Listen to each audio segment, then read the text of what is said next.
Hell yeah, Lisa. Whatever, everybody. Hello, everyone. Heyo.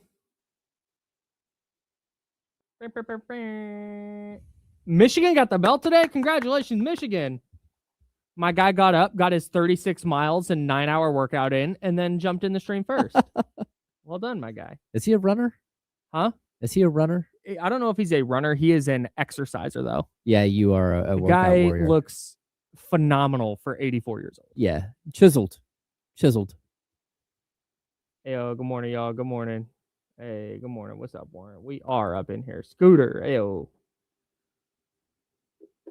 What's going on, Jones? friend? What's up, Matt?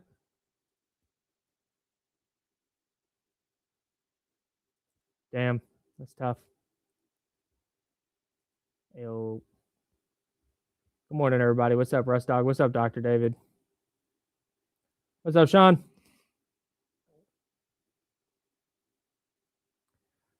I only make the joke because I'm confident that Michigan would beat my ass.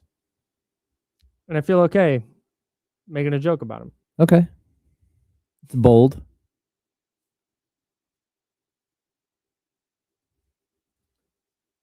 Yo, what up? What up? What up? Well, you're also 9 feet tall, so, you know, it's different. You are tall, John Poles. Yep, Katrina, it's our last Tuesday together.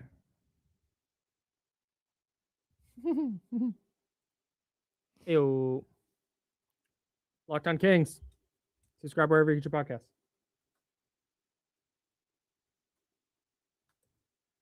All right, here we go.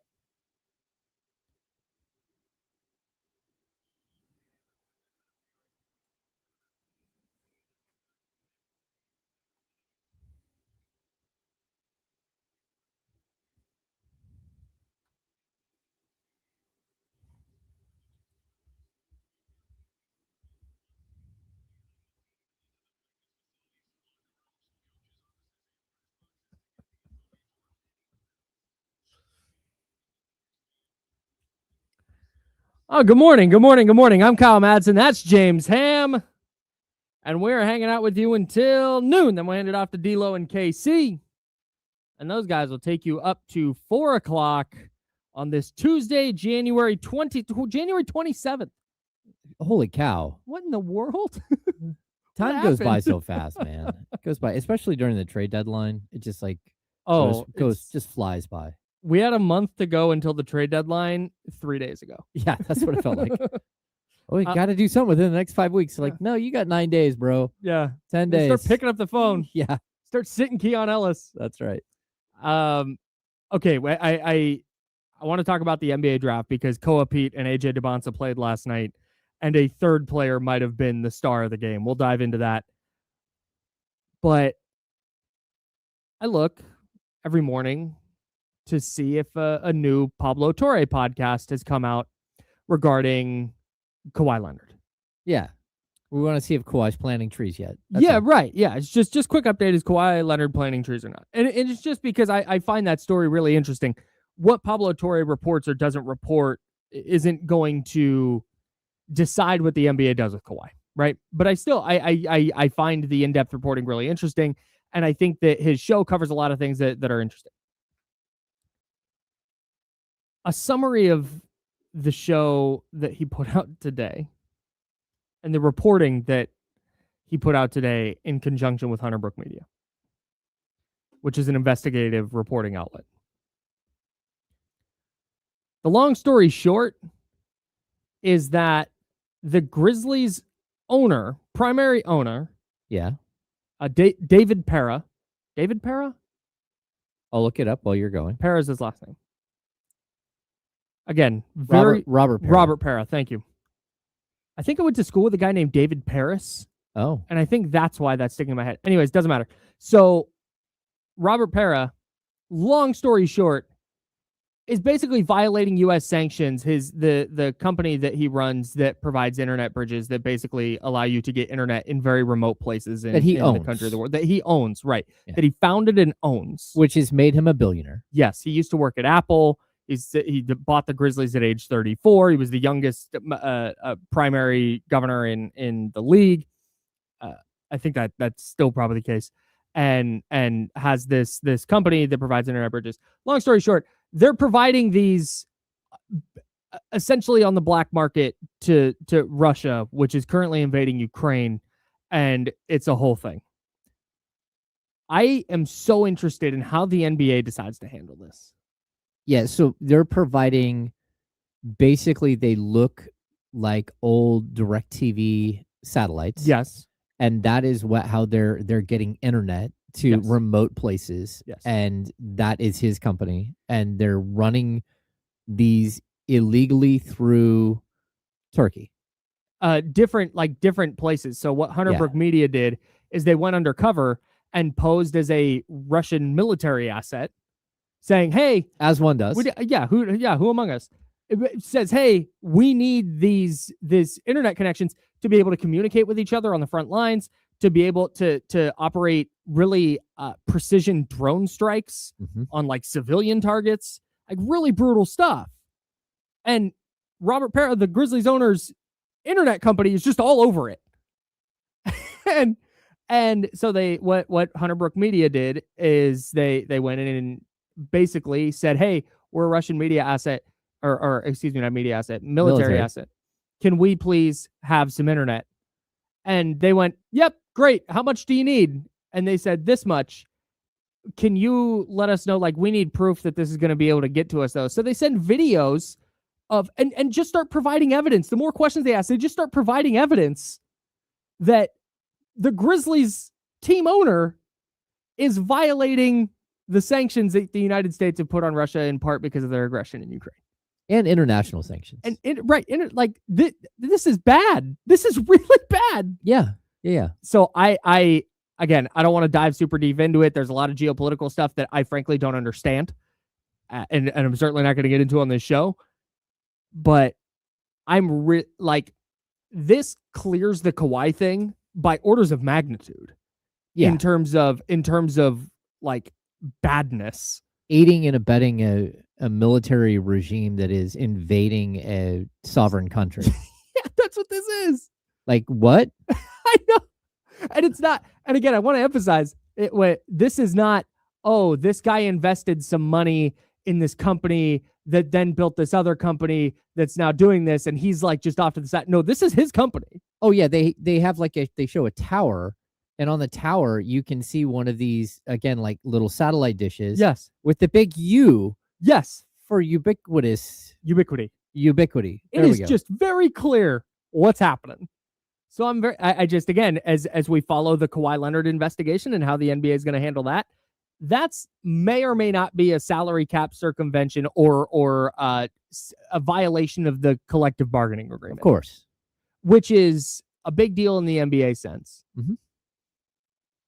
This is the owner of the team that has Ja Morant, who is suspended twice for brandishing a weapon on social media.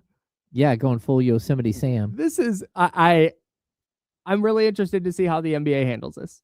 Again, that's basically how the report ends. They Hunter Brook Media with Pablo Torre, they kind of lay out all of these facts, and the episode basically ends with, is the NBA going to do anything about this? Yeah, I don't know. I have no idea. It's the second time, by the way, that Robert Parra's company has been hit for violating sanctions, or this would be the second time. Oh no. Yeah, this has already happened once. He did it in Iran and got hit with a $500,000 fine. Okay. Wow. Did not, like I said, I went in there looking for like, oh, Uncle Dennis made this phone call, and we got this. Crazy. Anyways, just wanted to talk about that at the start of the show. And I think I don't think it necessarily impacts the trade deadline at all. But when you start looking at Memphis as an organization and as a team, and just kind of some of the turmoil and stuff they're dealing with, I don't think something like this is going to help. No, it's chaos there. It is straight chaos. Yeah. I think we'll get into the jaw question later. We certainly will. That's James Ham. I'm Kyle Madsen. We're the Insiders. We're hanging out with you till noon. Checked out some of BYU Arizona last night. I watched a little bit, but not a lot. Kenny talked about it on the Handoff, and then our buddy Nick Wagner, friend of the program, who covers the 49ers for ESPN, huge college basketball guy, says, yo, if you're looking for something to watch tonight, U of A at BYU is going to be electric. Wasn't super impressed by Koa Pete, but again, Koa Pete is going to be a high lottery pick. Really good player. Just didn't blow me away last night. I'm having a really hard time not loving AJ DeBonsa. Yeah. I really try to resist the player archetype that is, he's like 6'8", 6'9", just really smooth, good scorer, shoots a lot. I think I put myself in a position where I nitpick those players more because it's so easy to fall in love with them. Mm-hmm. But dude, I've watched enough AJ DeBonsa now this year that even though he went 6 of 24 last night, he went 1 of 8 from 3. But he got to the free throw line a ton. I think he got to the free throw line 16 times. That's crazy. And that ability to, at the college level, just kind of take a game over, get whatever shot you want, get to the line whenever you want, get to the rim whenever you want. That's something that I'm having a really hard time. I can go, oh, but his defensive effort, pooey. We don't care. I'm sorry, I don't care that much right now. Yeah. Oh, his shot selection. I saw somebody say, oh, these are he had this, they get a rebound and they get the run out and he takes kind of a couple dribbles and then settles for a fadeaway 15-footer. And I saw somebody tweet like, see, that's the kind of shot that kills DeBonsa. It's like, I'm fine with it. Okay, cool. There's a way, we talked about this with like Domantas Sabonis last year in the Suns' big comeback against the Kings, mm-hmm. where he caught the ball on the low block at one point and then like turned his body out to face up instead of just stepping down and going to the rim. Like, that's something you can just teach. Yeah. You can teach AJ DeBonsa to go, hey man, when you catch in that spot, just get to the rack or dribble it out and find somebody. I'm so not worried about the shot selection thing because he is so freaking good at creating shots. And I think he does things on that end of the floor that you can't teach. Yep. And the rest of it, I think you get him in an NBA coaching staff, you get him in an NBA training room, you get him in an NBA film room, and I feel really good about betting on that level of talent. I've tried so hard to resist the AJ DeBonsa thing, and I can't. Yeah, I watched just a little bit of the game, but his body mechanics remind me so much of Pascal Siakam, like right away. Like right away. Now, I think he's a better athlete. Yeah. And I think he's also, he's got a bigger frame. Mm-hmm. Like, I think height-wise are probably right around the same height, but I think you're going to be able to add more muscle. Mm-hmm. And when I watch him play, I don't care what his shot selection is today. You know, I'll tell you, years ago, I remember watching Rondo run up and down the court in practice. And then there was a play where Willie Cauley-Stein got the ball in transition and like totally botched the layup. Mm-hmm. And I watched Rondo pull him over and said, hey, look, you could see him coaching like on the court. He said, look, I want you to pick the ball up here at like the free throw line. Mm-hmm. I want you to lock the ball between your arms. And as you go through, I want you to swing and protect the ball, mm-hmm. and then go up with the hand. Mm-hmm. So no one can get in and smack the ball away. Right. And we're watching through the glass, but we can watch him coaching. Throws the ball out to Willie. He messes it up. You're like, okay. And Rondo's like, okay, you're okay. You're okay. Let's do it again. Does it again. And you see Willie got in. Okay, I think I know what I'm doing here. Okay, mm-hmm. I got it. Like 2 days later, we get into a game. Fast break. Willie Cauley-Stein on the break. Willie Cauley-Stein, boom, boom, lays it up. He did what Rondo showed him to do. And it was like this amazing moment where it's like, huh, yeah, look at that. We watched the entire process. Yeah. That was really cool. Yeah. Like, look, they will fix whatever AJ DeBonsa is doing. The thing is, maybe they won't because he's going to be so good that it doesn't matter. Yeah. You go do what you do, man. We don't care. You go ahead and shoot 23 times a night. It's okay. Because you're that good. He is a primary ball handler. Is he going to be an awesome playmaker? I don't know. He's averaging, what's he averaging? 20, rounding up, 24, 7, and 4 this year. Yeah. Like, man, you can sit there and go, they need a point guard. You need to build around a point guard. You need to build around a guy that can have the ball in his hands and create a shot. You need to build around a superstar. Yes. Or at least a star. You mentioned the Pascal Siakam movement skills. Mm-hmm. I think that's really strong, and he's just more skilled. And he's a freshman. Yeah. Like I'm so ready. Like I said, I've been resisting it. I'm just ready to. He's had 43 or whatever it was earlier this season. I was like, well, let's wait. That was his last game. Yeah. Watching him against the number 1 team in the country, the undefeated Arizona Wildcats last night, just get kind of whatever shot he wanted. It's crazy. I'm in, dude. I'm so in. Here's the inconsistency of a young player. Just his last 5 games. Mm-hmm. He goes 0 for 3 from 3, 2 of 7 from 3, 0 of 3 from 3, 4 of 5 from 3, 1 of 8 from 3. They will work this out. This is first off season. Yep. After your rookie season, like you go out there and play the next off season, we're going to make you a knockdown 3-point shooter, or at least a 35, 36% 3-point shooter. Reliable enough that teams have to guard it. Yeah. That's all you need. Yep. Yeah, dude. The other player who jumped out, and I think anybody who watched this game, he jumped out to him, was Arizona guard Braden Burries. 29, 5, and 4 last night. He also got to the line 14 times. Wow. The thing that jumped out to me about Burries, and this is something that I loved this about SGA when he was younger. It's something I really like about Tyrese Halliburton. The pace that he plays with is always under control. He gets to his spots.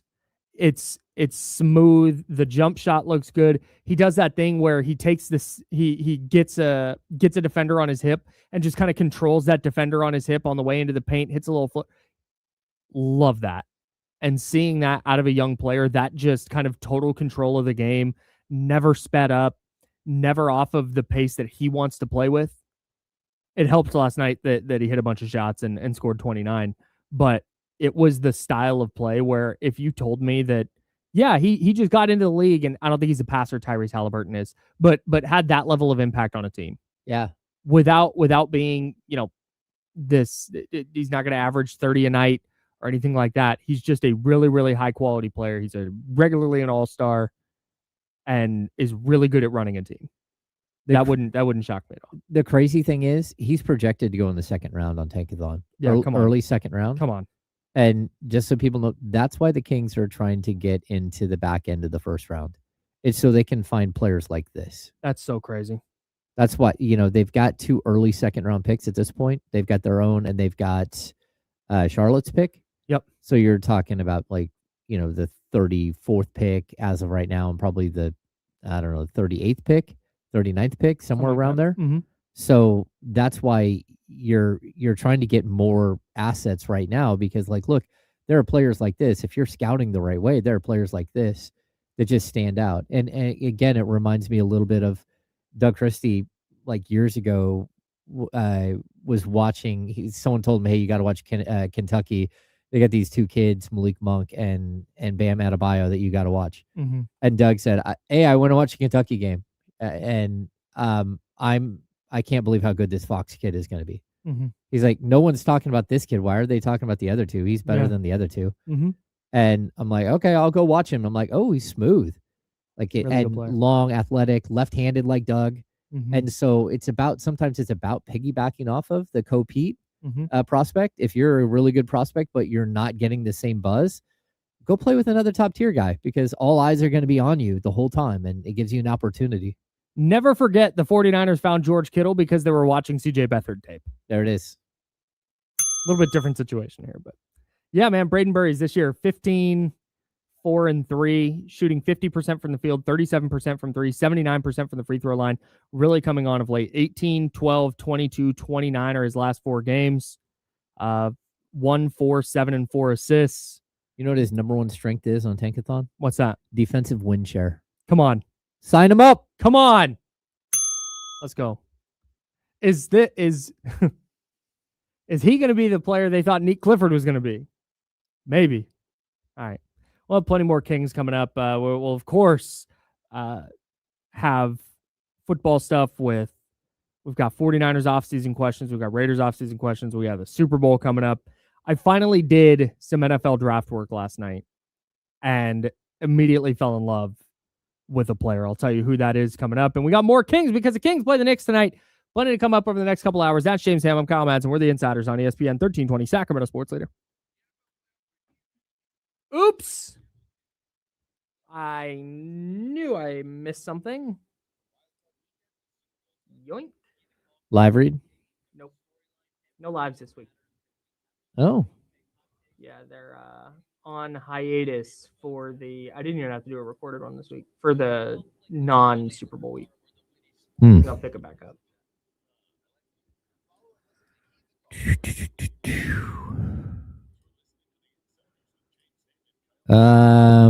Brandon Nicholson, anything new, James? Did you listen to the Locked On Kings podcast last night or this morning?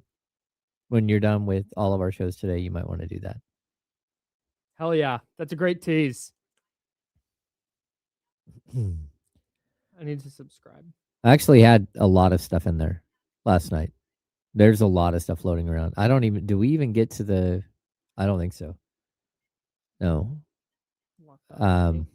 We can talk about that stuff today. Oh. The Domas to Toronto stuff? No. It's kind of crazy that I got to that on D-Lo and Casey, but we didn't talk about it here. Okay. It's kind of wild that they have two podcasts called Locked On Kings because one of them's about the NHL team. Of course. I have to make sure I click the right box every time I go in. All right, let's see. Locked On Kings. I'm already subscribed. Oh, I'm already subscribed. Look at me go.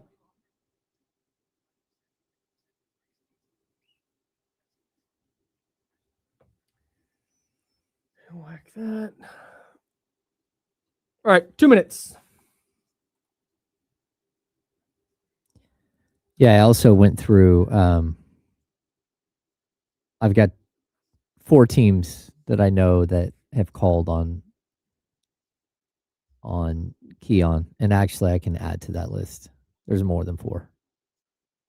Oh, yeah. I would say 6. 6 teams that I know or that I have heard. Let's do all this.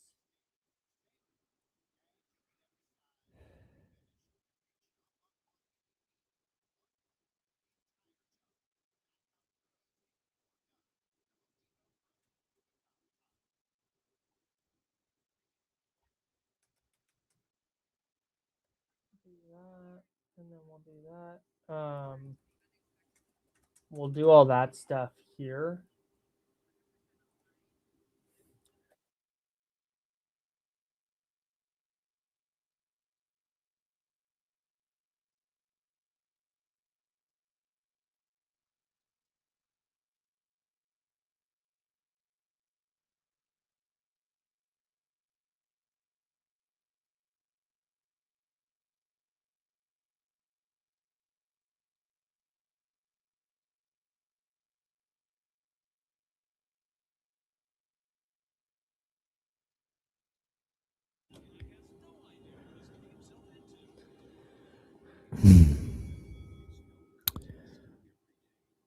Tom, a day or two. I don't know if it's going to be a day or two, but the next week, yeah.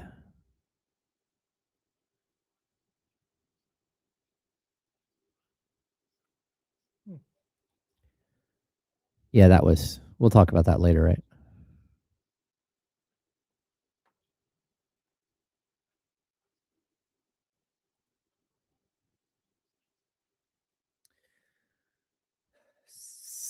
Five seconds.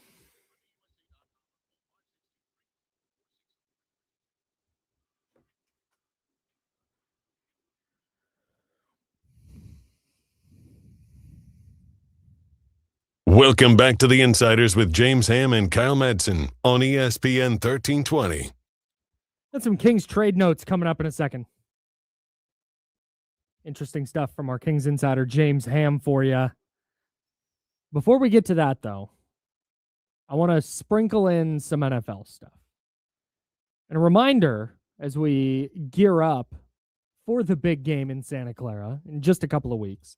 Tide is the official sponsor of Odyssey's big game coverage. Tune into ESPN 1320 all week long for nonstop previews and analysis leading up to kickoff on February 8th. If it's got to be clean, it's got to be tied. Of course, the 49ers hosting the big game, not participating in it, in part because their roster is not quite good enough. So as we dive into some NBA draft stuff with the Kings, I'm also starting to dive into some NFL draft stuff very early. So the way I do this, because I don't have the time to devote to the draft the way really high quality draft analysts do, I let those draft analysts do the work, and then I just piggyback off of what they do. So when a draft analyst, like my buddy Kurt at the Draft Wire, puts out a mock draft, I go and I look at that player that he has mocked to the 49ers, and that's how I find, like, okay, this is the player I'm going to look at today, or this is the group of players I'm going to look at today. I don't go seek out. I'm not watching tape and going, I would like this guy for the 49ers. Like, no, I just let other people let me know who's going to be available kind of in that area, and then I do the research based on that. Okay, so I fell in love with a draft prospect last night. It didn't take long. You always fall in love with the draft prospects. I do. No, it's one of my favorite things. It's just is watching college players be awesome. KC Concepcion. No relation to Davey, from what I understand. No relation to Dave Concepcion. Don't think so. Texas A&M wide receiver, played for 2 years at North Carolina State. Okay. His freshman year at NC State, 71 catches for 839 yards and 10 touchdowns. He also rushed 41 times for 320 yards. Ooh. His sophomore year at North Carolina State, 53 catches, 460 yards, 6 touchdowns, rushed 19 times for 36 yards and 2 touchdowns. Transfers to Texas A&M, wants to go play big boy football in the SEC. Transfers out of the ACC, goes to the SEC. Turns in 61 catches, a career high, 919 yards, 15.1 yards per reception. He had 9 touchdowns. He ran it 10 times for 75 yards and a touchdown. He also, for the first time in his career, returned punts. He returned 25 punts, took 2 of them back for touchdowns. The dude can move. Okay. Really good with the ball in his hands. Really good separator. Physical. I love everything about him. What's I think the Kyle height, Shannon's weight? 5'10". He's listed at 5'11". 5'10", $190. Okay. So fine size wise, not enormous, but in that kind of frame that the 49ers typically like. Okay. Daniel Jeremiah has him ranked 32nd on his initial top 50 big board. If the 49ers go with a wide receiver in round 1, it would not shock me at all if this is their pick. Oh yeah. Yeah, that would be interesting. You just go watch some Kevin Concepcion, and you'll see it immediately. Like, oh, the way this guy moves, how physical he is after the catch, how physical he is at the catch point. Okay. Good at the ball in his hands. I'm going to watch him. Yeah, lock in, dude. Hang on. Write it down. KC Concepcion, everybody. I'll remember. You don't have to go watch tape if you don't want. Like, I understand that for most people, watching college players at 10:30 on a Tuesday afternoon in January is probably not what you want to do at their time, and that's fine. That's why I do it. Well, I think too, when we're talking about the 49ers and how they're going to build out here, I think that at some point they're going to have to like attack positions like smartly. Like you can't, I think if you're going to draft wide receivers in the first round, it doesn't always pay off. Mm-hmm. Offensive line do, defensive line typically do. And so I'm looking at this and like, how do you build a team quickly, and how do you try to catch up to a team like Seattle? Sure. And maybe it is going with the wide receiver like this, because I mean, look at Smith and Jigba. He's not that big. No, but he's a gangster. Yeah, he is. And that's what you're looking for. You're looking for that dude. Yeah. The 49ers are like the Kings for me when it comes to the draft this year. And we'll talk more about this, but we've talked about it with the Kings. Position doesn't matter, man. Do you think the guy can be a star? That's all I care about. Do you think that this guy can be the number one option on your team? Mm-hmm. Again, we've looked at projections and stuff. Not going to be a center. So I don't care if he plays power forward, if he plays small forward, if he's a shooting guard, if he's a point guard, whatever thing you want to call him. Get a really good player in your building and build out from there. Mm-hmm. That has to be the priority. I think that's where the 49ers are. They have too many old core pieces to look at it and go, okay, well, we love this offensive tackle, but you know what? Trent's still here for another year. We kind of need an edge rusher. We don't love the edge rushers here, but we think we need an edge rusher, so we'll just take one. Like, no. If you think there's an awesome offensive tackle, get him in your building. Yeah. If it's a wide receiver, if it's an offensive lineman, if it's a safety, if it's a corner, I don't give a damn. I have an idea what I think they're going to do. But if I'm the 49ers, position 49ers King, same deal. Position goes out the window. Oh, totally. Do you think that player is going to be awesome at the position that they play? Yes or no? And if the answer is yes, get him in the building. It is I say this mostly tongue in cheek, but I don't think every team or every GM looks at it this way. Draft good players. I know it sounds dumb. Yeah. I know that sounds like, it's obviously. simple. Yeah, obviously. Yeah. But the 49ers, when they drafted Javon Kinlaw, I don't think they went out trying to draft a good player. I think they went out trying to replace DeForest Buckner. Mm-hmm. That was it. I think that was the primary goal. And maybe they talked themselves in and went, well, Javon Kinlaw was at the top of the board. Like, yeah, I think probably because you thought you needed a defensive tackle. Yeah. And so you put that at the top of your board just kind of as like by default. That has to just get guard, center for both sports, offensive tackle, defensive tackle. It doesn't matter to me, man.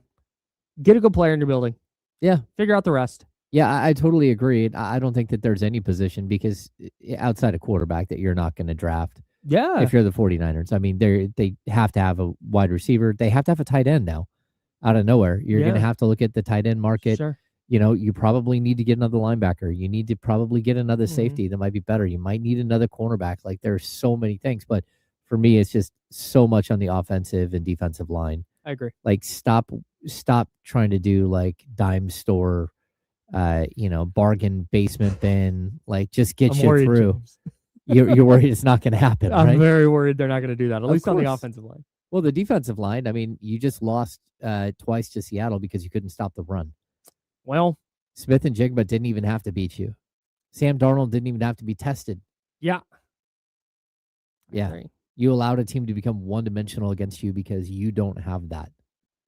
I see somebody in the chat at youtube.com/ESPN1320. Salute to everybody watching the simulcast on YouTube and everybody listening on the radio at 1320 AM and 98.5 FM HD2. Our guy Matt says wide receiver can be found in the second, third, and fourth rounds. Yeah, for sure. But if there's a wide receiver that you think is going to be Jackson Smith and Jigba in round one, get him in your building. Yeah. Don't go, yeah, you know what? We're going to pass on that player because we need a defensive lineman or an offensive lineman that we feel like, maybe. Like, no, go get the good player. We like some guys later who might be good. No, do not do that. My response to that would be that bad receivers and good receivers both can be found in 2, 3, and 4. Great point. Because there are a lot of bad receivers that were drafted in the second round that no longer play in the league. And you're like, boy, what happened to that guy? He wasn't good. Yeah. What happens? You bet on something that wasn't like your scouting department missed. Jacob Cowing, a 4th-round pick last year, was healthy, and they didn't take him off IR because they went, nah. Yeah. That's tough. And Jordan Watkins couldn't get on the field. 3rd, 4th round Fourth pick? round. Yeah. Couldn't get on the field. Danny Gray couldn't stay on the team. Come on, man. Draft good players. It's the official stance of the insiders of this show.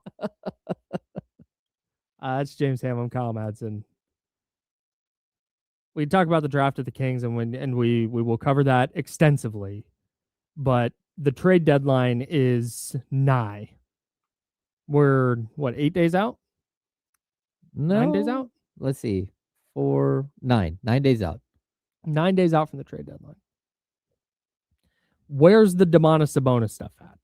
Okay, so I talked about this on D-Lo and Casey yesterday, and I talked about it a little bit last night on Locked On Kings. Subscribe wherever you get your podcast. That's right. Go to YouTube. Check out the Locked On Kings. Yep. Look, when you start hearing trade rumors and they start growing, right? Because I keep hearing this attachment with Toronto.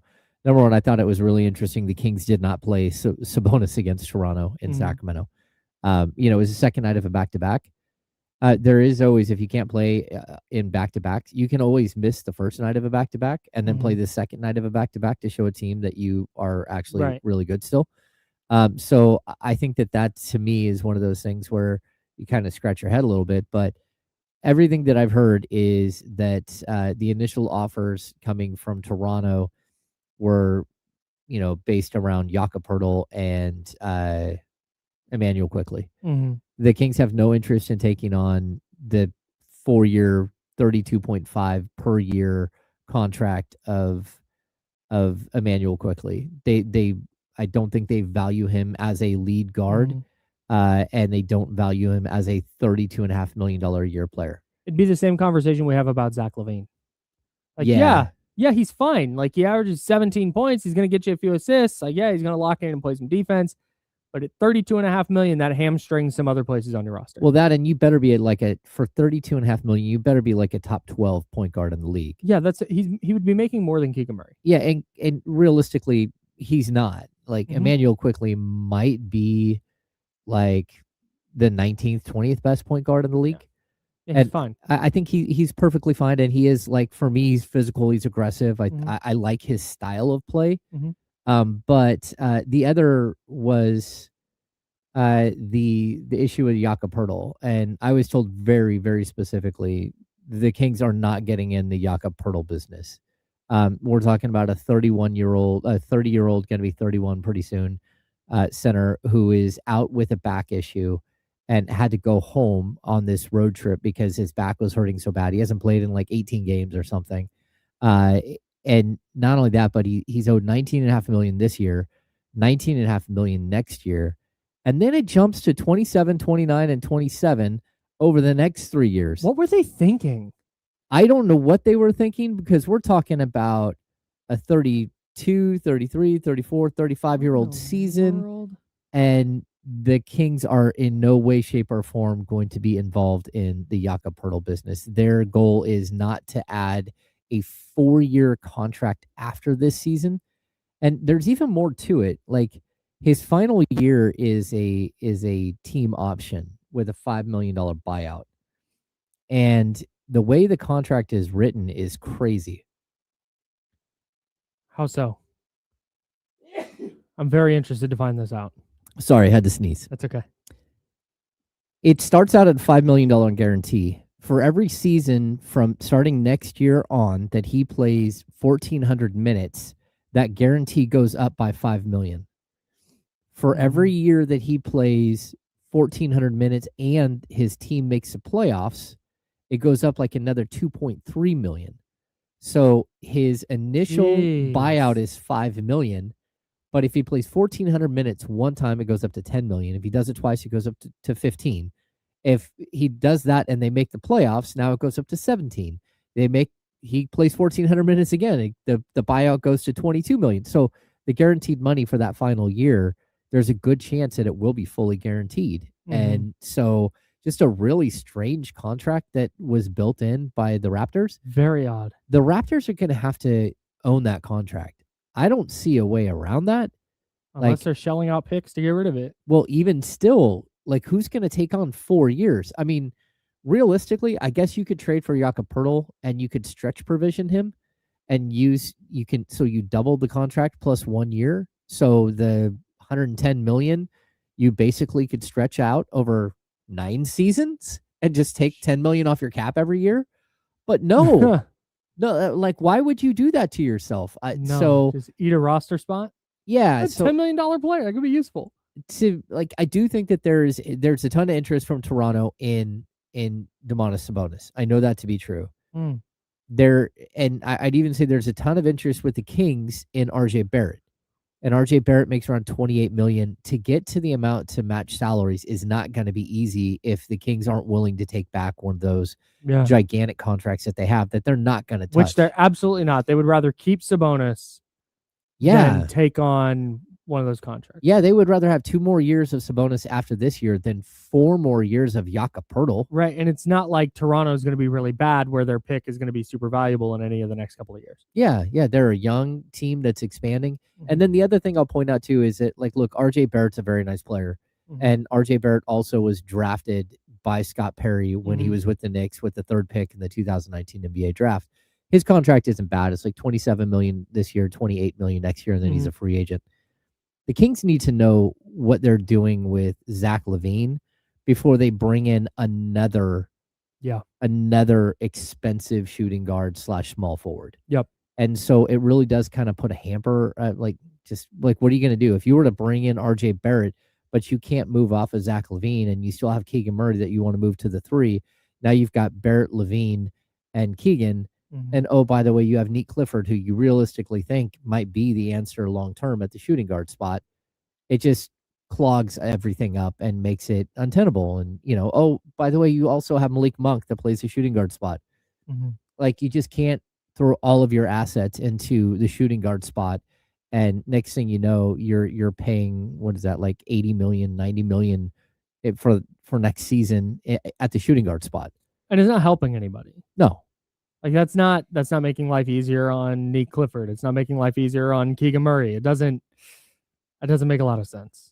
Yeah, so I get where the interest would be, because you're not just gonna be like, no, we've got Zach LaVine, we got him. Sorry, you're gonna keep that door open. You're gonna keep that line of communication open. But I also think that you're not gonna bend over backwards to try and do this deal just to get Domantas Sabonis out of the building. When, hey, you know what? That Zach LaVine Milwaukee thing died on the vine. Yeah, there's no takers. Yeah, and making a trade that by the time we're done with it, we're not looking at like, wow, they added multiple picks, or wow, they added a really, really good young player. There's no shade at RJ Barrett. RJ Barrett's good, but at a position that they don't have, their roster would make less sense. Yeah, totally. Like, it would make even less sense than it does now. And I think, again, we talked about this yesterday, the Giannis injury. One of the worst things that happened for the Kings was the Giannis injury, because there was a possibility of Zach LaVine going to Milwaukee in order to give Giannis a high level scorer to play alongside. Well, Giannis is out 4 to 6 weeks. Like, the Bucks season is cooked. Brutal. And so that interest, it should go away. I mean, like, why would you give up major rotational pieces right now to get a higher end player who's just going to basically be Damian Lillard playing without Giannis Antetokounmpo and not quite that level? Yeah.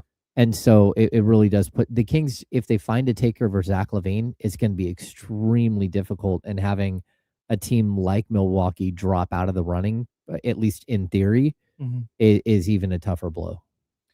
That's James Ham. I'm Kyle Madsen. We started talking about this yesterday, but I want to dig in a little further into it. And it's the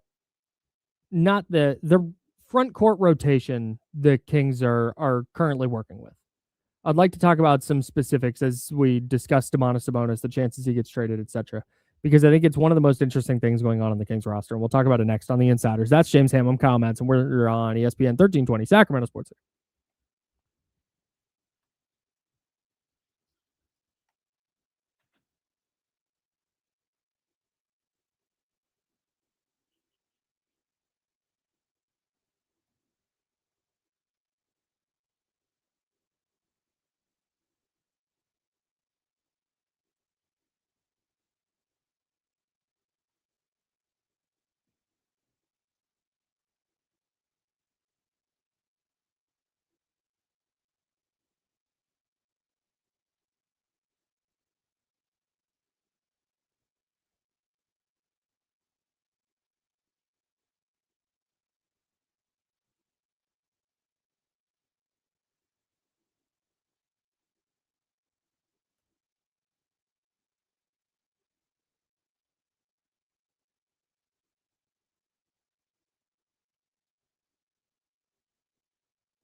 This is like, it's a lot initially, and I was worried about just, the flow, and like, it's super complicated. But like, all of the things you have to do, like all the live reads and all the changing of, like, all the photoshopping and all that. But to be honest, I settled in after like one show. I'm like, oh, this isn't bad. So It's just doing a podcast, which I've done for 15 years. I'll be fine. You ever done a podcast or two? Yeah. I'm like the OG podcaster in Sacramento. I mean, I had a That's podcast before everyone. Yeah, I would hope to take the over on that, but I also think there's a possibility of just one.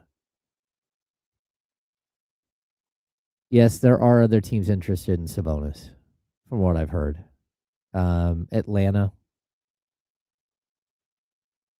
was interested in Sabonis, and I think that there are others that are also interested in Sabonis, but it takes the right trade partner.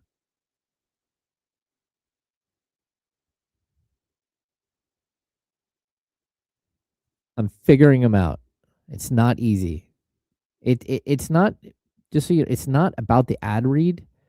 It's that before you do the ad read, I have to click a button and make the launch the going to commercial break thing, and then it fades to black. And during that time, in that 3-second window, I have to find the ad read. I have to prepare for the ad read, and I also have to switch the overlay to the company that the ad read is for. So it's chaos.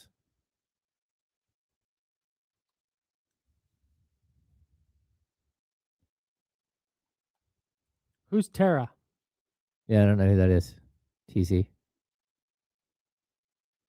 Tari Eason?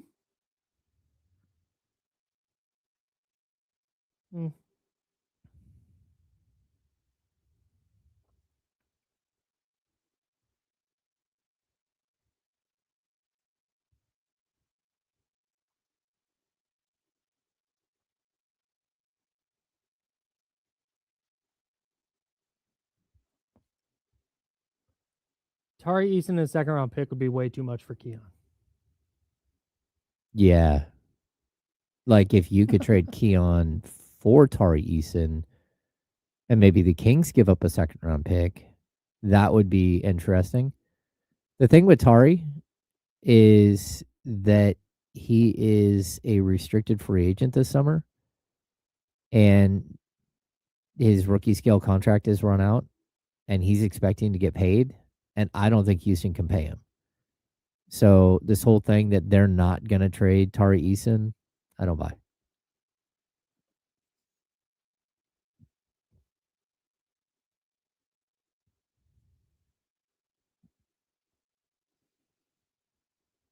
Welcome back to the Insiders with James Ham and Kyle Madsen on ESPN 1320. I'm Kyle. He's James. 916-909-1320, 916-909-1320. If you'd like to join the show, that's the phone line. We don't have a call screener. So if you call and it rings and then you hear us talking, that means you're on the line and we'll get right to you.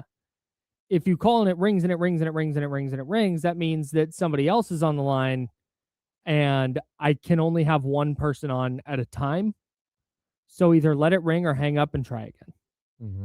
And we'll get to you as soon as we can. 916-909-1320, 916-909-1320. If you are hanging out with us at youtube.com/ESPN1320 or twitch.tv/ESPN1320, which is a simulcast of this radio program. We were talking a little bit about Tari Eason at the break, and I want to put a pin in that because there was a note from Mark Stein in his newsletter about Tari Eason that you're not necessarily buying, and I would like to get to it. Okay, but we'll put a pin in that. Kings front court. We started talking about this a little bit yesterday, but we didn't dive into it as much as I would have liked. Let me ask this, because this is where I want to start. Let's pretend Domantas Sabonis gets traded to where it doesn't really matter. Domantas Sabonis not on the Kings on February 6th. Okay. Does Dylan Cardwell or Maxime Reynaud start at the 5 in their next game? I'm going to say it's Reynaud. How come? I think that Max is so much further along as an offensive player. And when you lack 3-point shooting and the necessary like ability to space the floor, you kind of need everybody to be able to shoot and to score. And I know that Doug Christie doesn't want to talk about offense ever. He just wants to talk about defense. But that doesn't mean that you don't understand like the effectiveness of having a big that can draw attention towards the basket to create some space. And if you're shooting a bunch of mid-range jump shots, that's fine, right? But mid-range jump shots need space. Like you can't shoot mid-range jump shots if there's two people standing there. And so I think and also judging by what we've seen so far, that Max has started a ton of games so far this season and Dillon hasn't. He started one game. And like, look, I think if Domas isn't here after the trade deadline, and I think he probably will be, but if he's not here, I would look at, like, what does that pairing look like long-term, Dillon and Max? Sure. And can you get them on the court together as much as possible? And is there a point where maybe you move away from Precious Achiuwa as a starter and have those two be a starting, front court? I think the defense of Dylan Cardwell is great. But I also think, like, again, if you want to progress to Dillon and Max together, that takes time and it takes chemistry between two players, and having to put more on Max as a player. Like for Dillon, it's like, okay, you go stand in the dunker spot. Right. He's like, I got it. I got you. A very short checklist of things to do to be successful. I'll be over there and I'm going to dunk. I got you. Right. But for Max, it's like, okay, where's Dillon the whole time? And if I run at the basket, is Dillon's man going to get in the way? And so it becomes like this really complicated story. And for a guy like Domas, it's like, oh, well, I've done this before. I've name that big man that he's played with. I mean, last year he played with Valanciunas a couple of times. He played with Alex Len a few times, but go back to his Indiana days where he played with Miles Turner all the time doing this. And so I do think that there's an experience thing there that is going to be an issue. But I also think that Max just gives you an opportunity to have a true roll to the basket guy that the other team has to respect and has to adjust to. And maybe I'm wrong. It's possible, but like just watching how they've played it out so far this season with Max starting and Dillon coming off the bench, I'd be surprised. You're probably right. Maybe I'm just dramatically overrating Dylan Cardwell here. But let's assume, let's say it's Keon Ellis and Domantas Sabonis. They're the only two traded. Okay. If you're going to continue having DeMar DeRozan, Zach LaVine, Russell Westbrook, like if you're going to continue starting a trio like that, it makes sense to me to go, cool, we're going to have the defensive-minded guy in the middle who just needs to stand in the dunker spot. And so when Westbrook or LaVine or whoever drives, you've got somebody there. He's going to grab some offensive rebounds, create some extra possessions that way. Like it seems to me that it would make more sense to have him in with the starting group, given that they struggle to get stops defensively, particularly the starters. And B, all those things I just listed on the offensive end. Like I think you're probably right if we're betting on this. Yeah. Like Maxime Reynaud is probably the better bet. But when I watch Dylan Cardwell, and again, maybe he's so successful because of the rotation that he is playing on. But when I've watched Dylan Cardwell, it's just like, man, it feels like as he grows into this player, it feels like he would make more sense with this specific group as a starter more than Max. Well, I'd also point out on the defensive side of the ball, there's something that Dylan does that makes him almost untenable as a starter. The last thing you want to do is 2 minutes into the game, have your starting center have 2 fouls. Sure, yeah.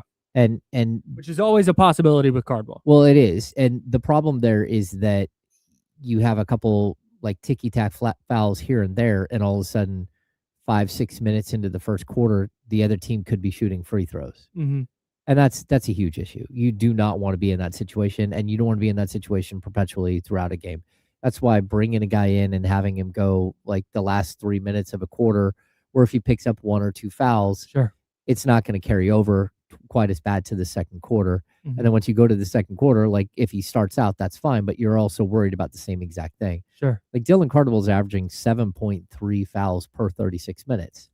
It's a big number. That's a big number. I mean, you only get 6. That bro. means you're averaging a foul out a game. Yeah, you're averaging well over a foul out per 36 a game. Yeah. And so he's got to clean it up. And the other thing is you don't want to take away the aggressiveness. What you want to take away is like what we saw in the last game where he accidentally slapped a big man in the face, like out past the 3-point line. You're like, man, you just can't do that. And you can't just like slam into somebody on a rebound that you know you're not getting. Yeah. Like that's not okay. Like you want to be aggressive, but at the same time you've got to be smart about how you're being aggressive. Yeah. And I just don't think that that's what we're seeing. That's fair enough. Yeah. 916-909-1320, 916-909-1320 is the phone line if you want to join the conversation. Our guy Don has been waiting patiently on hold. What's up, Don? Hey, what's up, guys? It's Charismatic. Just wanted to get in with a quick phone call. First and foremost, just wanted to say, James, man, we all love you out here in the chatty house. I know I can speak for more than myself. Jesse, if you're listening, you too. The reshuffle is going to be great. All positive things, and we're all super happy for you. Now, with that out of the way, I wanted to just talk Giants real quick because we talked about like super Giants signing, the Harrison Bader signing, very, very Giants. A couple other players.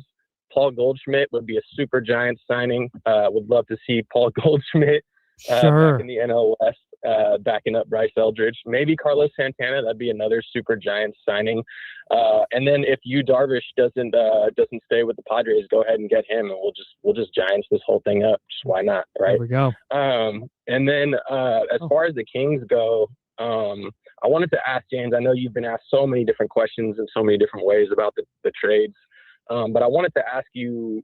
If money and contracts were not an issue, if everything was equal, who would you try to move, or what move would you try to make first and foremost, just to try to make the team better as quickly as possible? Again, money not being an issue. Thanks, guys. Thanks, Matt. I think that's pretty easy. Paul Goldschmidt. I would move Zach LaVine like instantly. And there's a couple of reasons. Number one, you already have the players to play his position. Yeah. The most significant domino. It would be the most significant domino. And to be honest with you, like I would move him for anything. I'm not taking back like super long contracts or whatever. But if you can break it up into 2, if you can, like, it's just such a massive contract. And it's for a player who realistically does not want to be here. And so it is what it is. I mean, like whether, Zach's going to want to be wherever he goes next, that's not a Kings problem. But for today, like Zach LaVine doesn't want to be here. And there's no question about that. Like if there are people out there like, are you speculating on that? Or are you like, he does not want to be here. That's it. Like point blank. Well, as I say, watch the guy move around on the court. I mean, I literally compare him to the Mista lady on Happy Gilmore. Like, get me out of here. I mean, that is a drop. There we go. Go ahead. So yeah, that's the guy. That's the guy. I mean, it's a good question, but it's nearly impossible. He makes $47 million this year, $49 million next year. Zach LaVine wants to opt out of his contract today. The Kings could trade him for next season. Wants to opt out or guarantee that he'll opt out. They could trade him today. There would be no problem. That's just the problem is he's not going to do that. And so this summer, there might be a potential value in that $49 million contract as an expiring contract. But for today, it's really, really difficult. Extremely. That's James Ham. I'm Kyle Madsen. Yeah, man, I've given up on the Zach LaVine thing. I'm kicking the can into the summer. And if somebody wants to break the news that, oh, hey, Team X is super interested in Zach LaVine, or if some player gets hurt and another team is suddenly wanting Zach LaVine, then I'll tap in. But until then, I'm not super optimistic that that's happening. That's James Ham. I'm Kyle Madsen. We're the Insiders. We're hanging out with you until noon. I want to expand on some of the 49ers conversation we were having earlier about competing with the Seahawks and what is their kind of on-the-fly retooling look like. And a PSA before we go, not every freaking thing needs to become a conspiracy, particularly with the NFL. We'll talk about it next.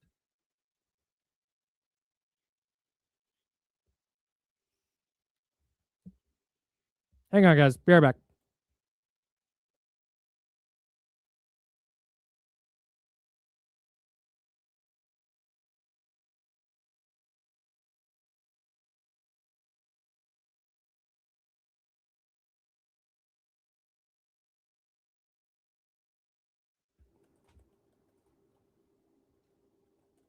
We're back.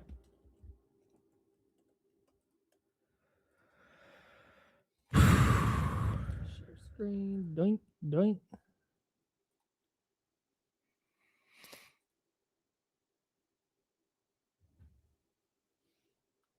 I think there are trades that are on the back burner because Giannis might not be back. Like, the Kings aren't trading for Giannis. I hate to break everybody the news. That's not happening. Hey, somebody, yes, we went last year. Was it last year or the year before? Last year. Okay. That was an event. Yeah. I'm going to guess, though, I hate saying this, but I'm going to guess that that's not going to be as widely attended. So it's an unfortunate consequence of the society we're living in today. Yep. For sure. If you're asking whether you should go, yeah, I'd pull up. It's a really, really different kind of event. And it's super fast-paced. Yes. It's way different than you think. Like, I was expecting to be bored out of my skull, and I very much was not. I totally agree. But it's like a dude comes out riding a bull, gets chucked off within the first 5 or 6 seconds. 45 seconds later, there's another gate with another bull and another dude who's about to get thrown off. And it just goes like that, like super fast the whole time. You're like, what is happening? They also use, at least from what I saw, maybe 8% of the arena, of the like area. Yeah. They come out, the bull doesn't get very far from the gate. Guy gets off, they get the bull back in the gate. Yeah. It all happens right there. Yeah, it's very crazy fast. Really, really cool event though, if you're thinking about going. Also, somebody asked if this is a World Baseball Classic hat. It is. I'm going to Japan in March, and the first Monday that we're there, Japan plays Australia, and it's a 8 p.m. Japan time first pitch. So we're going to see if a sports bar in Kyoto is a thing. What's up, guys? Chatty House. Jesse's here, everybody. What's happening, dude?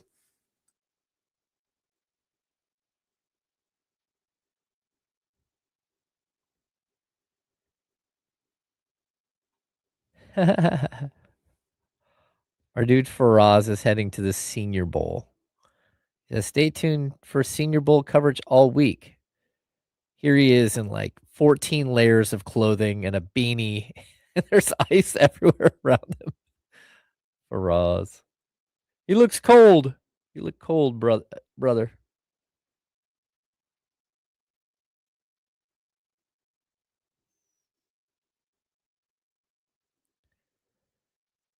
The Senior Bowl is so funny.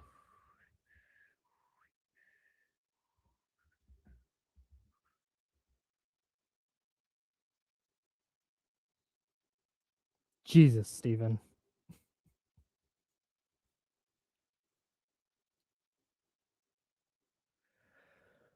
I missed what Steven say. Don't worry about it. Something inappropriate? Yep. About me or in general? No, not about you. Oh. About the attendees at Professional Bull Riding. Oh. It was a very different crowd than I thought it would be, Steven.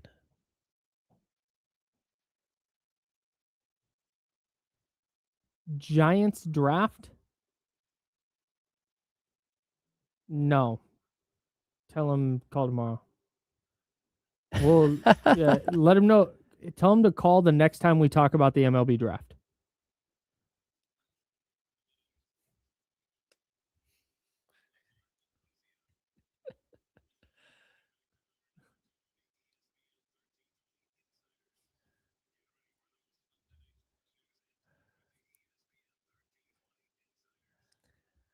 Hour number 2, that's James Ham. I'm Kyle Madsen. Jesse Tapia on the ones and twos, helping us out.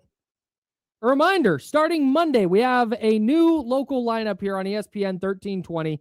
Our guy James Ham, the host of Locked On Kings, is expanding his Kings insider role here with the station. Going to start covering practices, do more. I don't, whatever it is that you've not been able to do while doing the 10 to noon, you're going to start doing. Something like that. Can't wait. Fired up for that. Locked On Kings on now. Subscribe on YouTube and wherever you get your podcasts. Jesse and I will be on in the mornings now. It's The Jump with Kyle Madsen and Jesse Tapia. That's 7 to 9 a.m. I wish it were earlier. It's facts. It's going to be our motto. Shout out to Mike McDaniel. I saw Mike McDaniel this morning with the Chargers. It kind of broke my heart. Yeah, he feels like the one that got away. I'm not going to lie. That's tough. And then D'Lo and KC is going to be 2 to 6. That's the local shows. We're taking Rich Eisen. You know him, you love him. Rich Eisen, going to be 9 to noon on this station every single day. We'll have the full Rich Eisen show 9 to noon. And then the Jump rewind. So it'll be, if you miss the Jump in the mornings, if that's too early for you, we get it. We're going to play it again noon to 2, but that also affords us the ability, if there's breaking news, that we can jump on live in that noon to 2 hours. So stay locked in to ESPN 1320. And then, of course, like I said, D'Lo and KC from 2 to 6 in that afternoon drive spot. Really, really excited for what we got coming up at ESPN 1320. And again, that new lineup starts on Monday. Okay. The 49ers offseason stuff that we did not. Oh, wait. I'm sorry. Conspiracy theories. That's what I wanted to get to. We need to, and I get that a lot of this is jokes, and I understand that, and I'm with it. I got it. But there are too many people that think this is a serious thing and think this is a real thing. So the NFL, if you're listening on the radio, I will describe this image as best I can. The NFL at the start of this season posted this. It is a image. It's a digital artwork image of one player from each NFL team, kind of all standing in a group in a crowd, looking off at Levi's Stadium, where there's a big Super Bowl trophy and the LX in the background for Super Bowl 60, and the sun blinding everybody on the left side of the stadium. That's either the sun or the electrical substation, just giving off that energy and blinding everybody. TBD on what that is. It's also possible it's Stranger Things. Might be the wormhole. It might be in the upside down. It might be in the upside down. It's very possible. We're still trying to figure this out. But in this image, it's Saquon Barkley front and center, defending champs Eagles front and center. Brock Purdy, TJ Watt, Patrick Mahomes, Joe Burrow, somebody from the Dolphins there, all kind of in the foreground. Jared Goff, Dak Prescott, Lamar Jackson. Way up at the front, there's Baker Mayfield, Malik Neighbors, Drake May, and Sam Darnold. And Sam Darnold and Drake May are clearly closer to the trophy than anyone else. See, Drake May definitely is. Malik Neighbors, though? Oh, Travis Hunter's up there.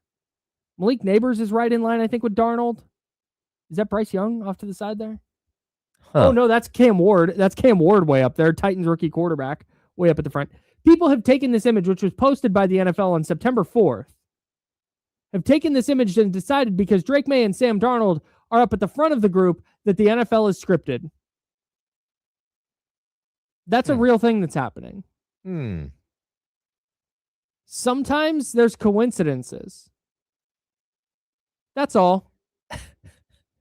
Not every single thing has to be like, oh my God, did they put... Do you think the NFL... Like, we really think if the NFL was going to script their stuff and present it as though it's not, if they were going to bamboozle everybody, and the NFL is on a script that nobody knows about, and the only person ever brave enough to say anything was Arian Foster, like, we're going to pretend... We think that they would leave breadcrumbs? We think if they were going to threaten their multi-billion dollar enterprise that just makes money hand over fist year after year, you think they would jeopardize it with a cheeky artwork where they're like, hey, we're going to put these two guys in the front and then script them into the Super Bowl? No! That's not how this works at all. And have you never committed a criminal conspiracy? Also, if you look, it's like gigantic Saquon Barkley, Brock Purdy, Joe Burrow. You've got Mahomes and like all of these big, giant, bold things closer to you. And then way off in the distance, we're going to sneak in. Who the Super Bowl winner is going to be. Yeah. I don't think so. Yeah, it's like they were naming guys. Okay, Saquon Barkley, Brock Purdy, TJ Watt, Patrick Mahomes, Joe Burrow, Bijan Robinson, Tua, Voldemort.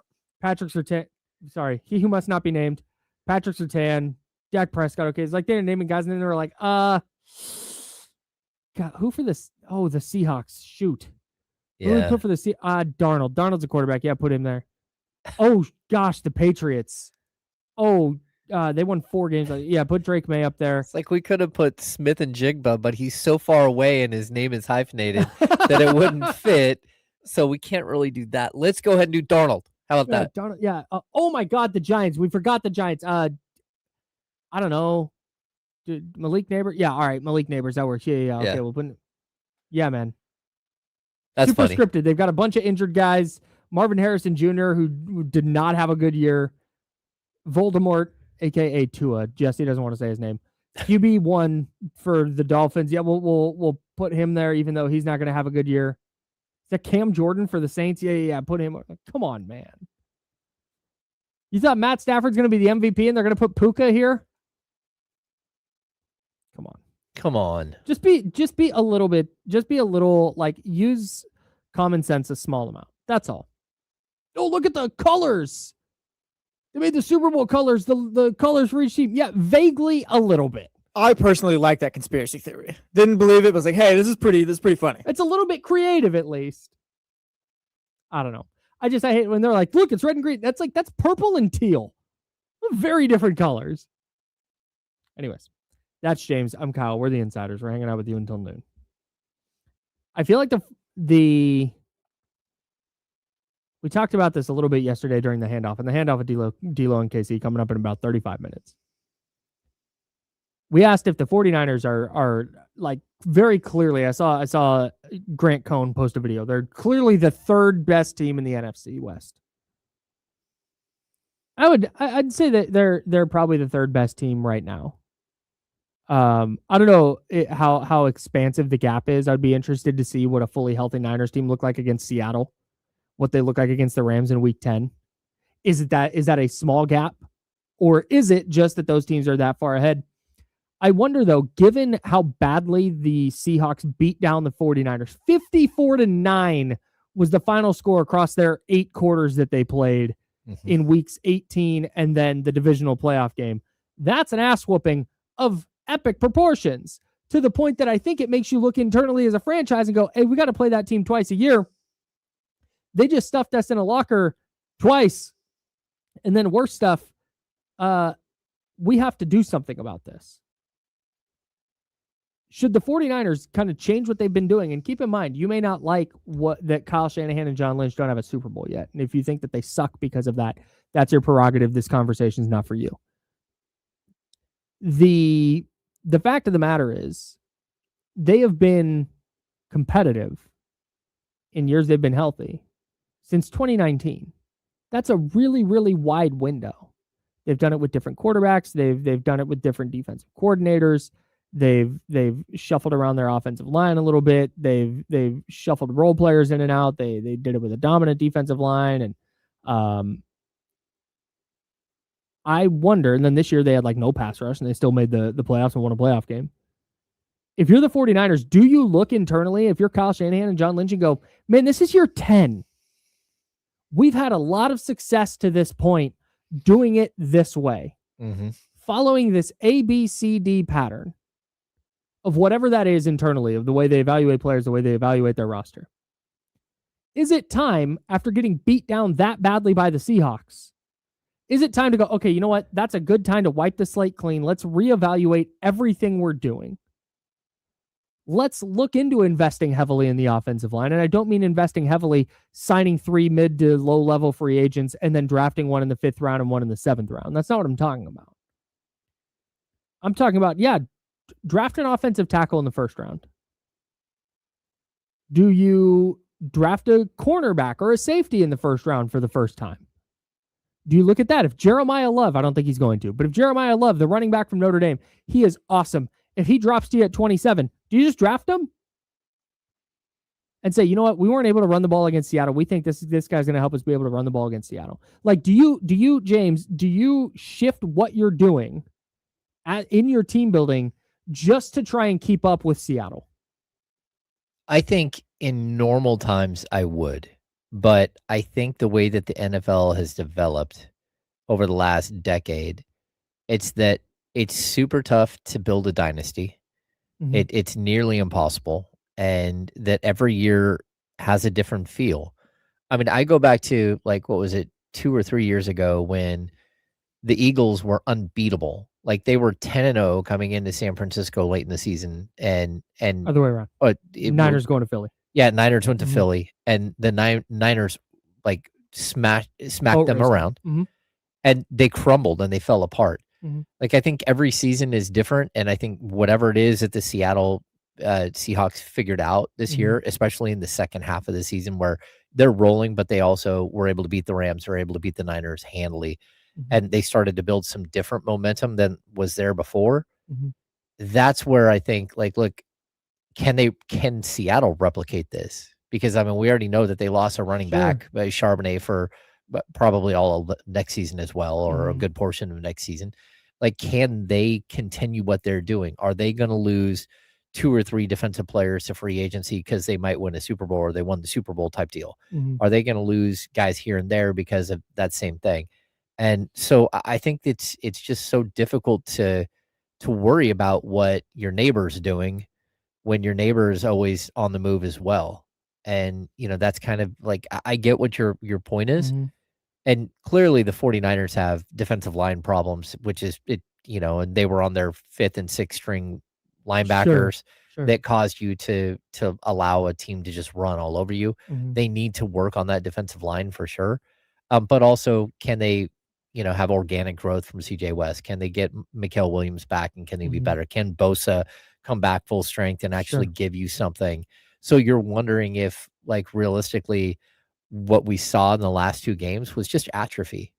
And it's very possible that that's all it was. It was that, one game you played without Trent Williams, one game you played without Ricky Pearsall. Mhm. Like, was it just that you just didn't have enough at that point in the season because of all of these big hits you took during the season? So Maybe. I'd like to see what it would have been like, full strength versus full strength, Mhm. but you're never going to get that. No, and I don't think you can necessarily, if the 49ers are going into next year, and Kyle Shanahan did say, well, we need more team speed, we got to get faster. Like, yeah, okay, that's great. Yeah. But I don't think you can go in and go, oh, well, they'll just get healthy and then they'll be able to compete. Like, you can't do that. Yeah. You can't do that with the 49ers. We've said that every year, and it's just not been the case. So I don't think you can necessarily bank on that. You have to have some level of depth. You have to have some level of, hey, we know that we've got these stars aging out. We have to replace them. Yeah. But the other thing is, you have Kyle Shanahan against Mike McDonald on Christmas Day 2023, and Brock Purdy throws the 4 interceptions. You have Kyle Shanahan against Mike McDonald in week 1, and Brock Purdy throws the game-winning touchdown to Jake Tunges that probably should have been intercepted. And if that gets intercepted, they score 10 points in that game. That means they would have scored 19 points in 3 games against Seattle in 12 quarters. Mm-hmm. They have to do something to be able to beat Mike McDonald's defense, because you just have to assume, okay, we're going to run into that team in the playoffs at some point. Yeah. Even if you feel good, like, hey, this is a playoff team. We've won 12 games with these injury issues. We might be a little banged up next year, but it won't be this bad. And we'll get some new players in here. We'll be able to just we'll get back to the playoffs and feel good about that. Well, what happens when you run into Seattle? What happens if your playoffs depends on, did you split with Seattle? Did you lose to them twice? Mm-hmm. That, like, you're getting them twice a year, and you're very likely going to have to go through them at some point in the postseason. I think that's where there has to be some adjustment. It doesn't have to be a massive overhaul, but you have to look at what you're doing and go, okay, what does Michael McDonald do defensively that makes it so hard for us to move the ball against them? Yeah. Well, that's where I think your Concepcion, like, concept. KC Concepcion. Yeah. Yep. The concept Texas that you have there, like, I think it's something that's totally has not been talked about that much this season at all. It's just how much this team missed Debo. And it's not just Debo, to me, like, was pretty washed when they got rid of him, and I don't think he was great in Washington either. Sure. But that idea, because that adds an element to Kyle Shanahan's offense that was just lacking. Like, there was no creativity. It was, short dump passes to Christian McCaffrey all season long because you couldn't run the ball. And so they have to bring in some sort of dynamic wide receiver that can do other things that, and why they didn't try it with Sky Moore or why they didn't try it with one of the other guys, I don't know, but it's something that I believe was totally missing in this year. And I think they'll come back more dynamic. I think they'll make moves that make them more dynamic moving forward. Yeah, need some versatility on that side of the ball for sure. Yeah. All right, let's take a pin out of the Kings stuff and let's get back to the Kings. We've got Kings Knicks tonight. We'll dive into that. But an NBA insider said that there's a player who's off the table in the trade market, a player that I think the Kings would really like to have. James, you're not so sure. We'll tell you who it is next on ESPN 1320, Sacramento Sports Leader.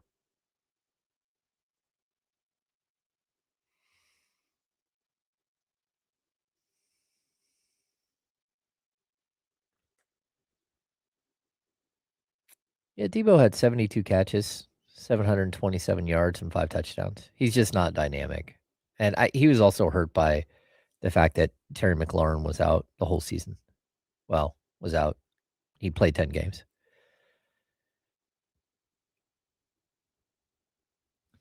Yeah, they didn't have losing Debo is one thing.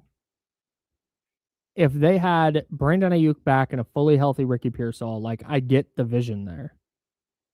Like, I think a Brandon Ayuk, Ricky Pearsall, Jawan Jennings wide receiver room is really, really good. Yeah, solid. But you had the Ayuk situation go sideways. You had Ricky Pearsall dealing with injuries for the second consecutive season, and Jawan Jennings is your leading wide receiver again. I don't think they banked on that. Yeah. And the other thing I can't stand, and this goes to the NBA draft as well, is talking about, I said the other day, because I was just following people and people getting excited for the draft and Niner fans talking about, oh, this receiver, or this tight end, or this safety, or whatever. It's like, man, buckle up for that defensive lineman. Like, just want to. And the amount of people who are like, wow, because all the other ones have worked out great. It's like, well, yeah, but if you think that they just shouldn't draft defensive linemen, then you're on team fire Kyle Shanahan and John Lynch. Because you have to draft some eventually. Yeah. And get good ones. So or you've got to take some of your picks and trade them for offensive linemen, for defensive linemen that can hold up.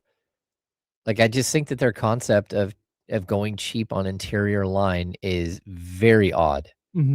And it comes back to bite them. And the teams that they lose to in big games have those positions taken care of. And they don't. And that's tough.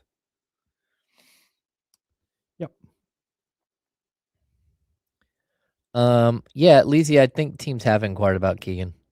But as of right now, the Kings aren't going that way at all. And you also asked about Rob Dillingham and Dalton Connect. Like, look, Dillingham is available. I know that for sure. Like, I've heard that. Dalton Connect probably is available. And at this point, I just don't know that Dalton Connect is very good. And he'll be 25 in April. And we're talking about a player who's averaging 4 points a game. So I don't think I'm really even swapping. I mean, if they want to take Devin Carter for Dalton Connect, sure. But I don't think that that's a trade that's, like, really being discussed, to be honest with you. I think both teams are looking for bigger things.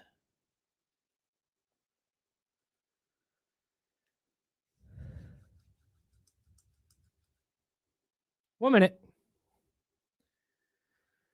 It's weird that these spots are 1:10. Oh, that's weird. It's just this one, I think. It's a Rich Eisen one. It's like a 45 and then a 30 or something like that. So fired up to not have to play those anymore.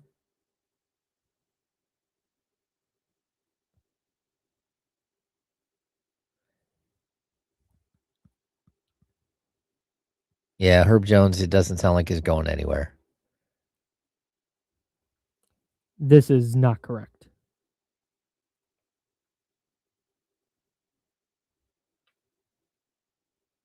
Yeah.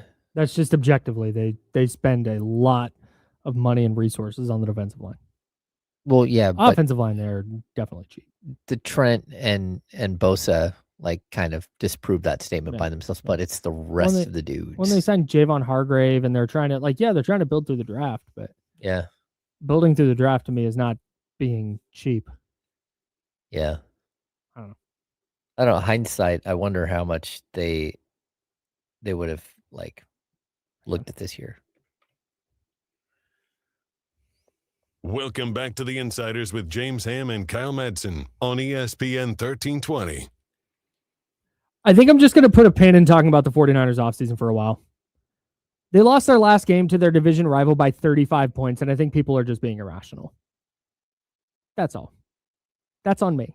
I got to recognize that. That's James and Kyle. Jesse Don't Tapia. give in to the mob, Kyle. Jesse Tapia hanging out with us. Kings Knicks tonight. I want to dive into that, but I want to talk about this Tari Eason thing. So if you hang out with us at youtube.com/ESPN1320 or twitch.tv/ESPN1320, if that is how you consume the show. Hello. Thank you. Appreciate you hanging out. We were talking about Tari Eason at one of the breaks, and Mark Stein wrote in his newsletter that Tari Eason is not available on the trade market. Rockets have made it clear they're not trading Tari Eason. He's going to be with Houston. It's a non-starter to try and trade for him. And that's a player that we've talked about on and off as a potential fit for the Kings, because the Rockets at some point are not going to be able to retain all their dudes.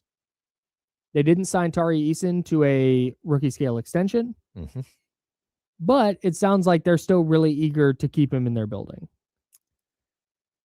Well, that's fine, but when you get to this offseason and he gets a substantial offer from another team, like what are you going to do if you're the Rockets? And the answer is you're probably going to lose him for nothing, because there's virtually no way to continue to, have all of these high priced players. I mean, we're talking about a Rockets roster that has just so many high end contracts. And, the Jabari Smith one, he's like their fifth best player and they're paying him, $25 million a year. So you got Durant at 54.7. You got Şengün at $34 million going to 35.6 next year. You got a player option on Van Vliet for $25 million for next year. You've got Steven Adams at $13 million. You've got Dorian Finney-Smith that contract to me is another one. They owe him another $40 million over the next 4 years after this year. Paid him. That was crazy. Yeah. Then you got 23.6 on Jabari Smith. You got Reed Shepherd at 11.1. You got Amin Thompson at 12.3. And look, here's the Amin Thompson is 1 year away from having his extension. Yeah. So that's not going to be cheap. Oh no, that's going to be a massive extension. So that's where if you're the Rockets, you're trying to, delicately work your way through this year and next year and the year after, trying to build a winner, but while at the same time managing, the players that you have in the building. As of right now, I have heard that there are murmurs of the Rockets having interest in Dennis Schroeder, and it would be a package built around Dennis Schroeder for Tari Eason and other things. And the other things is because that the salaries don't match up straight across, because Tari Eason only makes $5.7 million this year. So the primary would be the swap. Now, it's one of those rumors that may never come to fruition. Sure. But at the same time, if they're looking for a starting level or rotational point guard, and you're looking at what Reed Shepherd's brought, and look, Reed Shepherd's been very good offensively throughout the season. He is a disaster on the other end of the floor. He is a total disaster on the other end. And so having a guy like Dennis Schroeder when you're a defensive-minded team makes a lot of sense. Now, what would it take? It's not again, the super simple trade. It would probably take Tari Eason, the couple of years that they signed Clint Capella to, and Capella's not playing for them hardly at all. and then on top of that would take like the expiring contract of Jayshawn Tate. You could do it like build a deal around that to get Dennis to the Rockets. But again, that might be too much. That might be too rich for their blood. Sure. So unless they're getting picks back. Yeah. Unless the Kings are giving up something, but I'm not sure the Kings are going to give up a bunch. But that's it. If you like Tari Eason that much, yeah, just wait until the offseason and throw a contract at him. Well, if you're like, man, we would love to get this guy, and it makes sense. Awesome defender, shooting a career high 46.8% from 3 on 4.5 attempts a game. That's crazy. But he's averaging 12 points a game, exactly what he averaged last year. 6.2 boards, right around what he was at last year. 1.5 assists, exactly what he was at last year. He's not shooting as well from 2. He's 46.3% from 2, a career low. But the Rockets' offense is a mess.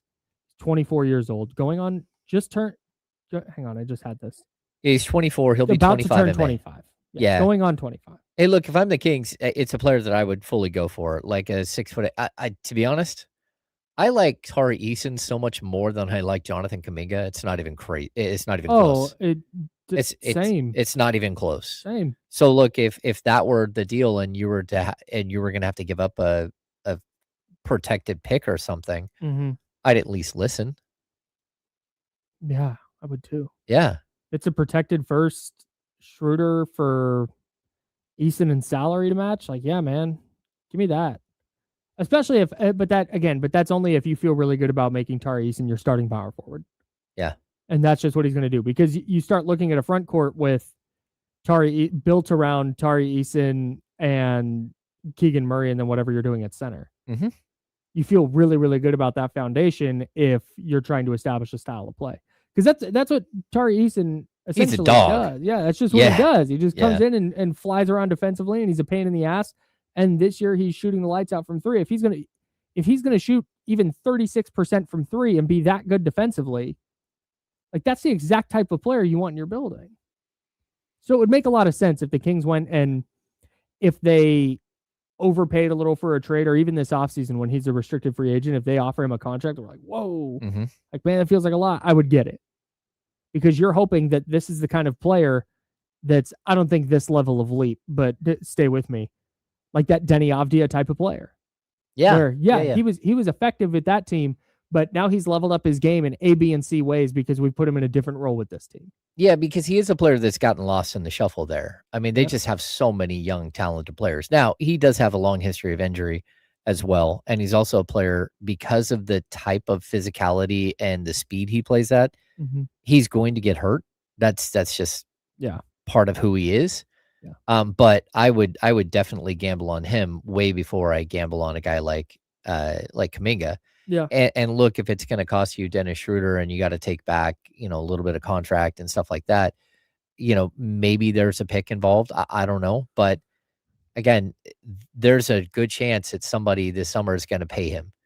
And the Kings aren't going to be that team, because the Kings don't have any cap space. Sure. So that's the problem. Like, and that's what you always have to keep in the back of your mind. Is there a reason why you're making a trade for a player now versus later? Yeah. And the answer would be like, yeah, you would love to go out and sign a guy and say, hey, we're going to promise him the moon, get him in your building, and then have him work in your system.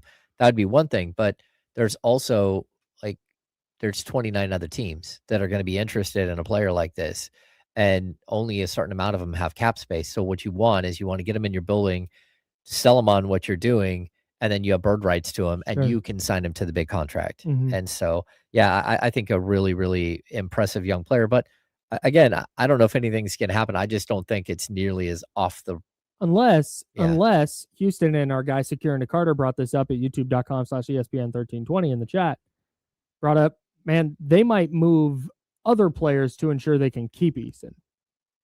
No, that's always a possibility. For the exact reason we're talking about. Like, they probably view him the exact same way and go, man, hey, we couldn't sign him right away, but we wanted him to prove it. And he's shooting 47% from 3 this year. Yeah. He has to be a piece of what we're doing moving forward. The problem that you have if you're Houston is it's not this year, it's not next year, it's not even the year after that. Like, you are going to be in cap trouble for the next couple of years because you went out and traded for Kevin Durant and signed him to a 2-year deal for $44 million and $46 million over the next 2. You got Şengün, who's spectacular, and his contract goes from 35 to 39. You've got Jabari Smith, who, again, his contract continues to climb. Like, you're going to have to give up some of these players because that's the new NBA. Even like the Reed Shepherd thing, you're waiting for him to develop. And again, you're still going to have to pay Amin Thompson, which is going to be a max money deal. So you have to project what it is that you're trying to do, but you got to project out a couple of years. And a guy like Tari Eason, if he's going to make 18 to 20 million bucks, probably doesn't fit in your budget, unfortunately. Sure. That's James Ham. I'm Kyle Madsen. We're the Insiders here on ESPN 1320. That is Sacramento Sports Leader. I thought this note, speaking of Mark Stein, I thought this note was ironic. I think I'm using ironic the right way. He mentioned that one of the issues in the trade market is that 3 of the big names in the trade market, Anthony Davis, John Morant, and Giannis, are all hurt going into the deadline. But the irony of that to me, and again, I think I'm using ironic correctly, is that a huge reason that all 3 of those players are available at the deadline is because how often they're hurt. Yeah. Specifically with Davis and Morant, but even Giannis to an extent. Giannis has had a hard time staying on the court. He missed an entire playoff series, save for 1 game a couple years ago. Now he's had this calf issue. It was crazy. I've never seen a player do what Giannis did with his calf. So he injures his calf mid-game and then gets up in front of the reporters and goes, yeah, I'm probably going to be out like 4 to 6 weeks. And that was just correct. Like, he just knew that. He's like, yeah, I hurt my calf. I know where it hurts. I know how much it hurts. It's like a 4 to 6 week injury. Yeah. And then they're just like, yeah, that's how long he's out. What? You could just do that? You just call it? That's crazy. Yeah, it's to be honest, like, this trade deadline is going to be weird, and we're already seeing the other thing that, hey, they're having a difficult time finding a taker for John Morant. They're having a difficult time taking a taker for a realistic place for John Morant to land today. Like, we still have 9 days. Like, there are people who are waiting in the wings and saying, is it really going to take nothing? Is it going to take nothing to gamble? And get a guy like that? And the answer is, yeah. Like, if it's 0, like, if you're the Kings, why would you not trade Zach LaVine straight across for John Morant, even if it costs you like a protected first-round pick down the road?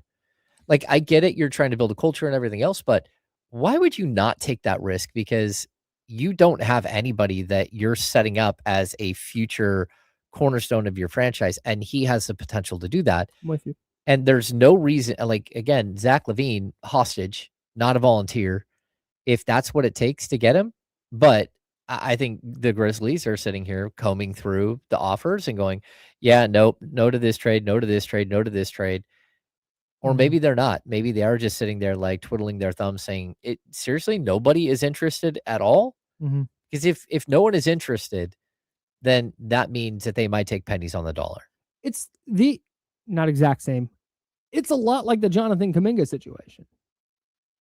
We're going, yeah, we're not going to go bend over backwards to get the guy in our building, but if they're just going to give him away, it's like, go ahead and make that call. We've talked about the potential addition by subtraction of Zach LaVine, and at that price, if it's a lottery protected first and Zach LaVine straight across for John Morant, I have a hard time unless you think that he is going to be a torpedo to your franchise. You think there is 0 redeeming qualities about John Morant. If you think that's the case, all right, then don't. If you think it's going to be worse than having Zach LaVine here, fine, then obviously don't. But if you go, man, you know what? There's still a lot of talent there. We think that a lot of his issues stem from stuff internally in Memphis. Yeah, we'll bring him in and give it a shot. I would wait. At that price, I'm taking it. Yeah. Like, I will run that risk. And you have him, 3 more years? This year and 3 after? This year and 2 after. Oh, this year and 2 after. And All you right, save cool. $7 million off the books next year because he makes 42 to 49 million for Levine. Zach LaVine's out the building. You got this year and 2 more years of John Morant. Doesn't work out all right. Yeah. Gets in the building this year. It's a disaster. Cool. Get Darren Peterson, first overall pick. Yep. Get Darren Peterson in the building. We're not going to let John Morant affect our growth. Yep. If that's the case, because Mark Stein saying that there's no firm. What was his exact wording here? I wrote it down. I think there was no market. Yeah. Quote, the search for a confirmed Morant suitor thus continues, because he made it abundantly clear, like, the Pelicans are not calling about John Morant. So yeah, if I'm Scott Perry, I'm doing exactly what I did with the Jonathan Kuminga thing. I told you when I reached out. Take this? Yeah. When I reached out, it was not at this time, ... That means not at this time, but maybe. Yeah. We called and they wanted 3 firsts and Keegan. Yeah. Like, we'll call him again later. We'll see how this goes. Yeah, and again, if they say no, fine. You're not losing anything in the process. No. And it could be a deal that it's not even Zach LaVine. You could actually make the deal with DeMar DeRozan, Devin Carter, and Dario Saric. Sure. And it would, like, financially, it would work. Mm-hmm. So it's not like the Zach LaVine is the only way to make that move. Yeah, right. But if you're setting yourself up for the summer of 2027, and realistically you're looking at, okay, is it 2027 or is it 2028? Because that's the year where, again, Morant would be off the books, but also Domantas Sabonis and Malik Monk would be off the books. Like, I at least would like to see next season what a Ja Morant team with Domantas Sabonis, with some of these young players, with a top tier pick, with Keegan Murray. Like, okay. It's worth noting that when Ja Morant and the Grizzlies were cooking in the 2021, 2022 range, 2023. Yeah, 2023. He was that dude. Like, teammates loved him. He was the head of the snake. If you think there's any chance he can get that back and it's going to cost you Zach LaVine and a lottery protected first, yeah, man. I'm so in. Yeah, and I agree. When we had Jerry Reynolds here, he said, 95% of all players need to go play for a second team or a third team or a fourth team. Yeah. And I'd also point to the early Detroit Pistons. Go back and look at that roster. Rasheed Wallace had played all over the place. Chauncey Billups had bounced from one team to the next. Rip Hamilton was on his second or third team. Ben Wallace was on his second or third team. The only one, I think, Prince, Torian Prince. He was, okay. I think they drafted, am I getting? Yeah, their small forward they had drafted, but a good portion of their team were all players that, had been around the league and had successes and failures. And that's something that they look at. What year is this? Look at the early 2000s when the Pistons won the NBA Finals in 2003. I was still in the 2020s, sorry. Tayshaun Prince. Prince. Killing me. Yeah, I missed our decades jump there. Sorry. Yeah. If you're going back to that team, though, look at the team that won the championship. Again, Corliss Williamson was there after getting traded from the Kings to Toronto, and then from Toronto to Detroit. Rasheed Wallace had played for a couple of teams at that point. Washington, Portland, Atlanta, and then he lands on Detroit, and they help win the title. Rip Hamilton. It's not just all young players. It's again players that have bounced around the league that sometimes they're just searching for that NBA home, like what we saw with Malik Monk. I mean, look at again, Chauncey Billups was drafted by Boston, played for Toronto, Denver, Minnesota.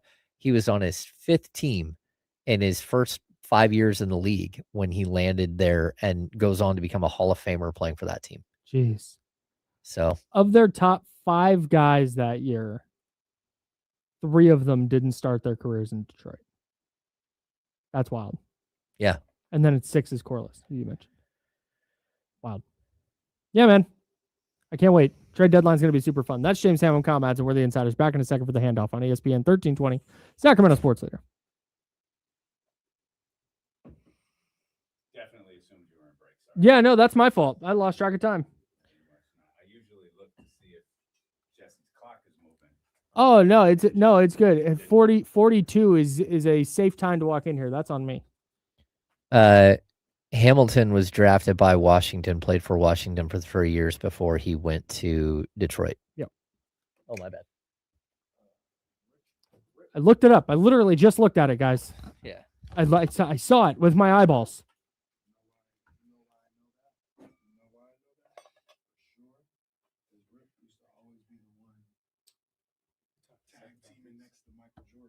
No, I won't.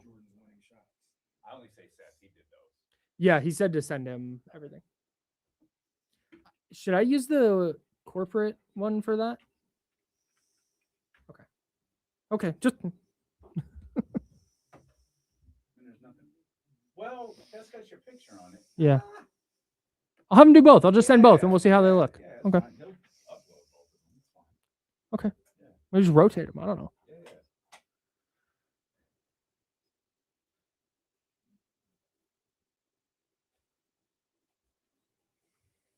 Dave, I'm gonna race them.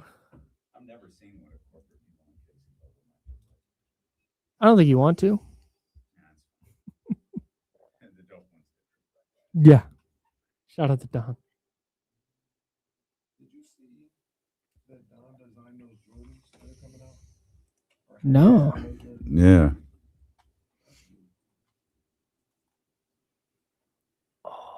Good news for Steeler fans. Mike McCarthy is really excited about Will Howard. Bad news for Go Steelers for fans. Mike McCarthy's really excited for Will Howard. Mike McCarthy. Oh boy, I'll do it again. I'll be the McCarthy apologist. Pretty good. He's No, he fine. is. He's It's fine. not where I would go if I was the Steelers. I get why They did might it. keep Aaron Rodgers around, so I guess. He's pretty good, and if he was hired as the 49ers head coach, I wouldn't have like maximum confidence that they'd win a Super Bowl. Two things can be equally true. He doesn't invoke confidence, and he's a really good But coach. they're going to be fine. Yeah. Yeah. So who wants the Browns job? Not it. You got all the jobs at this point, Jesse. It might be you. That's one I won't take. There it is. You can take the Browns job and then bring in Tua. I'll get fired the moment that happens. Jesse would fire himself if Yeah. he did that. I'm not cut out for this, guys.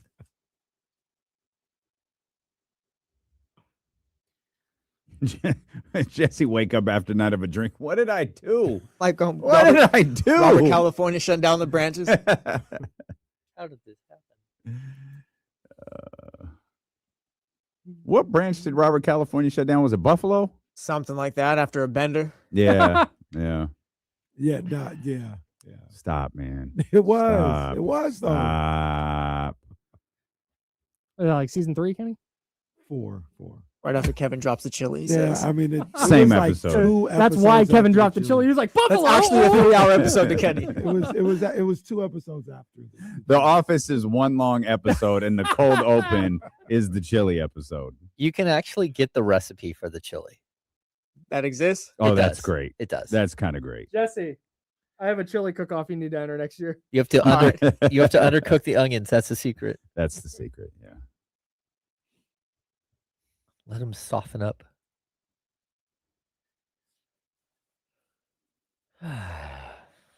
This is interesting. Yeah, I don't think this is. It's not the worst idea.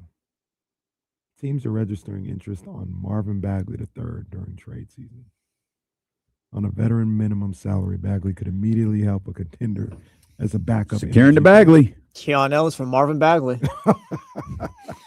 Who says no? That would be amazing. Shut your Super mouth. team Talk. just young. That would be amazing. Marvin Bagley in a 2nd-round pick for Keon Ellis. Yikes. All right, coming back. Oh, sorry, Jesse.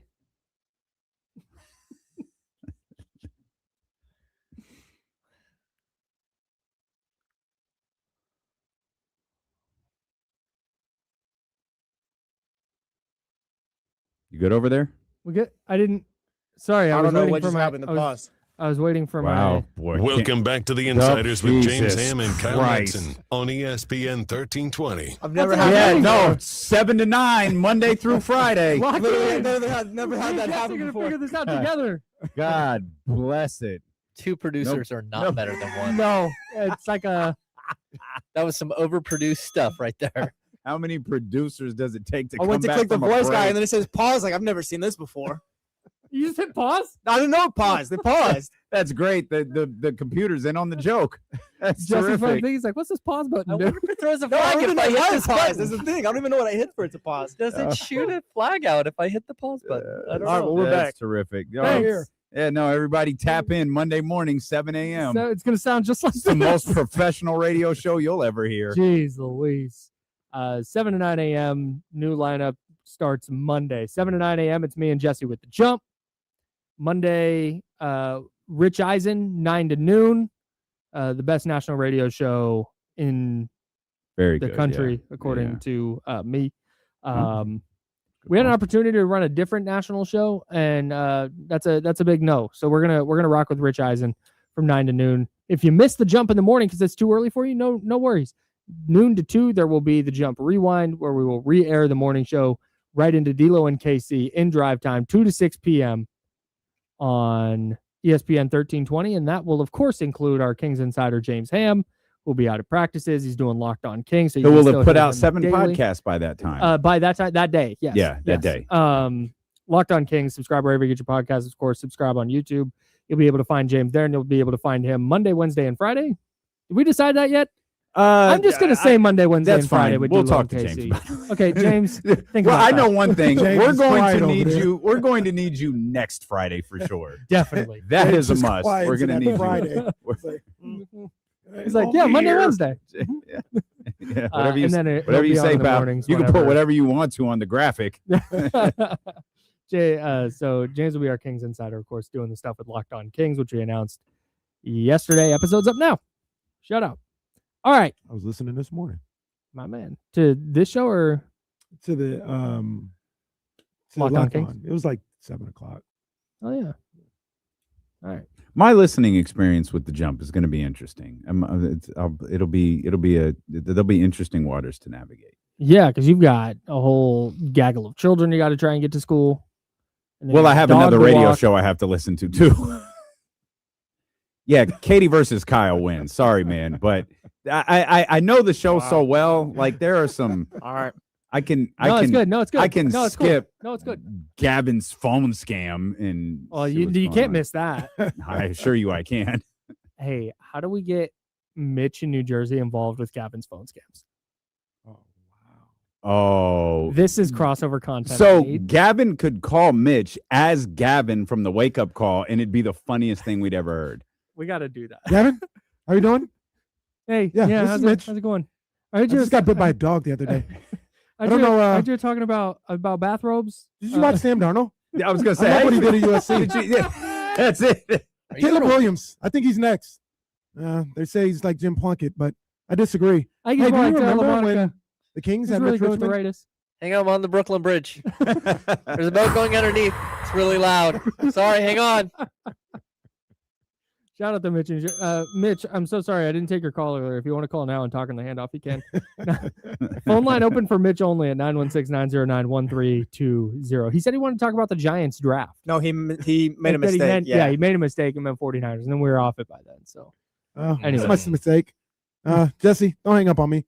all right, you still there? All Hmm. right. Not going to say his name, but I'll say his initials. Iconic. All right. We're So locked in. Very iconic. much iconic. Locked in. It's a handoff. You guys watch AJ DeBonsa and Koa Pete last night? Mm. Did you watch the Braden I Burry watched- show? Yeah, I was about to say I watched AJ DeBonster and Braden Burries. He keeps climbing up the mock Dude. draft ladders. The 29, 5, and 4 is cool. Getting to the free throw line 14 times is great. He's shooting the heck out of the 3 ball this year. That's awesome. Mm. I was blown away by the pace that he plays with. Mm. He's just under control the entire time. And when you watch him, I felt the same way about Tyrese Halliburton. Mm. When you watch him play college basketball, you're like, oh, that's an NBA player. Yeah. Like that's an NBA player playing in college right now. Yeah. That's that was the thing that jumped out to me watching that game last night. He started off as a mid-second round prospect, and he just continues to climb up the draft ladders. I saw him last year at the Golden One Center, one of the great high school championship performances I've ever seen in my life. I think he had 41. In the state championship, and he was like 10 of 13 from the field. Like, he was unreal in that game. I think he set the record for most points in the state championship game, California state championship game. But man, he looked great. He's looked great all year.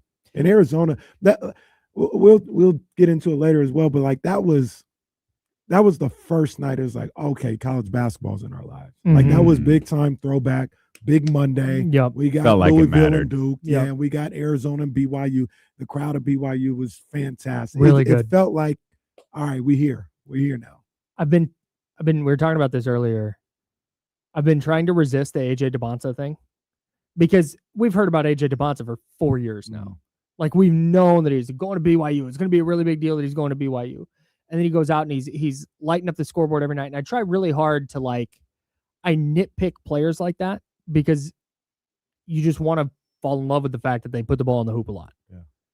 And maybe they don't do A, B, and C very well. Last night, I just punted all that. I saw enough last night.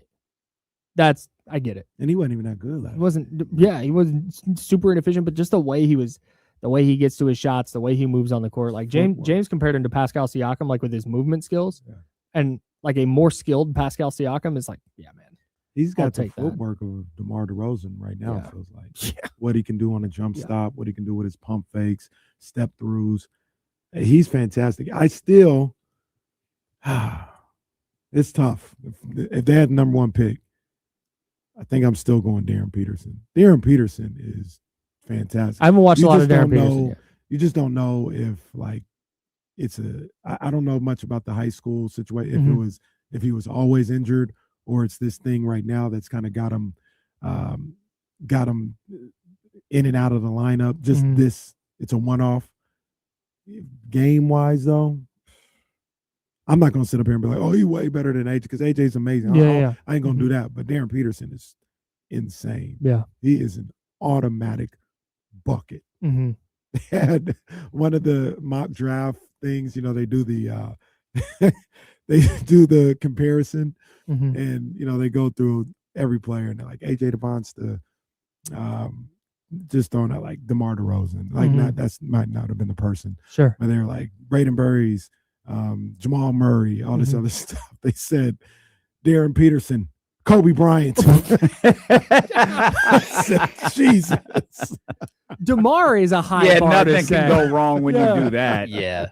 That's how automatic that boy is, though. That's wild. I ain't gonna say he's Kobe, but I didn't say that was stupid.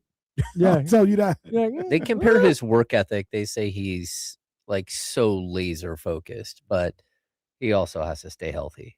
Yeah, that's a big deal. If you can't stay healthy at all at the college level, it's like, all right, man, how's this going to translate? But he's talented for sure. Yeah. It just feels like the more and more we start to dive into, I should say, I start to dive into, because college basketball for me is usually like a February 20th type of thing. But with where the Kings are, it's like, all right, we got to lock in now. We got to start figuring this out. Right. And just the more I read and the more I research, and I'm trying to watch more college basketball this time of year than I have, it seems like we talk about this Keon Ellis trade. Even if that's the 28th pick, like, there's a really, really high chance that there's going to be some contributing player available late first round, early to mid second round. Like, the talent just seems vast this year. 100%. And that's why I think it is important, if they can, to get back into that first round or to get another second round pick. And potentially you can combine 2 second rounders and get back in the first that Which way. they currently have, right? They have two. They have two They can second get a third rounders one. because they have Charlotte's Charlotte. pick as well. There And you they're go. 2 early picks. We're talking about like 34 and 38 right now. Yeah. Like, look, if you have some team that's maybe in the late teens right now that's like looking at Keon Ellis and saying, hey, we don't really want to give up our first round pick. We'll talk about it. Like, okay, well, how about we throw in a second round pick and go from a Keon Ellis in a second for a first.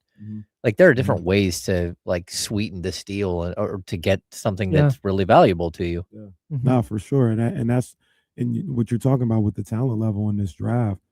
You know, you look at somebody like a Braden Burries. He might continue to climb, but he might be a late first round type guy. You get back to the 27th pick, and all of a sudden you've gotten Caleb Wilson and Braden Burries in your draft this year. Man, that goes crazy. You go, I forgot my man's name off the top of my head, but the point guard at Arkansas, who's a bad boy. Arkansas played tonight too, matter of fact. He's a freshman who's a bad Michael boy. Brown's Louisville, right? Michael Brown, Louisville. Rough night for him last night. But it's like a Chua, or not a Chua, but it's something.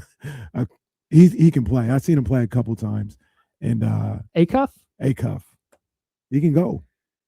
So like you get into this draft and you got your own pick at say 6, and you come away with Caleb Wilson probably won't be around then, but Caleb Wilson, Kingston Fleming, Koa Pete, you got that, and then you go back into the first round and get a pick at the 27th pick. You might get another starter at that pick. And that's where I think the top of the draft is such a how do I want to say this? I feel like there's more volatility at the top of the draft because if there's, let's say, this is an 8-player draft, like it falls off after 8. It would be impressive if 5 of those guys are really good. Like if 5 of the 8 turned out to be awesome, right? But the thing that Scott Perry did this year that makes me feel really good about him drafting moving forward is that do they hit on one of those top 8 guys? Maybe. But if they do get back into the first round, I feel like they would be doing so with a player in mind, like they did with Nick Clifford this year.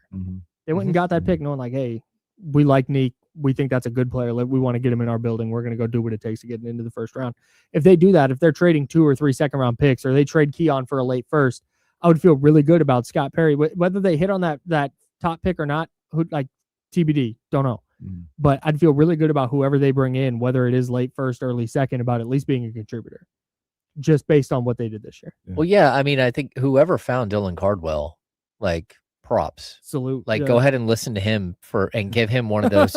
No, give him one of the second-round picks this coming year. Say, go ahead, it's yours. Yeah. You get to make that pick. So whoever it was that found Dylan Cardwell, and because it's like moldable clay is what you found. And if you're a scout that can find moldable clay, not everybody is. You know, again, I don't think Jonathan Kuminga is still moldable. And so, like, you've got to have somebody who's looking, even in the undrafted portion of the draft, you know? So, man, they hit at least on 2 of these guys. That's what it looks like. And a possibility for all 3. And they believe right now, I've had conversations, they believe right now they found 3 rotational players moving forward. Sure. Like when this team is a playoff team, or this team is coming, you know, goes out of this lull and is coming out the other side, they believe that all 3 of these guys will be part of that and major players in that, not just like off to the side watching and still on the roster, that they'll be part of what's happening. Yeah. And maybe they're right, maybe they're wrong, but like if they can do it again, right now they've got 3 picks, they can find 3 more players. Okay. Yeah. That's fine. You're listening to KIFM West Sacramento, KRXQ HD2 Sacramento, ESPN 1320, Sacramento Sports Leader, always free on the Odyssey app. Is the Mike Brown storyline just over now? Do we still care about that at all? Yeah. Like going into over. like Kings Knicks, like that doesn't play at all tonight? Nah, the only one that mattered was the home game. Yeah. Okay. And yeah, I don't know what there is to discuss that hasn't already been discussed. I honestly hadn't thought about it, so you just said something. Yeah. Like like Damian said, the home game was interesting, and that's something that you wanted to see how we knew what the reaction would be. You just want to see it, you want to experience it. Well, there was one thing we really wanted to see. It was the interactions between Mike and Doug. Yeah, we were robbed. Well, not all of us were. See that again tonight. We're tapped in again tonight. Yeah. I don't think that's ever going to change. No, we'll see. Well, it'll be interesting to see if the Knicks win. If Mike looks over at him like, hey, because the Knicks did not win at the Golden. No, I mean, not even Mike a little bit. Called it the worst game of the season. And that's saying something, because at the time they'd been playing some pretty bad basketball. Yeah. I'd argue they topped it the night after when they got their ass kicked by the Warriors. But and then he's hugging Draymond after Draymond tried to ankle lock Cat. And how'd that go over? Not well. Come on, Mike. Draymond did that? Yeah, he's not a dirty player though. Sure, Cat probably stepped on him first, and then he was just bracing himself. Well, I mean, he was minding his own business, Cat was, but he shouldn't be minding his own business by Draymond. Yeah, you can't do that like in the area of Exactly. somebody. Yeah, no, that makes sense. Why? And I'm asking you guys, as people who've been watching basketball longer than me, why do MSG games matter more? Because it's the Mecca. We do this all the time. It's the Mecca. It is. I Like, don't know that's- that they matter. Like but this feels like it matters more to me. If it's Wemby Like, at the Garden, it matters. Oh, sweetheart, the Kings at the Garden does not matter. This is My Dylan mom at was the mad 'cause Garden. She had to watch the Kings. No, Dylan at the the Garden. Kings at the Garden does not matter. Got reporters after the game asking Dylan Cardwell, "Hey, so what was it like playing at the Garden for the first time?" Yeah, and that's the thing. No one's going to be talking to Dylan Cardwell after the game, except Jason Anderson. This No, Kings Chris Peterman. team. Oh, is Biederman there? Oh, is it Chris? I apologize. I apologize. to Chris This Peterman. Kings team, no, it doesn't matter. But you guys may remember the buzz when the greatest show on court went to the Garden. Mhm. I think some of it has to do with the fact that, and there's a couple different factors, but some of it has to do with the fact that the people in New York love basketball, and they will give you your props and salute you if you do something great on the basketball court. And what I mean by that is, like, I see you see the clip all the time of like when Jason Williams is in there and he has like 2 or 3 highlights from there. But he does this behind the back from the 3-point line in the Vladi, and there is a buzz in the building after. It's like, oh my gosh, like it don't matter that it wasn't a Knick. They are buzzing in there because they love basketball like that. They react to basketball that way. So that's one of it. And for a long time, I mean, there's just been a gang of great basketball moments in Madison Square Garden, college and pro. Well, they're amplified because of the city. That's it. Like, Yeah, sure. those basketball moments might not hold the same in the Golden One Center, but like New York is, it is, and they react different. to it. Yeah. Oh yeah. No. They react to Absolutely. Yeah. Absolutely. I think it's the unique collection of individuals that are there. Like, it's just New York is just a different place. Yeah. It's a one of one. Like even it's New York, LA, right? In terms of markets, LA is not like New York. No, not at all. Los Angeles feels like a bunch of people who live in Los Angeles. It just feels like an overly populated area. Yeah. New York, it doesn't feel like anyone lives there. Everyone just came from somewhere else to be in this particular place. Now that has a lot to do with like the areas that you stay in. And, Sure. Yeah. you know, if you're in Times Square, that's the way it's going to be. If you walk a little, further down, it's going to be a lot different. But yeah, New York is just it's a one of a kind city. Yeah, I think I've been to a lot of world-class cities. It's my favorite city ever. Like it's just everything is big. And so when you get into Madison Square Garden, it's just like you're in awe. Like the inside of the building is huge. The ceiling is unique. Everything feels different. It's way more intimate than the new stadiums. Like you can love Golden One. If I can, and I would compare Golden One, it's way better than Chase. It's way better than a lot of the new arenas. But you go into a building like that, and it's like going into Wrigley. It's like it doesn't matter that it's a kind of a dumpy building and like an old, and the neighborhood's funky and everything. It doesn't matter. That there's rats running around. Yeah. In the back. None of that matters. No, you're Big there. rats. You're literally riding elevators with rats. Them It's- rats are huge. Yeah. New York is crazy. Rat's got a suit and tie on. Hey, is that a possum? Nope. Yeah, I love New York. I mean, it's just such a special city, and that's what you feel like when you're in the building. It's just another special thing in a special city. The people of New York City have a certain energy to them, and they bring that energy into the arena. Like it's just Sure. Damien said it's a different place. Mm-hmm. The people there are different. New Yorkers are different individuals, and they bring that energy into Madison Square Garden. I've never been. I can't speak because I've been there, but just watching. No, on it's TV, different. It hits. Yeah. Like it definitely hits. It was a dump until they redid it. Like, it was a gross. I mean, it's still a gross arena, but the visual part, like, it's a big change.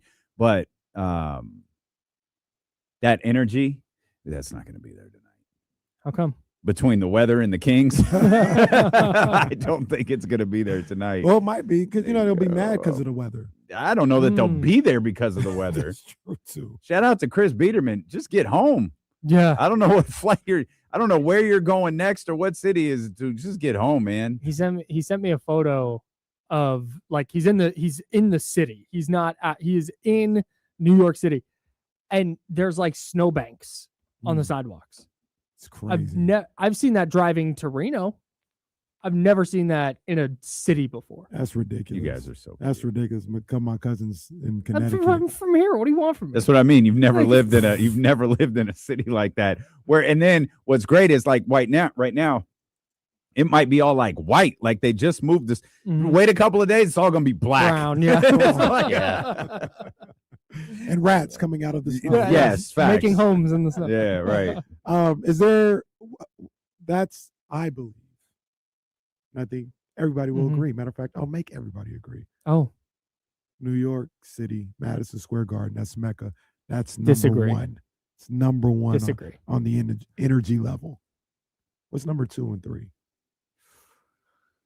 Ooh, number Energy 2 level. in the NBA. You Yeah. mean number 2? Ooh, I want to say. I mean, and energy is that's the wrong word. Like it feels different. Like I've stepped in this arena and it feels different. Is it Crypto.Staples? No. It's probably Absolutely Boston, not. even though it's Emphatically not. Boston's not. good.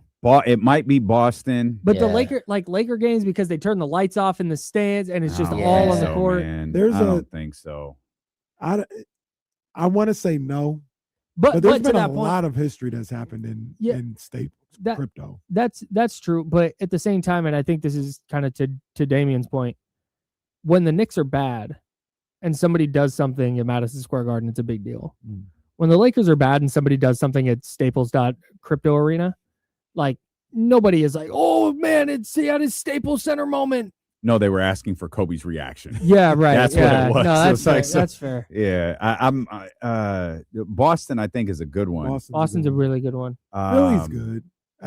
Philly, that arena doesn't hold any lore to it. It's not like, oh, I'm in Wells Fargo Center. Like, Hey, man, ours is pretty dope. I'm trying not to be that's biased. Like Golden energy in One that has joint. energy to it. Phoenix has a good arena. That's a basketball. Phoenix city. has really good fans. Phoenix is good, but dude, that game won at Golden One. Oh yeah. This year, come back against the Bucks. Zach LaVine dunk. Yeah. Team won 10 games. Yeah. I wonder. It's up there. That Zach LaVine dunk was crazy. Yeah. The reaction to that was crazy. I wonder if the Kings are any good. They lost by 17, but still, No, that but moment was But that's great. why. That's why it's crazy. Yeah. I wonder if the Kings ever get good, and we're talking 25, 30 years from now, if like you talk about you go into the Garden and you're walking and you're like, I'm in the Garden. Smaller scale, not comparing it. But the way that arena is made and structured, the Golden One Center, when you walk through the main entrance and there's that air and you just see the arena and everything, that to me, that has a little energy to it. That's like, oh, I'm at something different, as opposed to walking in and you see a wall. Right? That's what happens in most places. Shot at the Yeah, it's called the Chase Center. Yeah, just shot at the just say the Chase Chase Center. Center. That's how most of them are. How do they get to the end of this hallway and there's no arena? for Yeah, them to walk to? go around the corner over here, the concourse. There's another wall right there that matches this one. Remember at All-Star Weekend, I was walking through the where they were getting all the food prepared. Yeah, that's why your kitchen? phone died. This was a long walk by all of us. It was like They was a trying hallway which Yeah. had They was trying to hand condiments. Kenny the asparagus. Like, hey, go put this on the table, man. That arena sucks. I had somebody. It's awful. It's so tough. I had somebody. I was at a game and they went, hey, come meet me at halftime. I was like, no, I can't. I found my seat. I'm lucky to be here. I'm gonna go. But even with Oracle, Like you walk in, Oracle was different. and you walk in, and there's a wall. Yeah, for You sure. walk Yeah, into yeah. the Golden One Center, and you go through those doors, and it's like, Yeah. oh, It's open. Right. It's Oh, light. yeah. It Yeah. is very much like let there be light. yeah. The Mhm. wall of It feels light, the special. wall of Yeah. windows is Yeah. huge. Yeah. So Yeah. but that's us here in Sacramento. There's The thing- but- no history there, so we'll figure out if they can win in 25 years from now, if it'll be something. There'll special. be a But- moment, might be Ryan's kids or Reese's kids or something, where they walk into that arena and their eyes get big and they look around and take it in for the first time and see what this is a big deal. Yeah. We talked about that with, and I don't think Levi Stadium's really ever gotten there, but it definitely has more of it has a better vibe than it used to. Where like you just need something to happen there. Well, I think. I disagree. I think part of the problem with Levi Stadium, which is so different than the Golden One Center. It's now different. At Crypto, the stuff outside, like part of that Game 1 energy is what was happening at noon. Sure. Yeah. Like outside in Delco, and once you all of that energy transfers inside. There's traditional tailgating in Santa Clara, but there's nothing. It's like that's it. There's nothing there. I just mean from the arena being a special place, like for people to go like, oh man, I was there for Game 1. Oh, I was there for that. Man, remember that Game 7 against Memphis? Oh man, I was in the building for that. Like you need those moments to happen on the court to kind of achieve that status that Kenny's talking about. Yeah. The other thing I'll say is, as much as people drag the Kings like nationally, I don't think I've ever heard anybody say anything other than how awesome Kings fans are. Mm-hmm. And so I think that plays. If they're good for a sustained amount of time, I think it's going to very quickly become a thing where people know, like, hey, you don't want to be the 5 seed playing against the 4 seed Kings. You don't want to have to go to that building 4 times. Yeah. I think that change would happen really, really quickly because I think people know. Yeah, and I think taking away the avenue of tailgating, how Arco used to tailgate and all that stuff, like it's kind of the way arenas have gone. But when I went to Toronto and they had Jurassic Park like right outside the arena, and it's just crazy, people lining up. There are people like sleeping in line for 3 days to get into the building, and so, and then not only did they do that there right outside the building, but throughout Canada, they converted parks into that with viewing for when the Raptors were in the finals. I think we would see that in Sacramento. I think we would see that whole area like become that, but then you would see one in Roseville, and you might see one in different areas of the city where people are congregating to watch the game. That round 1, that was absolutely amazing. For Game 1, I parked where I park. Me and Jesse are going to keep that a secret for now. But I park where I park, and it allows me to walk down K Street. And K Street was lit. Like anything that you can envision, like any restaurant, no deli, whatever. It was purple. There were people on the patio. They were eating and getting ready, drinking, doing all this other stuff. You get down to the Golden One Center, obviously it's crazy. But what we didn't necessarily see, because we were inside, and I saw a video afterwards and all this other stuff, is what was happening on the concourse and down L Street, where they shut down L Street. They put the game on the parking garage. Yep. There's another 2,500 people out there just watching the game. And they did that the whole playoff series. And to James's point, I think if they could get back there, that'll be a regular occurrence. We walked from what was Public House all the way down to the Golden One Center after Game 6. And as we're walking, we're adding people to walking to the Golden One Center. You would have thought we was marching for civil rights the way that crowd grew. We was crossing the bridge in Selma with that group. It was kind of crazy. Like, where do these people come from? Like, we don't have tickets. We're just and then we get there, and it's not dark. Yeah. So everyone is just standing outside the arena, just waiting to see that Game 6 light the beam go up. That's it. It was a special time, and I think that obviously it's the Warriors. The Warriors are a juggernaut when it comes to ratings and all this other stuff. But I think the setting of Sacramento played a role and told that story in that series as to why it was. Well, we know that for big sure deal. because the NBA milked the hell out of it Yeah, they the did. first month of the next season. They played each other like 11 out of 13 Yeah, games. counting the preseason Yeah, and it was all of that insane. stuff. The preseason, the last week of the season, then the playoff series. It was like, man, It was actually awful. And they It were was Oh, God, so it was terrible. horrible. and they were all It's like, on no, TV. I don't want to talk to Butcher Boy again. And they were all on TV. They were all on Yeah, like TNT right. or Yeah. ESPN. Right. So, when Darren Peterson leads us back to the playoffs in 7 years, Manifesting. Oh man, that's how long it 7 took years. Oh, what's that? 11-year playoff drought. Damn. Damn. We'll have 2 of the longest playoff droughts in NBA history. Man. Oh, I don't like that. we hadn't even. I mean, started. that's We hadn't even- reality. Darren, Like we that need you is. to Darren, we need you to get Yeah, this ship when off the you ground when immediately. you do the math, it's bad. It is so bad. Thinking about like Ryan being a teenager when the Kings make the playoffs Reese is ain't tough. even gonna be living here. Oh, Reese my gonna be in God. college.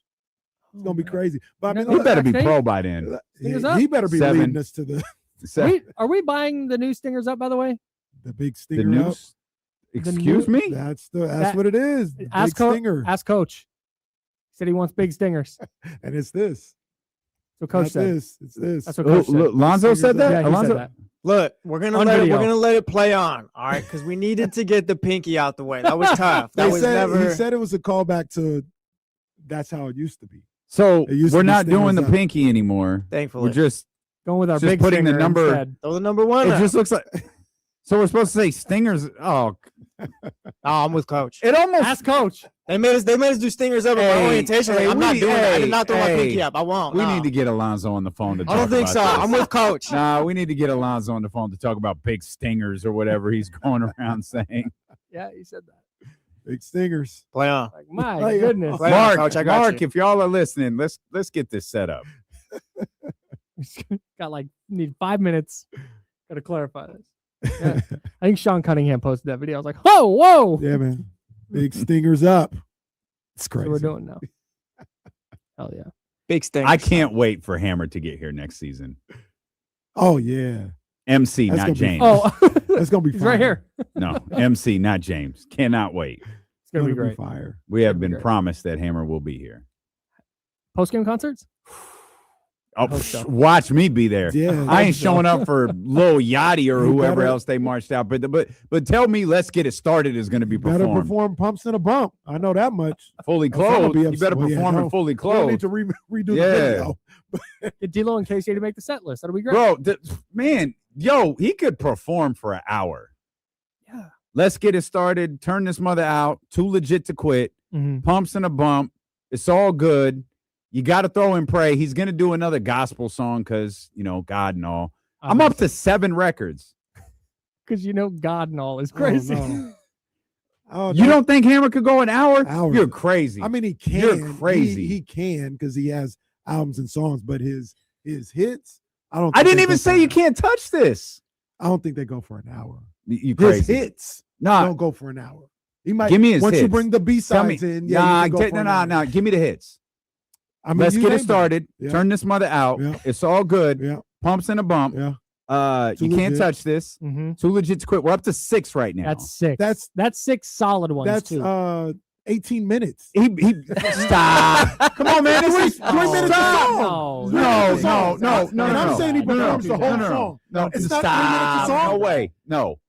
What No. he got 7-minute records. Well, one, he's going to No. do the extended mix. Yeah, Two, these records were exactly. made 20 years ago. Exactly. They're not TikTok records like they are today. Those are 2 And- minutes. And unfortunately, with all due respect, Hammer will probably at the beginning go, "Hey, check out my new song," See, and when so he's going to we say, can't count those because I've been working on this new one. Hey, Nah, bro. when Ready for the World decided, hey, check out our new stuff, it was like, man, if you don't get your ass off stage right now, you stop this. Complex is looking around like these throwing off throwing off the timing of the whole show because they wanted to get some new song in. He could do Have You Seen Her?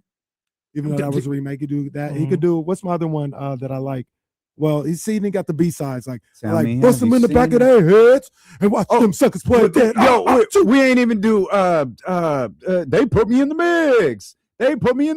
Hammer, I am. Bro, this could go an hour. Stop.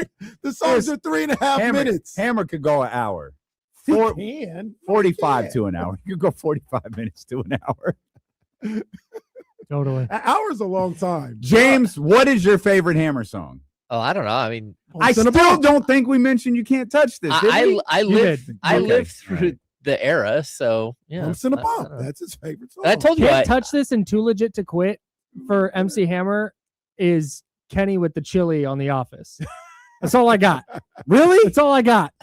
Let's get it started. It's all Dude, good. I was Turn this 5 mother years out. old. I was not outside for MC Hammer. It doesn't matter. I know. It's all good. You know. Hey, it's so good. It's so good. Wow. Boo. Is that the one with the chili? 7 to 9 is a joke. Unbelievable. I don't have Hammer pants, Soren put it. I'm But, going to be honest. but I don't did meet believe him. you. I did meet him. Whack, give your girl and got big in your back. Oh. Yeah. Oh, that one. Yeah. It's so funny. Like, Please Hammer Don't Hurt Him is really just a bunch of remakes of old records. I'm just looking at this. You Can't Touch This is Super Freak. Have You Seen Her is Have You Seen Her? On Your Face is an Earth, Wind, and Fire song. Dancing Machine is the Jackson 5. Oh, shout out Coach JT, Adams Family. They do what they want to do. Say what they want to say. Live how they want to live. Pray how they want to play. Somebody from a different radio station Wait, brought that's up not that the song as Adams well. Family song? That's the Adams Family group. Yeah. Yeah. Da-da-da-da. James know what time it is. Yeah. Da-da-da-da. Totally. Okay. All right. Your barometer for all things is the Essentials playlist. Mm-hmm. I think they've left some songs out. What's the how long? Talking is MC It's Hammer. here on 11 ESPN songs, 1320. 51 minutes. We've lost for our his mind. for his 11 songs, hypothetical 51 minutes. post game 51 concert. minutes. He must have some By the way, 5-minute songs. It's the D'Lo and Casey. how long portion is of the Adam's program. Family Groove? It's 4 minutes. Hey. Bro, this is going to go Come so on. hard. This is going to go so hard at the Sac State game. I think we're just making a concert for MC Hammer. That we He are. hasn't. Absolutely. Is there a Mark, Dr. reason? Wood, if y'all are listening, we doing this. Uh-oh. That's All a, right. that's a bad That's the, yeah. All right, boys. Doug Christie. That's the Doug Christie. I'm getting the F out Oh, of yeah. here. Yeah. Well, all right. All right, go. All right, go. Your You don't lineup starts You Monday. don't know how to transition to anything. Well, do you? No, I've got nothing. We have 2 I can minutes. see the I've beads got of sweat nothing. No, I pouring don't. off Kyle's head because he's like, we have 3 minutes left. Yeah, we just what do did you- 10 minutes on Hammer. MC, I was- not James. Hey, I was at Jesus. Vivek's Christmas party and MC Hammer walked No, in. hey, Yeah, you cannot say no, that. absolutely not. Absolutely, man. Oh, Dude, no. you got the hands No. outside the shoulder pads. When the runner goes by, you got to let go. That's trash. The That's power's an already easy call. gone. That's an Jesse easy call. said, that's Not trash. bad. Easy call. Automatic first down. Thank you. That is Hey, the ref trash. with the pinky kind of up first down, they all do it. Nobody does this. They all do like the pinky up a little bit. Well, you know that's how First they down. get judged. How they do the signs in basketball and football. What? So like, yeah.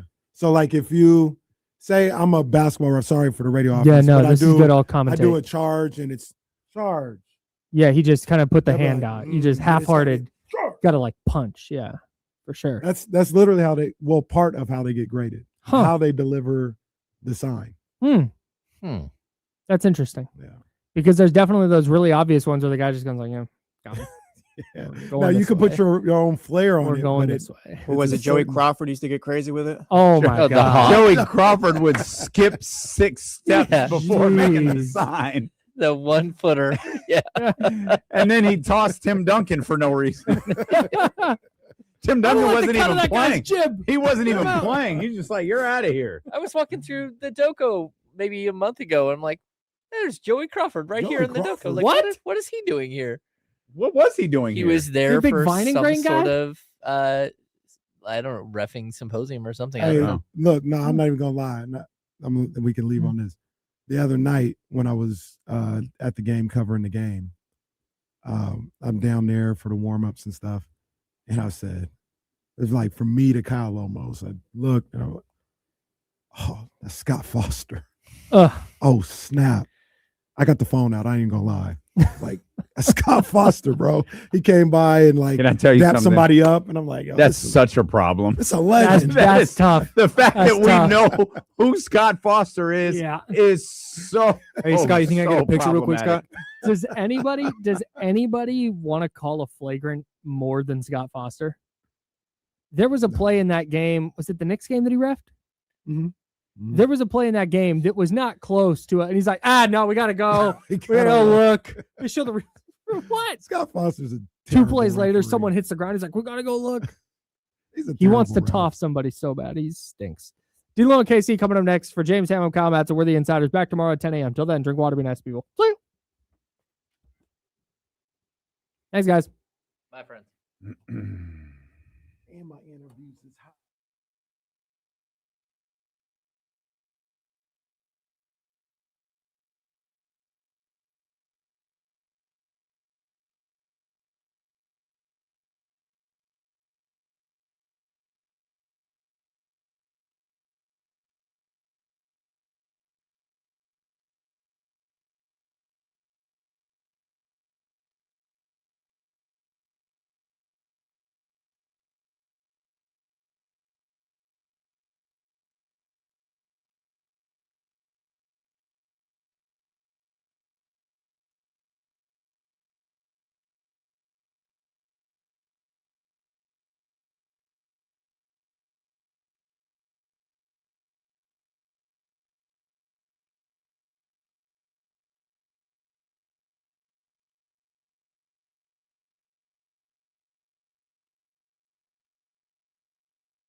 All-Star game. Like, no Giannis, no Jokic. Man. How does this work again? Man. Oh, no. Will miss 15 straight games. Oh. Thought he was coming back.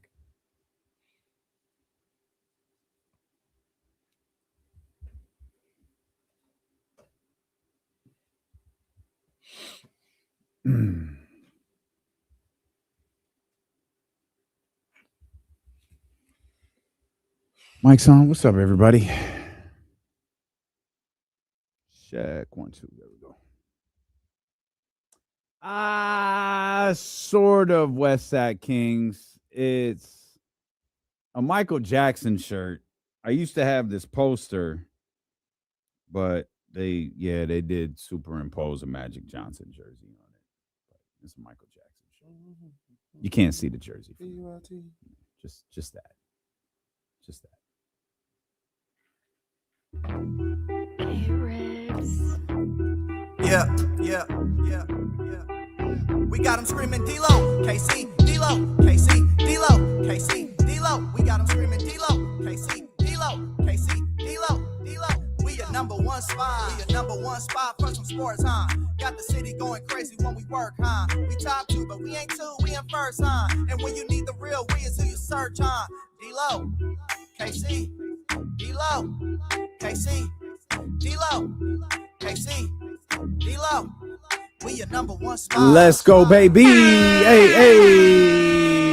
One more time for the Tuesday vibes. We welcome you in here to the Tuesday, February 27th edition of D-Lo and KC. I'm Damian Barling. The ultimate needle mover in God mode himself. He's Kenny Caraway. Yes, sir. Acknowledge me. And we are live.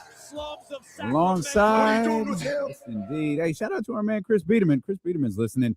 He texted. He said, yeah, got the train to Philadelphia tomorrow. No more snow in the forecast. Thankfully, it'll all come down to Sunday. Shout out, Chris. We were talking about he's in New York covering the Sacramento Kings and the Kings Knicks game tonight. And the weather out there is brutal. Our man Edison was going to go out there and watch the Knicks tonight and the 76ers next. And he was like, yeah, I'm not traveling out there. Like the weather's too rough. So just hoping for safe returns for our man Chris Biederman. So thanks for the update. We'll be tapped in to him tonight as the Sacramento Kings take on the Memphis Grizzlies. I got that story pulled up. Kyle, anytime Kyle says, hey, you got to pull up the new Pablo, like, all right, let's see what's going on. I gotta check. Did you see that whole episode? No, I didn't see it either. I never see him. I always hear him, but yeah, he texted me and I started listening to it before the morning became what the morning becomes, and man, and these owners is crazy, bro. These owners are nuts. So, I'm definitely nuts. not trying to stall old boy out, but Vivek is far from the only one. Far from the only one. Matter of fact, there might be less regular sane owners than there are crazy ones. I think there might be a handful of regular sane, regular thinking owners. Is it when you have that much money to spend and you just run out of things to spend it on, do you become crazier?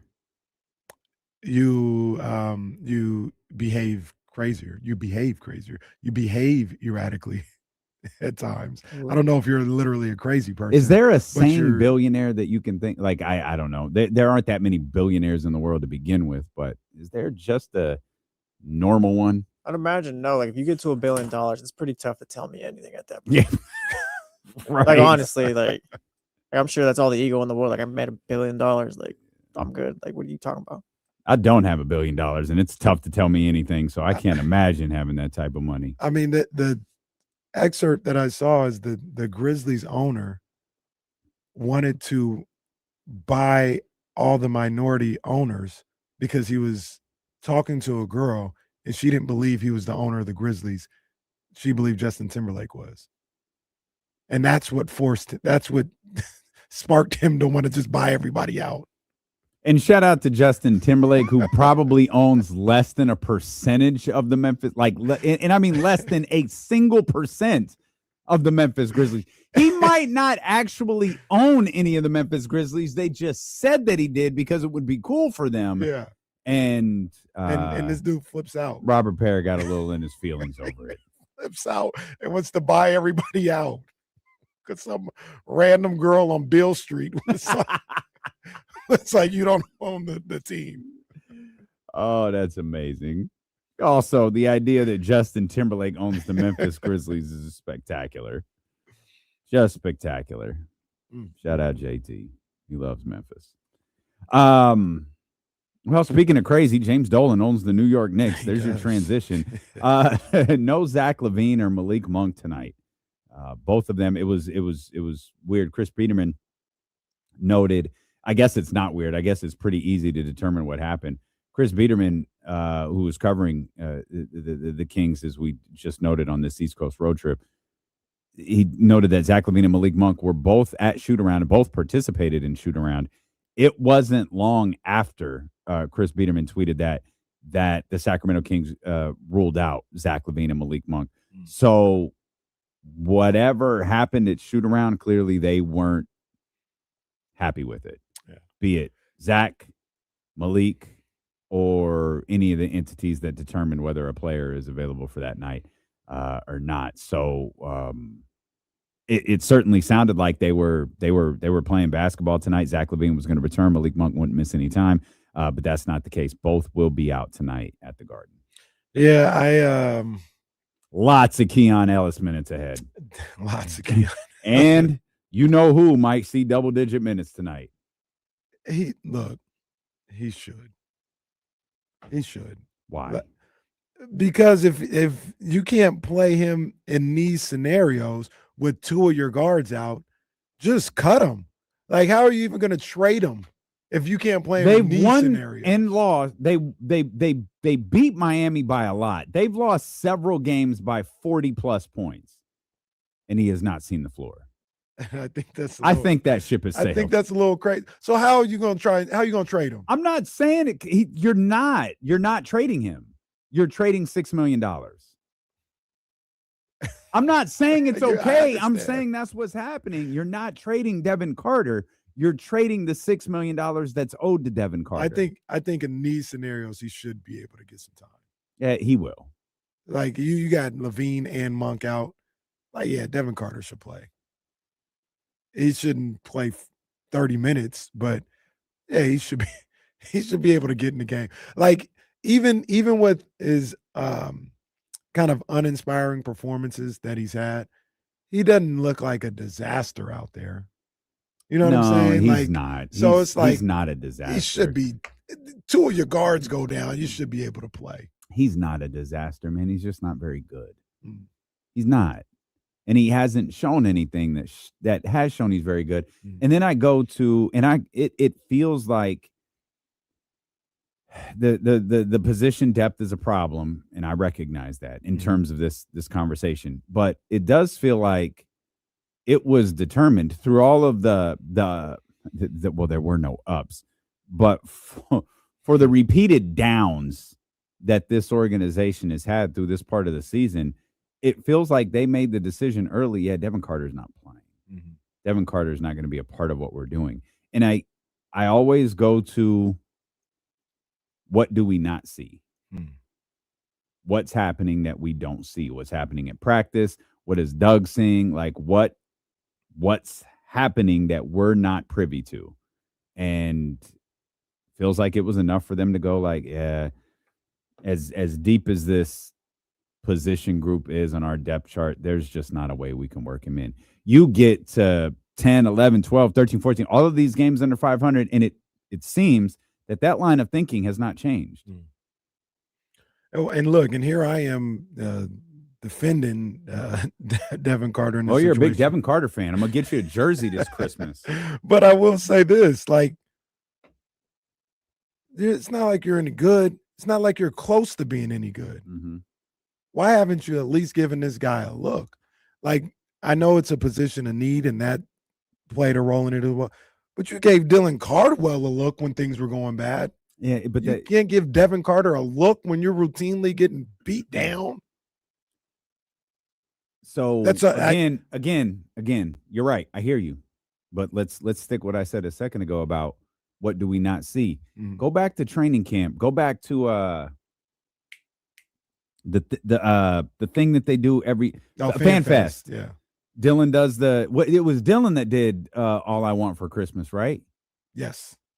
They asked Doug about it the next day, and Doug goes, yeah, Dylan surprises me every day on and off the court. That was the very first time my antennas went up. Like, I think Doug sees something in Dylan that he likes. That's training camp. That was at the very beginning of all of this. That was before things had gone bad. Right. It seems like Doug had seen something. He had identified something in Dylan Cardwell that he liked. You're right. Position group need different, but it also feels like Doug had determined he liked something from Dylan Cardwell and he's going to give him a shot. And he did. Fair. Yep. And, you know, maybe Devin doesn't show that. I also think there's I don't know how to say this. I think when you're the son of a player, it's also different. I think Anthony Carter's very well respected. Like, we heard this about Clay a lot. Like, a lot of, especially in the early run of the Warriors, the phrase you would constantly hear about Klay Thompson is like, yeah, he's the son of an NBA player. And maybe there's an entitlement to that. I wonder if Devin is that, or if Devin is fighting that. I don't know which one. I think when Devin speaks, it's clear to me, at least, that he's at least making an effort to say the right things. Whether they're genuine or not, I don't know.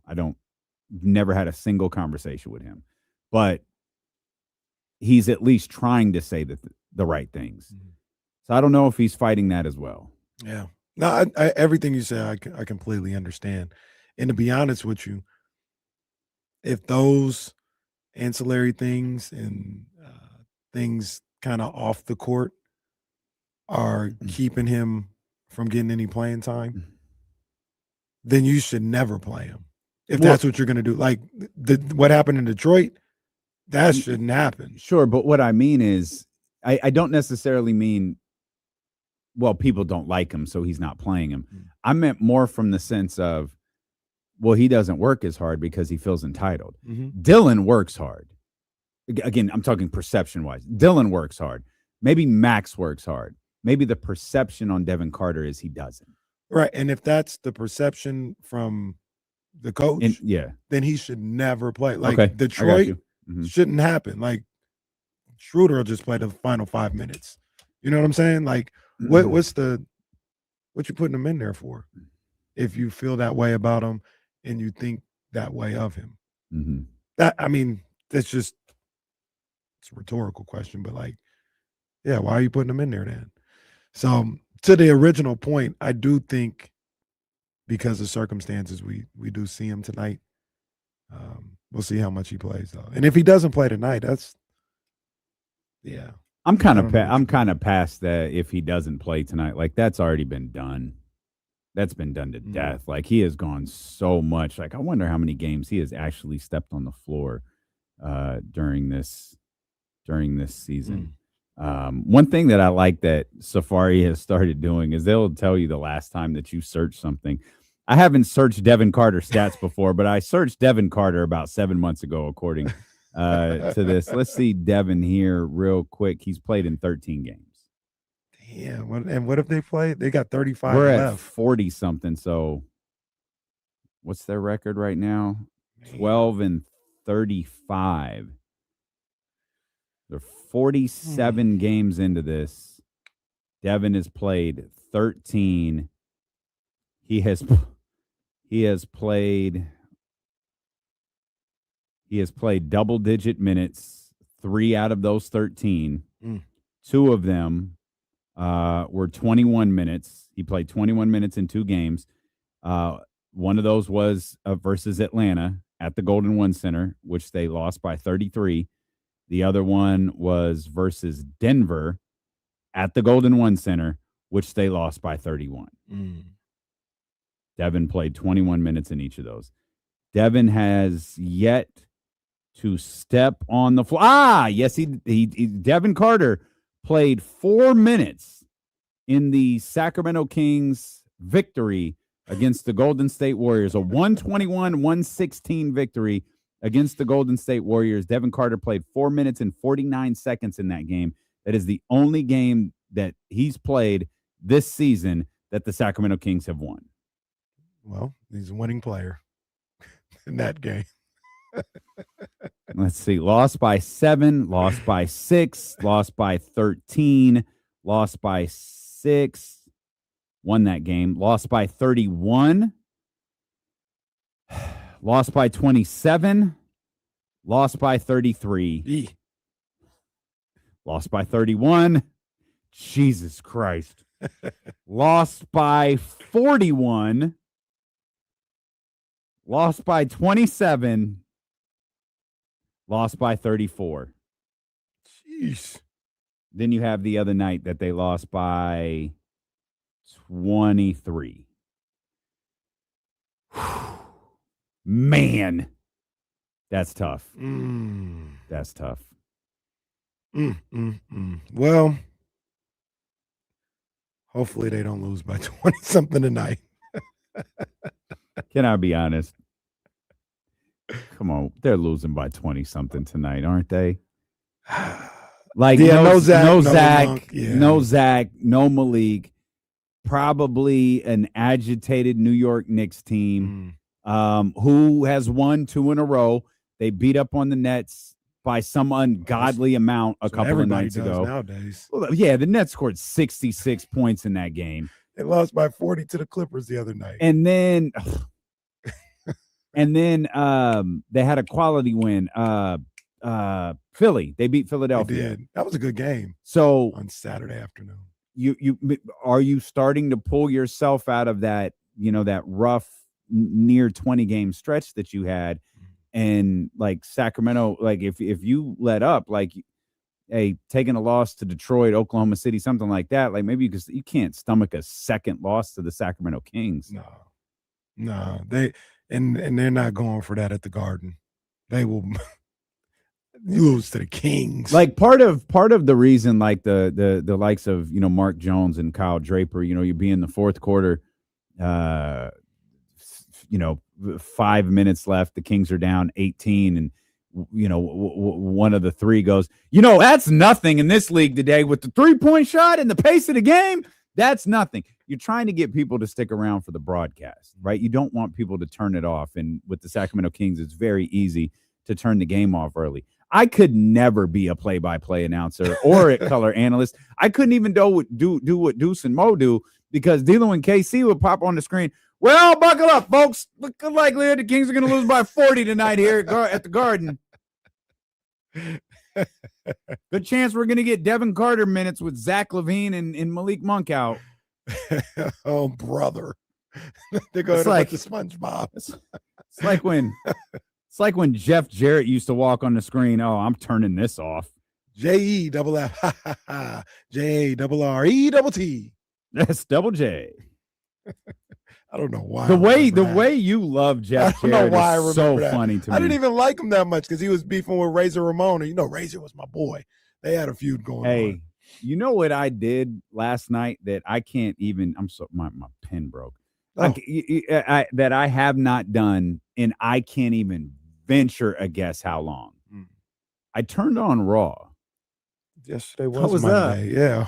I was looking to things I don't do very often. I was just kind of sitting on the couch and looking at Twitter, and I kept seeing teases for Styles and AJ Styles and CM Punk. And I'm sure they have, but in my head, I was like, I've never seen them wrestle before. And it appears they're sending AJ Styles into retirement.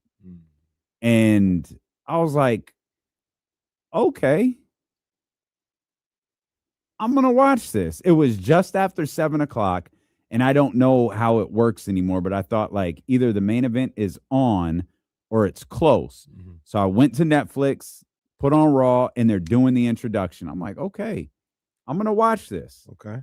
Match was good.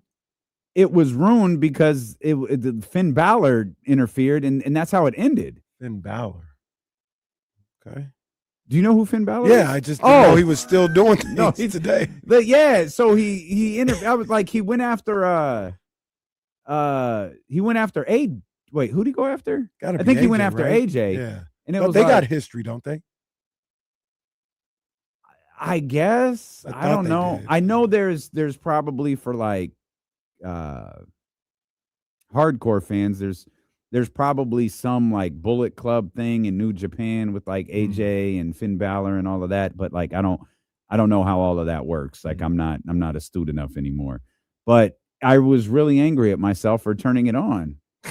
Well, because they like I was like, this should be really good, and then they give me like that goofy ass finish, and that's how they went off the air. That was how the show ended. Oh my gosh! Yeah, glad me and Casey didn't watch. Yeah, that's terrible. You sent a crazy botch yesterday in the group text. Oh my god! Yeah, that Virgil one.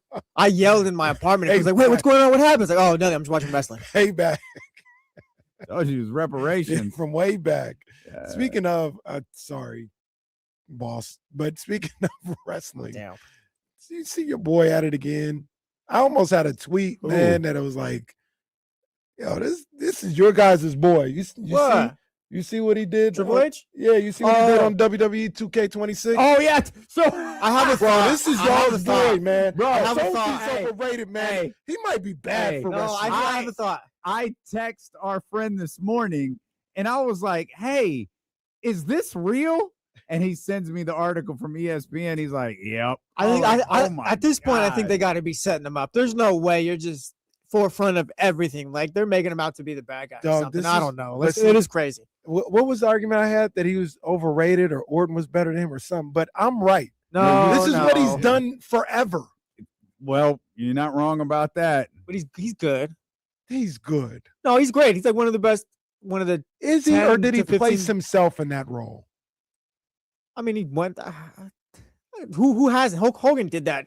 Place himself in that role. And no, he was placed in that role. Somebody looked at him and said, "You're the one." Now, unless I'm wrong, control, brother, it's not going to work for me. Unless I'm wrong, and Vince looked at Trips and was like, "No, you're the one." That would be the same as Hogan. It feels like Trips kind of weaseled his way, or once he got control, started like married his way into the. Yeah.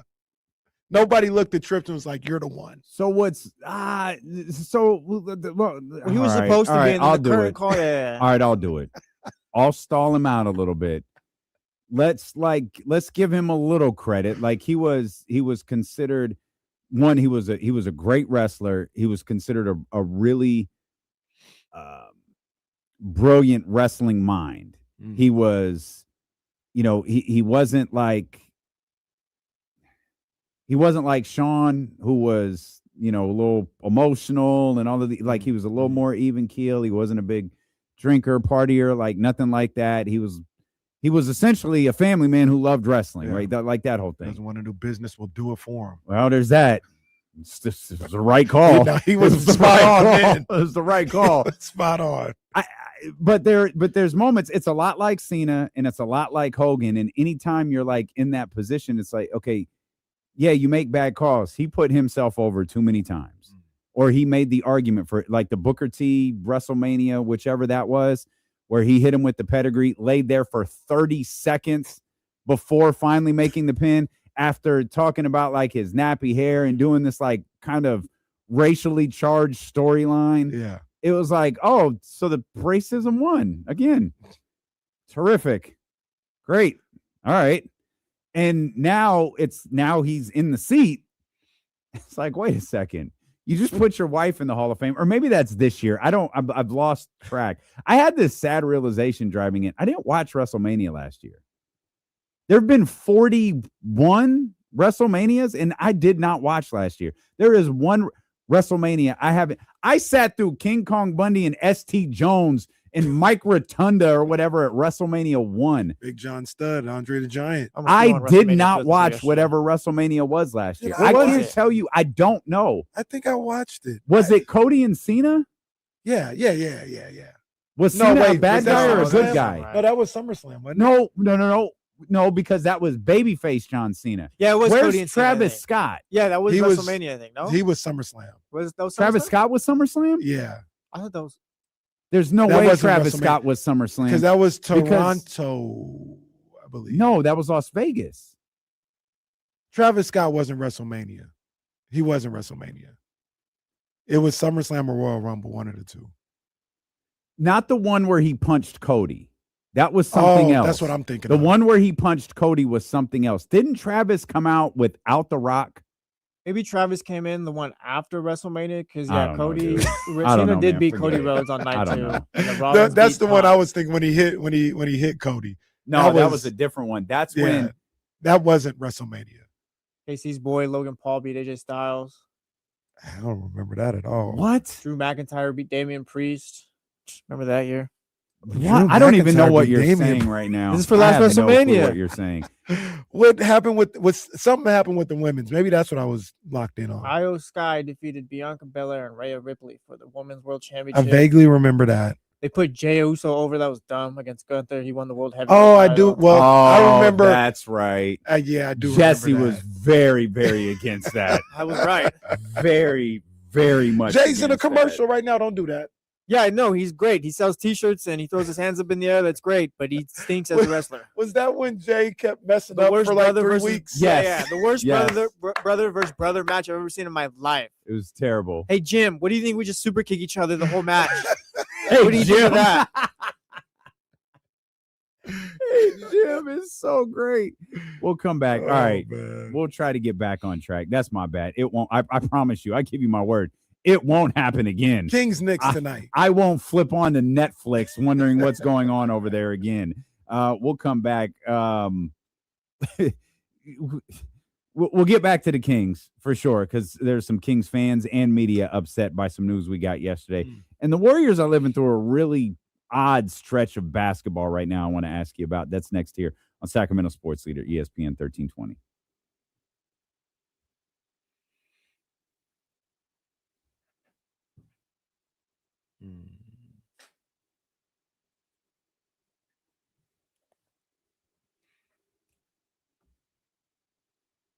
Yeet.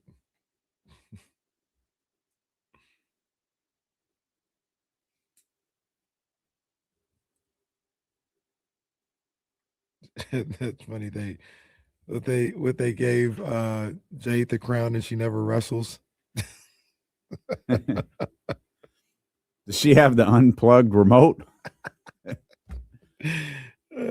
Poor girl had to get staples in her head. Probably they're like, "Look, here, we'll give you the crown."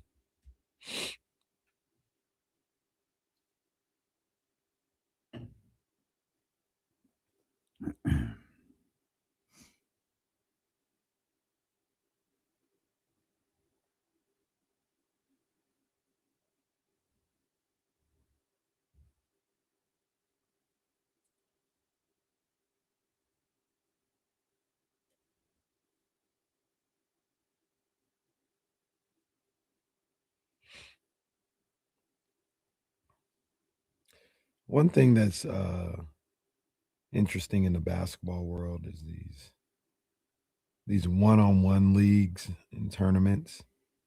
These guys be cooking, hitting shots, doing moves. And if you put them in a game, they're not that good. It's really bizarre. I'm not even like hating. It's just bizarre how they can be that good in that setting and not as good in another setting.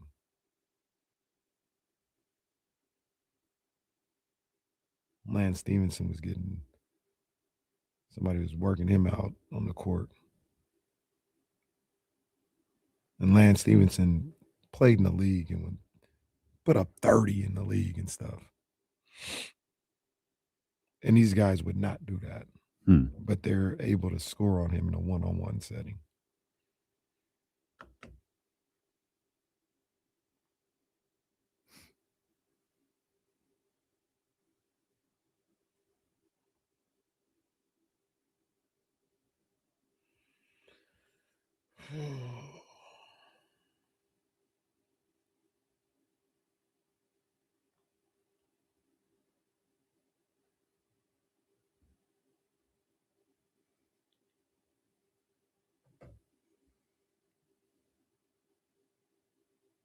Oh yeah, Heyman did turn with Seth, and then Seth's knee just completely blew up, right? Oh, that was WrestleMania? I didn't see that match. I saw the turn. That's what I saw. Oh, and Brock was Royal Rumble. Was Brock Royal Rumble? I don't remember. He might have been WrestleMania. I don't think it was Royal Rumble. I saw a clip of It might have been WrestleMania, because WrestleMania is when Seth beat Cena, and then at the end when Cena's sitting in the ring, Halliburton was there. It's a mess. It was in New York, and Halliburton was there. That wouldn't have on happened. A crutch. Yeah, that wouldn't have happened. No, that was in the winter. SummerSlam, right? Oh, now you got me thinking. No, because Eddie was there when Seth did the bit with Punk. Yeah. Okay. If there's wrestling fans, they're like, God, these guys are idiots. Stick to basketball, losers. You taking Bret Hart or Triple H? Bret Hart. Yeah. I'm not, because I know who's listening. Answer. That's why I asked. Because I know Answer who's it. listening. I'm not, I'll say Bret Hart. I'll say it. Bret is just perpetually. That's the one time I'll pick Bret Hart. Bret is just perpetually angry at everybody. Like, he lives such like an angry existence. I saw a clip the other day. Scott Hall, rest in peace or whatever. Yeah, called Bret the $400,000 champ. Paying $400,000, he's fine as long as he's going over. What He's if like, Bret, we need you to make more money. What did Bret say in the doc? What he said? Yeah, want me to do push-ups or something? Where the girls at? Nerd. Get out of here. Weeb. That's a very young Bret Hart, too. Oh, man. Hey, check this out. Kings Knicks tonight. Just real quick, this was fascinating me. Kings Knicks tonight. The guess the get-in price for Kings Knicks, Madison Square Garden. I'll give you a point of reference. They play the Rockets late February. It's $286 to get into the Garden. They play the Pistons the day before. That's the get-in price? Yeah, $278. They got another one. OKC is $282. Want to take a guess for one of the documented get-in prices for Kings Knicks tonight? $120. That's a pretty good guess. Jesse, you want to take a guess? $110. Jesse Tapia. Sorry, $92. See, you're a snake, dude. Whoa. Just because I know how to play the game. This is why Kenny hates you. That's why right there. $92 get-in price. Now, this... I thought I was, to be fair, I thought I was being really generous with 120. I mean, it's a good guess, though. Now, I'll give you another guess real quick. Sunday is going to be the first ever basketball night in America. Okay. Knicks at home. Okay. Against the Lakers. Okay. 4:00 here on the West Coast. Yeah. On NBC. And that's this week? That's this Sunday. Okay. Yeah. Yep. Want to take a guess on the get-in price for that game? I'll go first. $237. $237. I'm going $320. Not close, but you're the winner. Oh, okay. What is it? $400? Yeah, $320. $479. Yeah. $479 to get in the building. That was a dumbass guess on both of our parts too, because it's the Lakers, it's LeBron, it's the Knicks. There's at Sunday night least basketball. well, yeah, but there's also there's also at least the thought. It's at least in your head that this is LeBron James' last trip here. $479. That stuck out like a sore thumb when I saw these prices. Like, damn, $500 to get in. Yeah. That's going to be on NBC, Peacock, and Telemundo. We're going to make these games cheaper. I know. Oh man, I don't see how that's happening. So it doesn't feel like well. To be honest, so can we still get a cheaper deal on some of the secondary sites? Can we be fair? Like, that's not abnormal. I also don't think Kings it's a have problem. done that before. Like, I think teams do that. Yeah, I thought it was just a funny joke. Yeah, like it looks bad, but like when now they took Kevin's, it's on like Bleacher Report or how it's on all of these different aggregated sites. So it's like, okay, wait a minute. It's a joke here. Look, you could buy Kings tickets at Costco. You probably always could. You could get tickets on Groupon for some of these NBA games. No. Like it's Costco's got tickets for anything. Disneyland is selling tickets right now. Right. Like, yeah, no, that's Disneyland's in the dumps right Yeah. now. I'm sorry. Yeah. right. Also, Not much of a bargain with those tickets. It's still two for like $1,000 or something. right. Also, I mean, I'm not trying to be a Kings apologist, but yeah, overturn every rock to try and sell some tickets this year. Like we're not good. We're down in the dumps. People don't like this team. Like Yeah, let's go to AM/PM and see if they'll sell some tickets too. About 30 minutes ago, when we were talking about wrestling, over on 102.5 KSFM, I was giving away tickets to the Sacramento Kings. You got to do what you got to do. Coming up at the top of the 3 o'clock hour, we're going to be giving away tickets to the Sacramento. Same game. Yeah. 3 years ago, that was not happening. 3 years ago, they were telling us, guys, I don't know that we could get all of you in. As credentialed media members, Kyle coming too? I don't know, man. D'Lo and Casey, you guys are going to have to stand. Yeah. That's fine. Well, not D'Lo. He was sitting next to somebody else. That was a different game, and I wasn't sitting. I left. Hey, put his name tag next to his. Get him on the show next week. Yes. Get him on the show. Patriots We got Super Super Bowl. Get him on the show next week. Hey, yeah, I know Kyle's got his number. Get Nick Cattles on the show here. Tell him we're gonna get some jokes off, but come hang out. Yeah, man. It's like Booker T versus Stone Cold Steve Austin. Cattles gets to beat Booker T though because he's WCW. Is this the supermarket match that they had? That's funny. And Austin hit him with a bag of cereal or something, and Booker sold it. He said, "Oh." Some lady just trying to shop at Save Mart. Meanwhile, it's Booker T versus Stone Cold. It reminds me of that halftime Heat match with Rock and Mankind. Bashed his head in with a chair. Well, no, that's Royal Rumble. Oh, is that Royal Rumble? That was Royal Rumble. I'm talking about the one where they did it at halftime of one of the Super Bowls. Empty arena. Yeah, the empty arena match. He hit him with a giant bag of popcorn, and Mick sold it. He said, "Oh, like what? What is happening right now? You took 17 chair shots to the head 2 weeks ago, but this bag of popcorn just laid you out." That's when I love wrestling, when they do that stuff. It's so funny. Just fighting over the catered chicken right there in the backstage area. Yeah, but I don't think sports and entertainment are getting cheaper.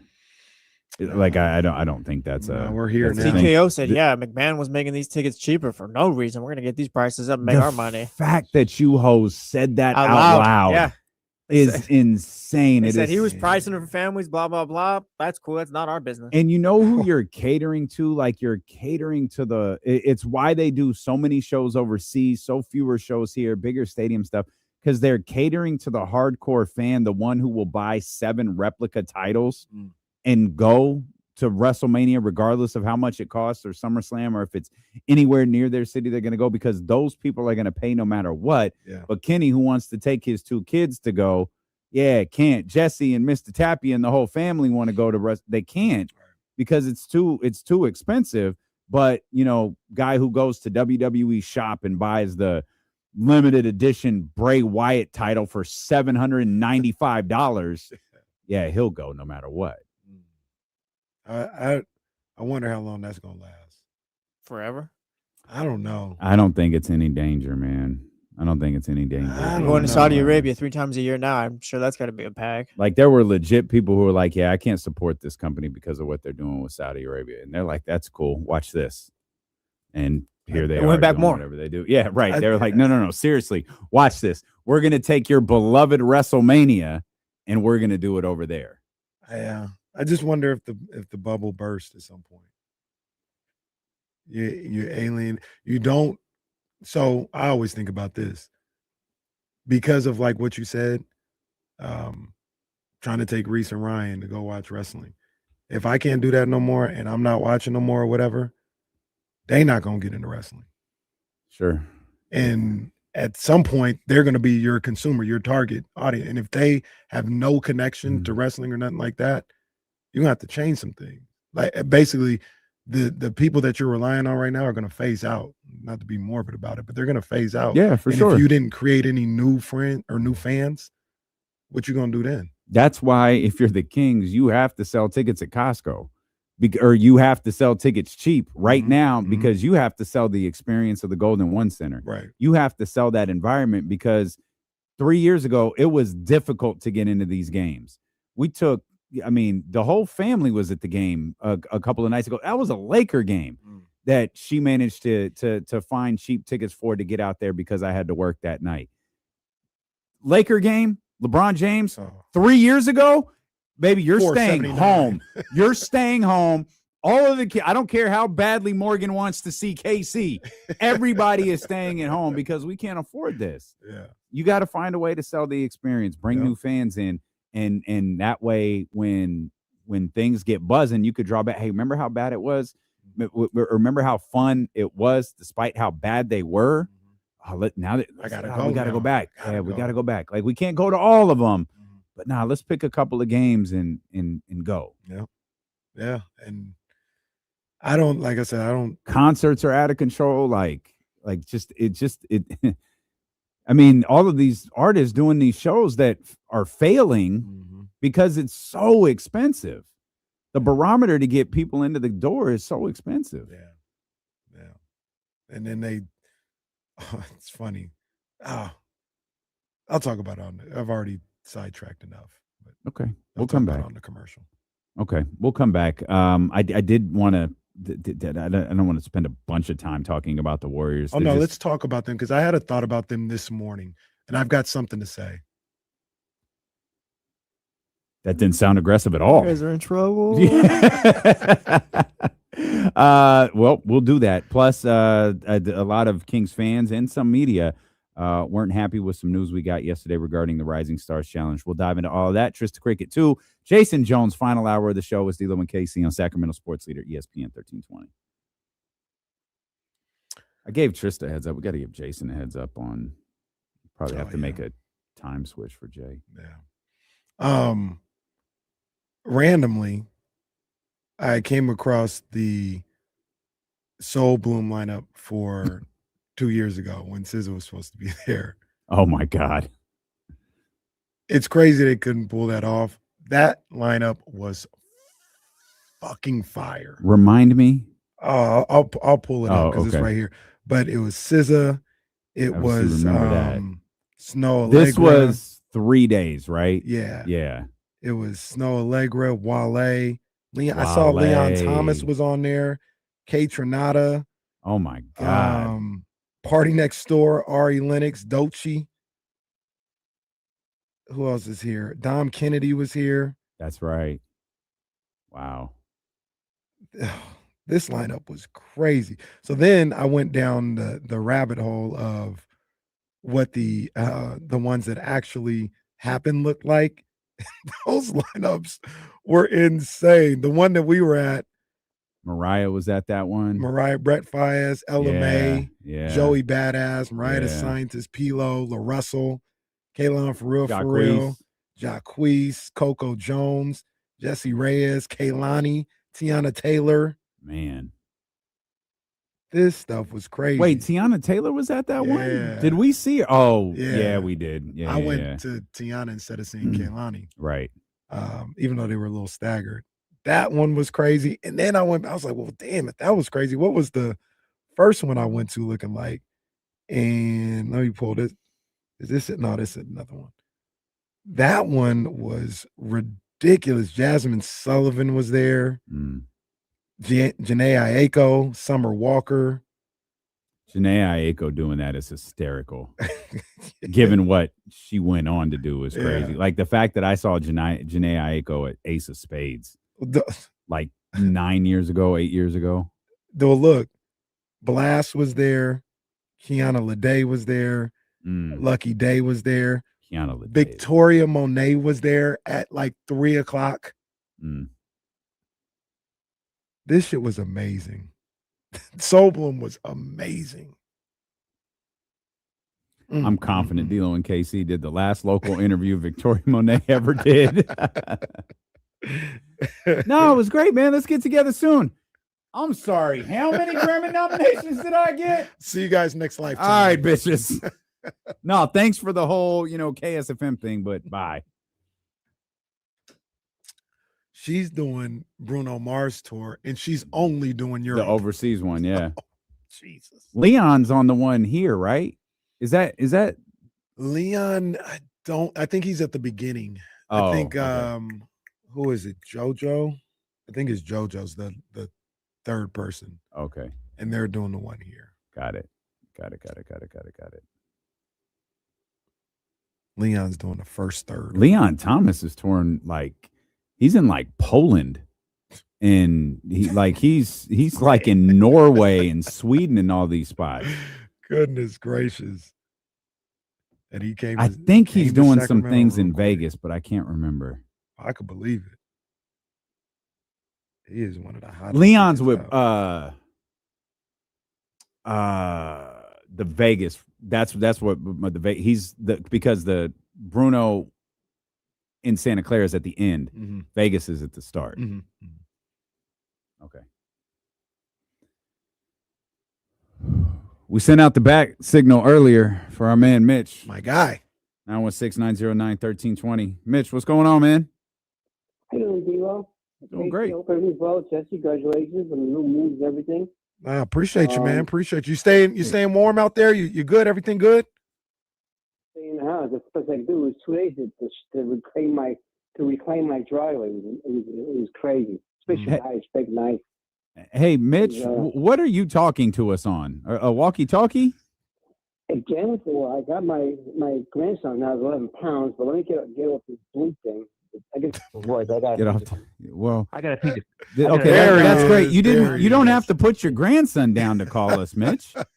No, I got him on my left arm. I figure if I hold him around for 8 hours a day, I don't have to go to the gym because he's up to 11 pounds. Well, yeah. I can do my cardio and build up there, and the swimming is over, at least for the winter. No, Understandable. Okay. Yeah. All right. Okay. What's on your mind, man? Hope everything went up too with all the changes. You know, the important where you get the increase. You know what? Unfortunately, you have to pay taxes. You made that really weird. Just say an increase in pay. It's okay. Just going an increase in sounds super weird. Just an increase in pay. It's good, Mitch. We're well taken care of. Go ahead. Well, it's none of my business. I'm just hoping. No, we appreciate you. We appreciate you. I mean, Kenny's private plane doesn't pay for itself, so we're fine. A simple phone call I can't even do right. It's all right. No, you're doing perfect. You're good. Hey, who's playing hardball with the trades? When's Kings trade gonna happen? Other things happen, and with the Super Bowl, my boy Sam Darnold, first USC guy to start a Super Bowl, barring any injury in the next 2 weeks. I think you got to put him just as good. He's just as good as Josh Allen and Lamar Jackson. Might be one of the best quarterbacks in that draft. Okay. Sorry, Mitch. Okay, you had enough. You had enough, sir. Go home now. Mitch. All right. Settle down. That was a factual comment, though. I saw that stat, and I was like, wow, for real. He is the first USC quarterback to ever start in the Super Bowl. Amazing. Wow. Amazing. The other part was not factual. That was insane. Better than Lamar Jackson and Josh Allen. All right. Cool. Good for Mitch, though. His USC boy is in the Super Bowl, so good for him. Hey, Mitch is happy. I'm happy for Mitch. Yeah. The first part of his question, trades for the Kings, when it's going to happen. I think this is something that, if any trades are made from the Kings, I think it's something that goes to trade deadline's Friday, so it goes to like Thursday or Friday. I don't think you see anything before. I think you're 100% right, but let's also, recognize it's not just the Kings. Mm-hmm. This probably isn't accurate. It feels like we've had one trade. Yeah. This is the Trae Young trade. Yeah. I'm positive there was another one. I don't know what it was though. It was nothing that made our show. Yeah, I can't think. It's nothing. Maybe barely made hoops hype at this point. But part of me, and maybe this is PTSD from free agency. Part of me's like, look, I get it. It's exciting. I don't know, man. Let's all chill. Let's all get very, very comfortable watching Zach LaVine and Domantas Sabonis and perhaps Dario Saric and Devin Carter. Dario just never gets off the bench. Get used to seeing him on the bench for the Sacramento Kings. That's true. But not necessarily in a new uniform. Yeah. I don't know. Mark Stein, I was listening to Mark Stein this morning, and he was saying, people are kind of freaking out thinking no trades are going to happen. And he said they're going to happen. And this didn't make me feel that confident. But he's like, because they always do. I was like, well, that's not a good reason. But I understand what he's saying. And I do think trades will happen. Now, he said, if you're judging on whether or not a trade deadline is good by how many stars are moved, you're probably not going to be happy with the 2026 trade deadline because he doesn't see that type of stuff happening. Mm-hmm. But there will be deals. He even mentioned Keon Ellis a few times. Like, guys like that will be on the move. Mm-hmm. And those things will happen. That's the only name people are saying with confidence. Yeah, no, he was super confident. But he was just saying, like, even that's something that you're probably not going to see till the day before the deadline. Mm-hmm. So it doesn't feel like a lot of movement's going to happen before that. And specifically with the Kings, I still got my eye on the Domas situation. I really do. I think that if they can figure some things out, I think the holdup really is the Jakob Poeltl contract. Yeah, if that was settled or they'd moved on from that, I think they'd be really close to a deal being done. Which James told us very, very clearly, the Sacramento Kings are not in the business of acquiring Jakob Poeltl. He said that directly on this show. He repeated it on the Locked On Kings podcast. The Sacramento Kings do not have any interest whatsoever in acquiring that Jakob Poeltl contract. Right. So that's the main hold. And that may be something that just kills that deal, to be honest with you. Sure. Like, I don't know how Toronto necessarily gets around that as far as like trying to add salary without getting rid of a player like Jakob's contract. Mm-hmm. And James is 100. I believe him 100%. Like, Kings they're not bringing that on, so that might just kill that deal. Mm-hmm. But I think that is something that's on the table. There was something I saw. Look, don't listen to all stats, but there was something I saw where one of the highest percentage or possibility of somebody being moved, according to one of these studies or something like that, was Zach LaVine. Really? Yeah. Here it is. It's your boy Evan Sittery. He's an aggregator. Yeah. But he said updated. This wasn't his tweet though. Gotcha. You know how he does. Yeah, right. Updated probability on which players have the best chance of being traded before the deadline next week per Kalshi Sports. At 82%, it's Zach LaVine. 81% is Kyle Kuzma. 64% is Jonathan Kuminga. 56% is Michael Porter Jr. I don't know what their metrics are, how they came up with these or anything else like that. But just the fact that anybody on God's green earth thinks that Zach LaVine has the highest probability of being traded is astonishing. Because he does, in my book, he does not have the highest probability of being traded. Maybe the lowest. Yeah. Trade deadline 1 week from Thursday. Great. Great. Like, sure. I clicked on, shoot, I should have just double checked. Is this Bobby? Yeah, this is Bobby Marks. He has a trade deadline tiering all 30 teams ahead of the February 5th trade deadline. Scott Perry knows what direction to take in reshaping the Kings roster. We've got to get younger as a team. The Kings are the third oldest team in the NBA. Though Perry will not use the word rebuild, he realizes that the trade deadline is the first opportunity to begin transforming the roster. It goes over some more quotes from Scott Perry here. Overhauling the roster at the deadline presents challenges. Sabonis, Zach LaVine, DeMar DeRozan, and Malik Monk are under contract through at the very least 2026 and 2026, 2027. Those four players combined for 73% of the Kings' payroll. Did you know the Kings, Sabonis and LaVine, and Pacers are the only projected lottery teams with two players earning more than $40 million this season? Indiana, however, reached the NBA Finals last year and is expected to contend again when Tyrese Halliburton returns. Top trade assets to use in trades. Own picks from 2026 to 2032. The 2027 first from the San Antonio Spurs, the 2031 first from the Minnesota Timberwolves. Other notable draft assets, they have 4 seconds. Reading this through very quickly on the air, I did skip paragraphs, does not look promising. Because those picks that the Sacramento Kings own that are theirs need to remain theirs. Yes.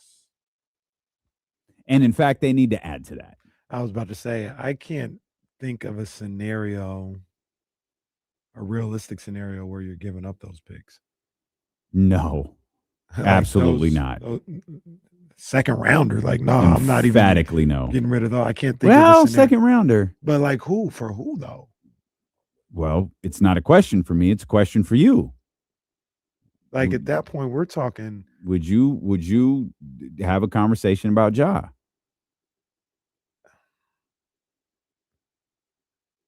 I don't know. I wouldn't. First of all, I would. I don't know if I want to give up any picks for Ja. Even if they're seconds. Yeah, I don't know if I want to do that. All right, I'm proud of you. Yeah, I don't. I assumed you'd say trade all of them. No, not at all. I'm trying to think of a player, a realistic trade target where I'd be willing to give up picks if I was the Kings, and it's difficult for me to see it. It's probably someone we're not talking about. Like it's And he's got to be like 21. right. He's got to be young. Like that's the other thing. Like if Scott is willing to say publicly we have to get younger, you can't like acquiring a 29-year-old. Not that 29 is old, but that's not the move that you want to make. Obviously, it's younger than your 36 and 37-year-olds that you have on the team right now, but you want to get younger than even Domantas Sabonis, right? Even your rookies are like 24. Right. You've got, you know, first and second year players that are 23 and 24 years old. Now, maybe literally don't have to get a 21-year-old, but I would like you to go get a player who, I mean, acquiring a player that's on a rookie contract that maybe a contending team can't use or something like that. And again, I don't know who that is. What's the name that keeps coming up in Minnesota? Dillingham. Rob Dillingham. You know, maybe that's a player that fits into this conversation. Yeah, that would. I'd give up a second rounder for Rob Dillingham. Let's see what TC talking about here at 916-909-1320. What's happening, TC? Yes, sir. What's up with my two brothers? What's good, man? How you doing, bro? Man, hey, I'm vibing, bro. Good spirit, just chilling. You know me always. You know, hey, listen. So I'm coming with a twist, right? And my twist is, no matter what we do, we have to get back in this first round, and that's a win. What you was talking about earlier, Kenny. I told you, you know, my boy is AJ.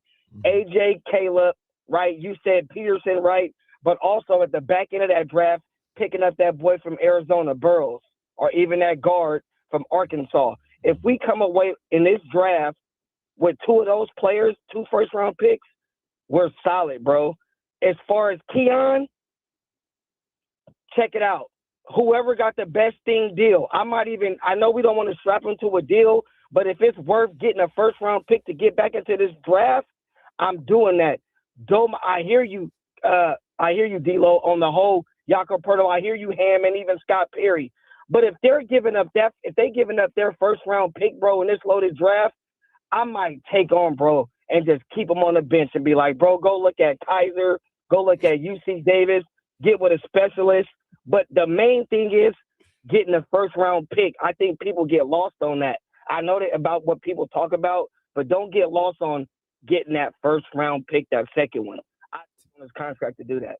TC, I hear you. Your best avenue to another first round pick might be Keon Ellis. I don't know that taking back Jakob Poeltl and all of that money that he's owed over the course of the next 3 years is an answer for a singular first round pick, especially one from a team that I'm going to stop short of saying will absolutely be in the playoffs. They are a top 4 team, but it's getting a little, you know, run together in terms of teams that could be playoff teams right now becoming play-in teams later. I don't know that you bring back. That's a lot of money to bring back for a player with a bad back who might not be able to play for you. You know, you run into all sorts of issues, and for a team that is trying to escape age and big contracts, that's probably not the move. TC was kind of on to something there, though. I hear you, and I think I agree with you.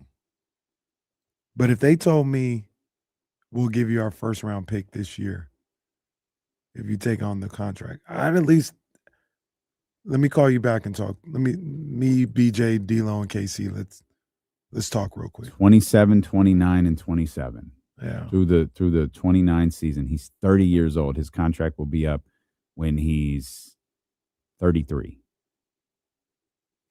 He's also not playing because he has a bad back. With I think that it's undiagnosed. It's not like, no, here's the progression to his return. It's like, I don't know. Do you know what the killer is for me when thinking about that? If I knew I had, and it might not even matter now that I kind of think about it, because contract's not that long. If I knew I had a deal for Zach LaVine and I was getting off his money and I was able to get rid of Sabonis, get rid of LaVine's contract, get rid of DeMar's contract. Okay. I see where you're going. I hear you. The only real contract I got on there is Keegan on my books right now, and then this I'll take that and have 4 or 5 young guys. But wait, does Emmanuel quickly come back? RJ probably come. I'm not taking Quickly and Pirtle. I'm taking RJ as part of RJ. So I do want to repeat. James said the Kings are not having a discussion and about. I agree with them. Like, not James, but I agree with the Kings line of thinking there. Like, I don't want anything to do with that. But like I said, TC got me thinking, if I can get another first round pick, this is what you're kind of looking at. If you go in with Toronto's a Keon Ellis deal, because everyone says he can be traded for a first round pick, because apparently he's the greatest underutilized player that's ever existed. Then you have your own, which you're praying to God will be really good. They're selling events here at ESPN 1320 based on the fact that this Kings pick might be good. That's 3 first-round picks this year. 3 first rounds. You got 2 second rounders this year. And what you might be able to do if you Max, get that, Dylan, and Neek. That is you are really flipping the tables on the age of your team. And what you might be able to do with, you got 3 first rounders, 2 second rounders. Let's leave yours out of it, right? Obviously, that's not going to be dealt. But you could take one of those 2 first round picks that you get at the trade deadline and a Sabonis deal and a Keon deal, and maybe take one or both of your second round picks and move up in the first round potentially. So say, for instance, you traded with Denver and that was the Keon pick. You could take the Denver pick. You could take the number 37 pick, which is the one that you have right now from Charlotte. You could take those 2 picks and maybe move up to 17. That's where Oklahoma City's draft. You know what I mean? Like, you can get creative that way. Sure. And end up with 3 first-round picks this year. Could you do that? But is that the scenario you do it without Jakob Poeltl? That one you do it with Jakob Poeltl. You do it with, because you got another first-round pick. Okay. So by getting Jakob Poeltl, you get Toronto's first-round pick. Right. You have yours. Keon. So there's 3. So that's 3. And you take one of those first rounders, one of the Keon or Jakob Poeltl picks, and maybe your 2 second rounders, and move up. Oh, I see. I'm sorry. I missed the first round pick being with the 2 second rounders. I got you. I thought you were saying 2 to get back into the first. I got you. You use one of the first that you acquired, maybe your 2 second rounders. So it's still, and you move up into the teens. So it's still 3 first round picks, a lottery, and then a potentially really good one. Yours, the late first rounder, and then the one that you just traded to move up into like 17. Right. That's what I mean. Yours is the lottery one. I guess moving up is a good one. Like I would assume you see that's the Scott Perry draft day thing from this past year. You'll move up, or in last year's case, you'll move in, but you're moving in for a player. You're not moving in for the draft. Right. You're moving in for someone specific. Right. Yeah. And you might be able to, I'm looking right now, Portland is drafting at 13. Well, Portland need to take another 18-year-old. I mean, you might be able to do a deal with them for 3 picks. Math off the top of my head. Are you still saving money on the Sabonis deal? It might be that might not, because it's 20 something. Talking about Pirtle. Yeah, it feels like you are. It's 27, It's an extra 29, year, 27. Huh? It's 40, 40. You're probably not, but it's not as expensive. I mean, you're probably not, but it's not like an insane more with that extra year because of the Domas is probably close to 20 more on each year. Yeah. And at that point, Levine is gone. So the only real money you have on your books is Keegan. I'll say Malik is somehow still here. And I'll say RJ Barrett. Like if you got him in a trade, I would assume you try to keep him. Yeah. So maybe RJ's at like 30.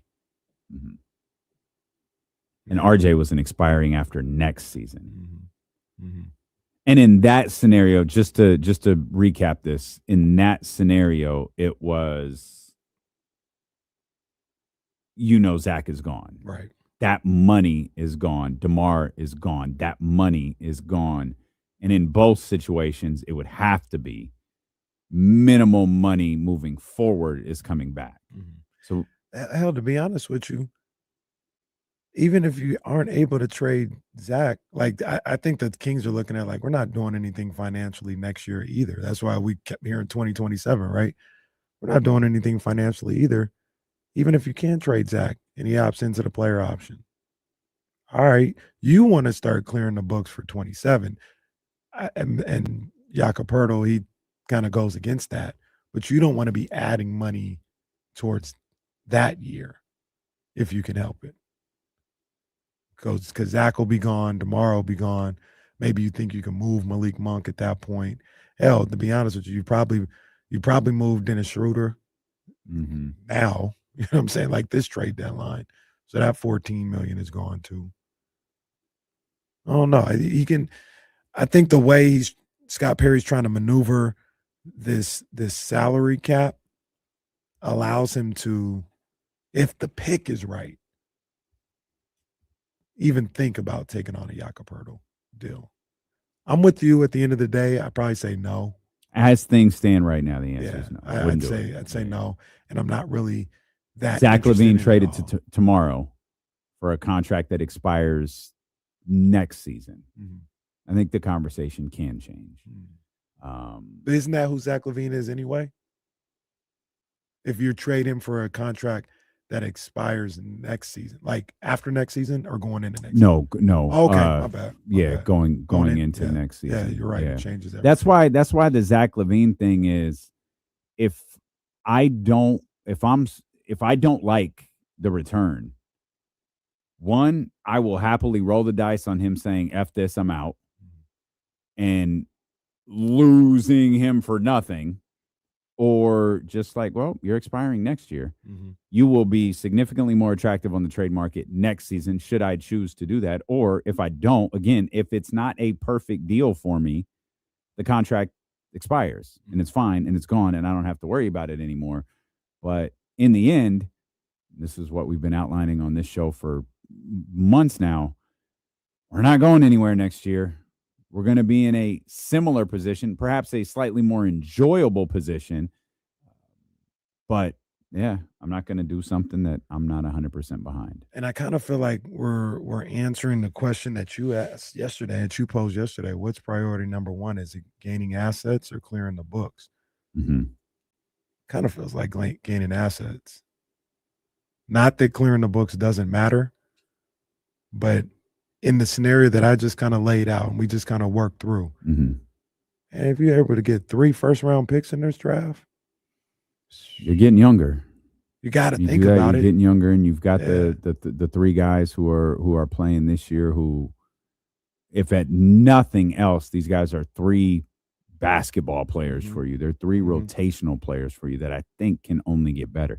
Neek, I think, can get a lot better. Max, it's weird. Max is the one I'm most curious about. He can get better. All 3 of them can get better. I feel like Neek can get a lot better. Dylan, I actually think, can get a lot better. Max, I'm really curious about.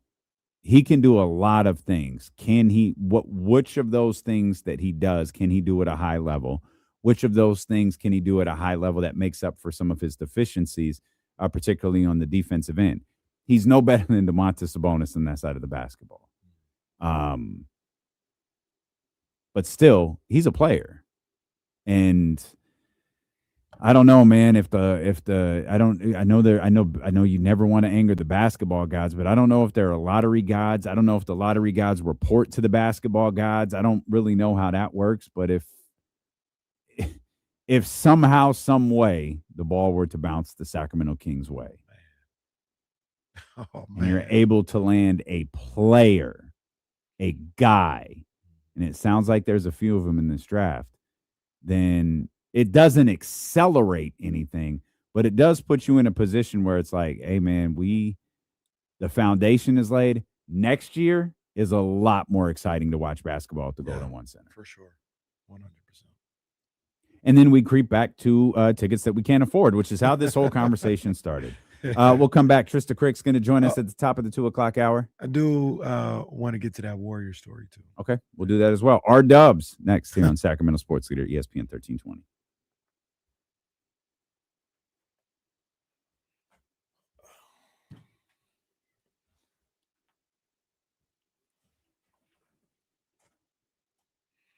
Thursday, kicking it with KC returns.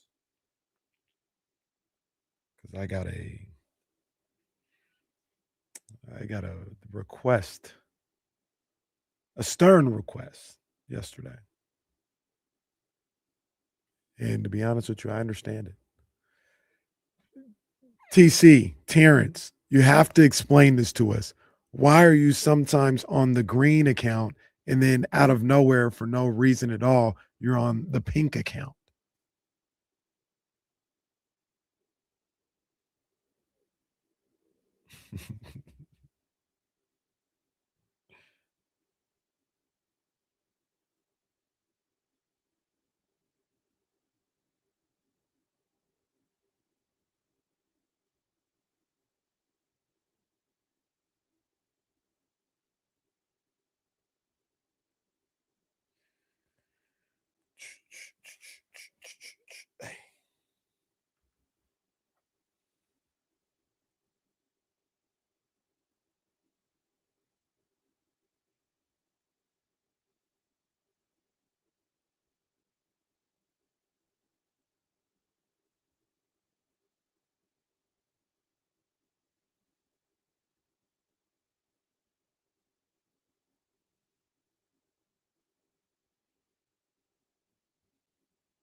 All right. I mean, I get having the two phones. Are you watching us on both phones? Is that how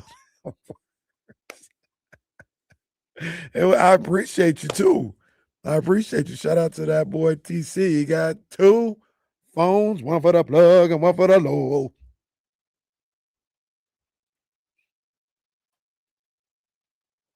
No, Zabo, you're right. It's Kevin Gates, not Baby Keem.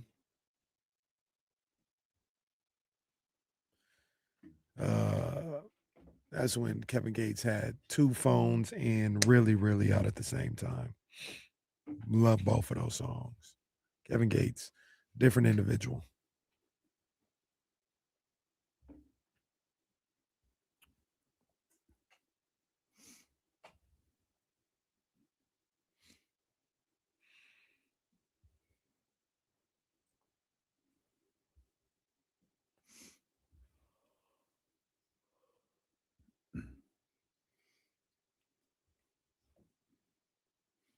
Trysta Krick going to join us at the top of the 2 o'clock hour. Make sure you tapped in. Always a good time with TK when she with us. As a matter of fact, that conversation probably going to be getting longer. Starting next Tuesday, Trysta will join us at 2:27, and we'll be able to go an hour uninterrupted every day, Monday through Friday. We'll have commercial-free sports talk from 2:27 to 3:27. So make sure you tapped in for the marathon when it begins next week here when D'Lo and KC move from 12 to 4, 5+ years at 12 to 4, 5.5, I think, at this point. Yeah, man. And is that right, or is it 5.5? Yeah, 5.5. Yep. And then we'll make that move to afternoon drive beginning on Monday. So make sure you're tapped in however you're listening, whether it's the Odyssey app, whether it's 1320 AM, 98.5 FM, HD2. Make sure you are locked in next Monday. It's going to be a big week, too. We'll be leading into the Super Bowl. We'll be leading into the trade deadline on Thursday. That's going to be interesting because we're going to be doing our show on Thursday from San Francisco. As Kenny and I have a St. Jude dinner to attend that night. We're honoring Kirk Herbstreit. We're really big fans of Kirk Herbstreit, and we had to be there in person. I'm going to say, go Blue! Oh, I wish you would. I'd have my girl Nora from St. Jude throw your ass out. Say, hey, he's disrupting everything. Get him out of here. So that's next week when we move to afternoon drive, beginning at 2:00. Let's get to, because we didn't really get to it. I had mentioned that the Warriors are going through a really odd stretch of basketball right now. They've been in Minnesota, through the unrest that has been going on out there over the course of the last handful of days. They've had a game that was postponed because of what was happening.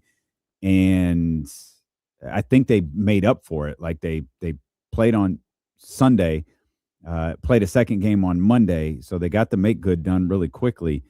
But the Golden State Warriors beat the Minnesota Timberwolves by a lot. Then whatever that was that Golden State marched out there yesterday, they got their ass kicked. And what was funny about that is I was tapped into the very beginning of that game, and it was like, oh, okay. God, Minnesota is just sleeping through these Warriors games. Now, there's all right, maybe take into account what's going on there, how they're being affected. Then the second quarter started, and it was over. The Warriors, the Timberwolves were like, all right, enough of this. And they put that G League squad away. I mean, for those there was no Steph. Obviously, if Steph's not playing, Draymond's not playing. It's just the rule of thumb. That's what it is. Jimmy isn't available. So they were without like a lot of guys yesterday. And Minnesota just, as they should, just beat their ass. And like this is not trying to be funny. This team is 26-22. They are not a good basketball team. On a night-to-night basis, I do not think the Warriors are a good basketball team. Now, granted, their season dramatically changed, a couple of weeks ago or whatever it was. But this has got to be one of Steph's most amazing accomplishments. This basketball team wins a game, and it's like, man, gosh, Steph Curry. Goodness gracious. Goodness gracious. City of Beams has it right. Draymond out. Why? Curry not playing. That's how it should be listed in the box score. It would be 100% accurate. He's spot on. Mm-hmm. Did you see the Warriors tweet out the starting lineup last night? Mm-mm. They tweeted it out. Said, let's get it. Okay. Get what? It was Spencer, Pods, Moody, Santos, and Post. Crazy. That's crazy. Talking about let's get it. Feels like they're hanging on by a thread to like any playoff hope right now. Mm-hmm. Didn't really feel like they were contenders before the Jimmy Butler injury happened, but once he went down, it's like, yeah, this is a wrap.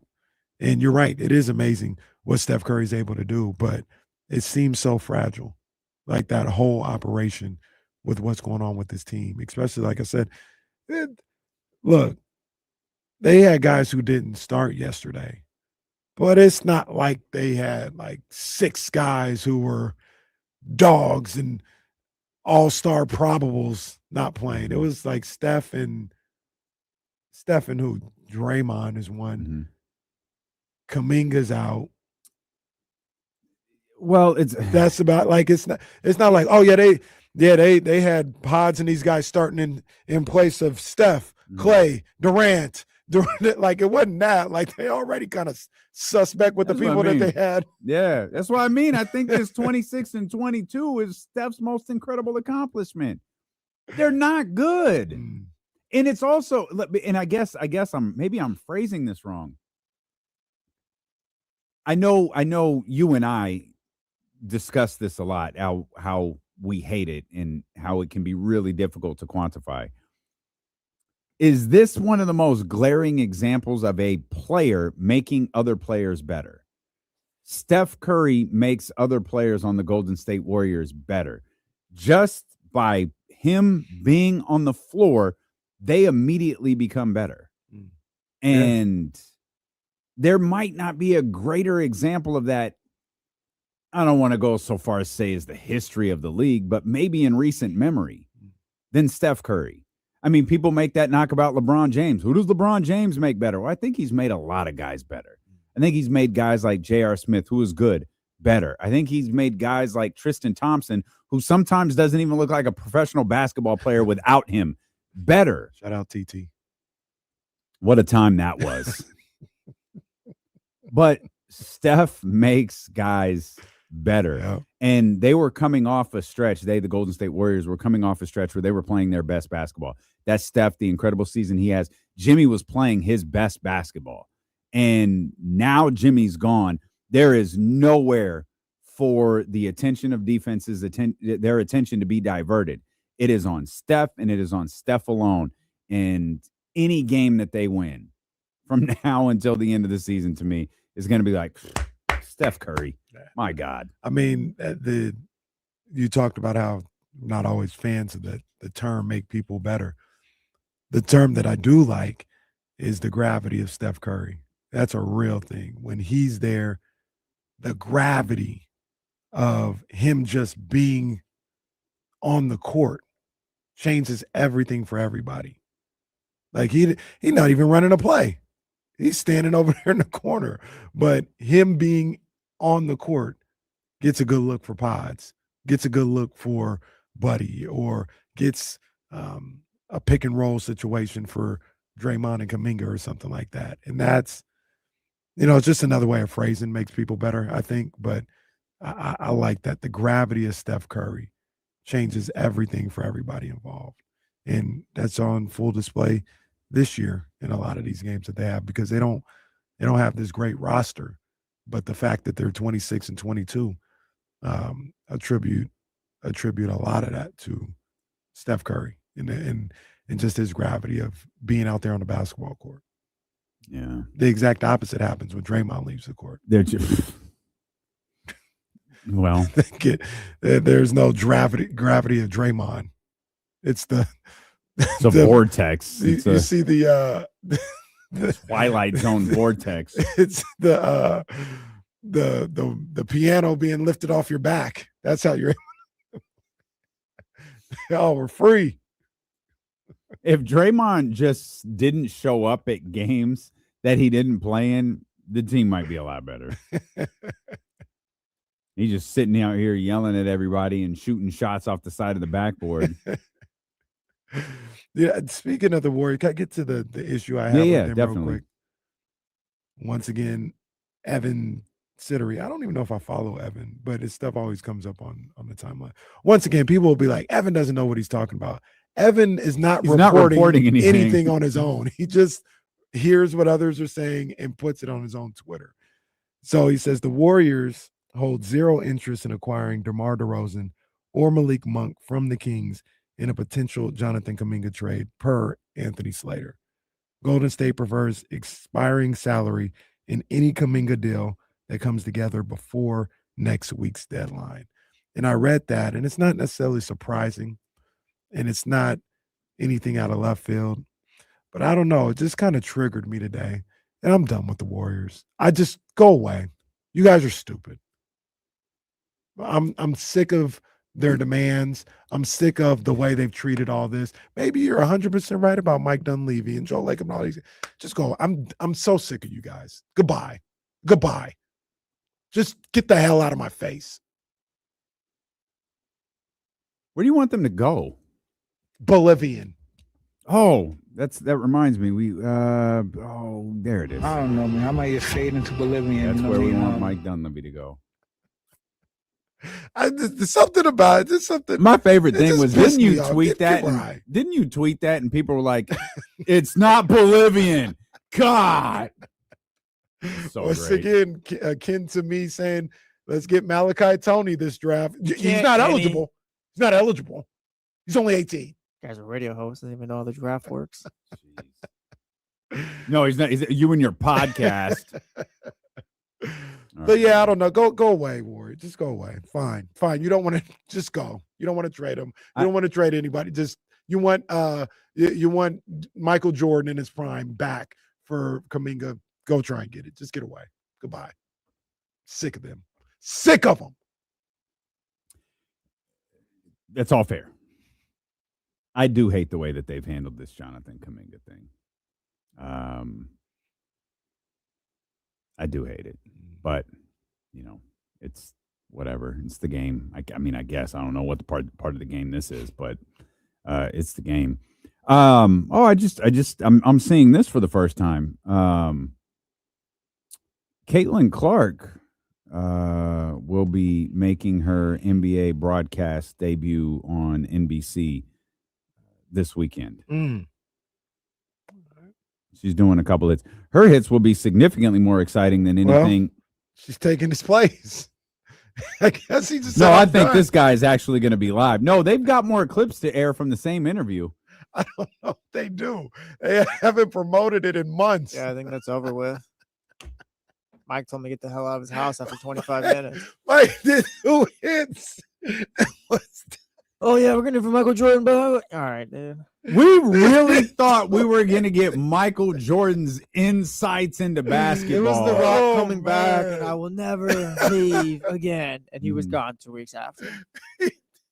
Well, as we've learned, because I fell for it twice, once in this building. Well, thank God in both of those cases, they eventually left.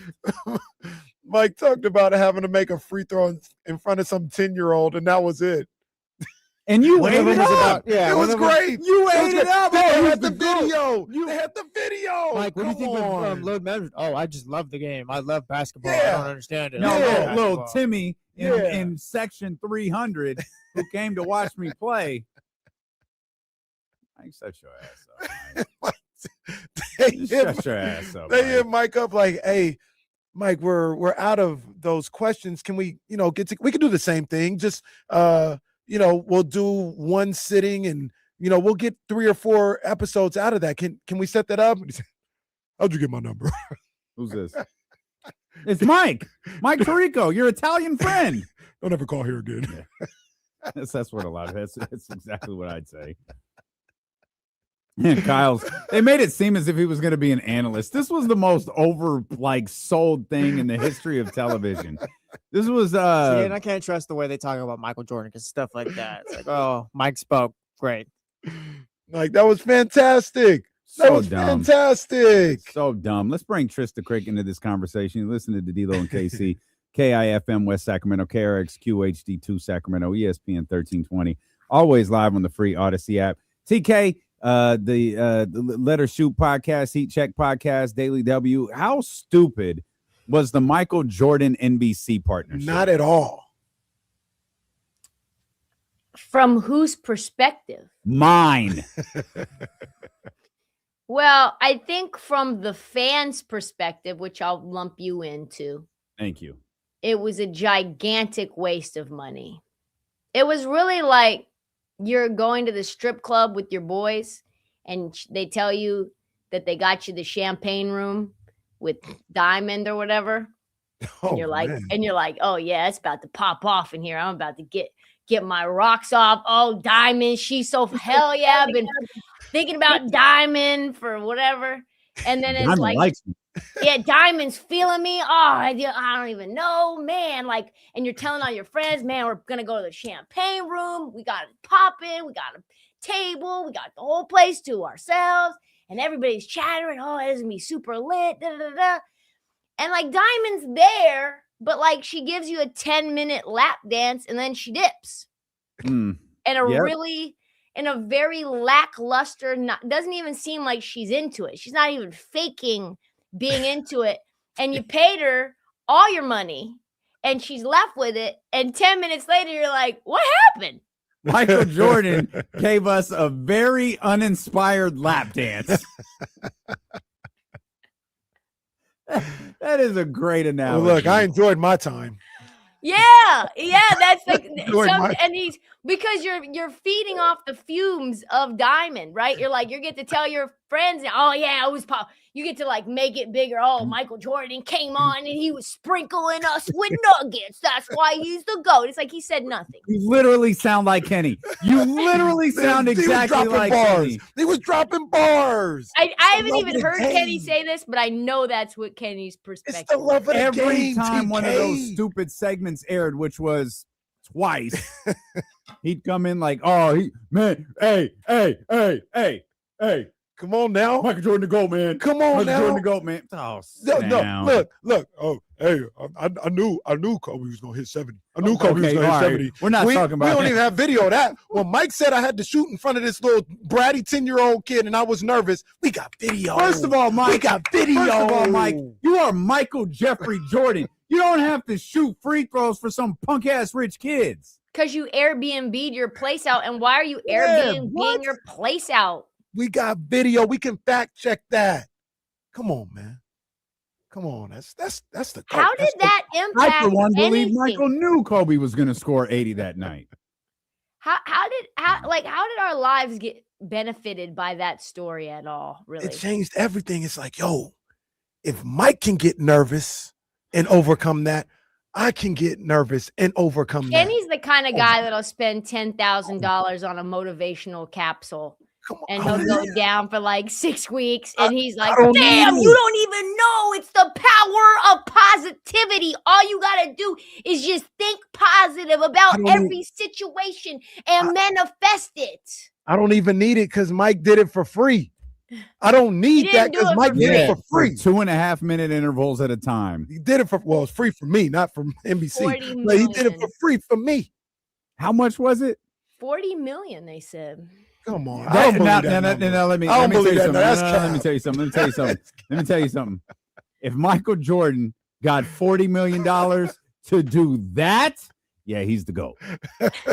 He's the GOAT.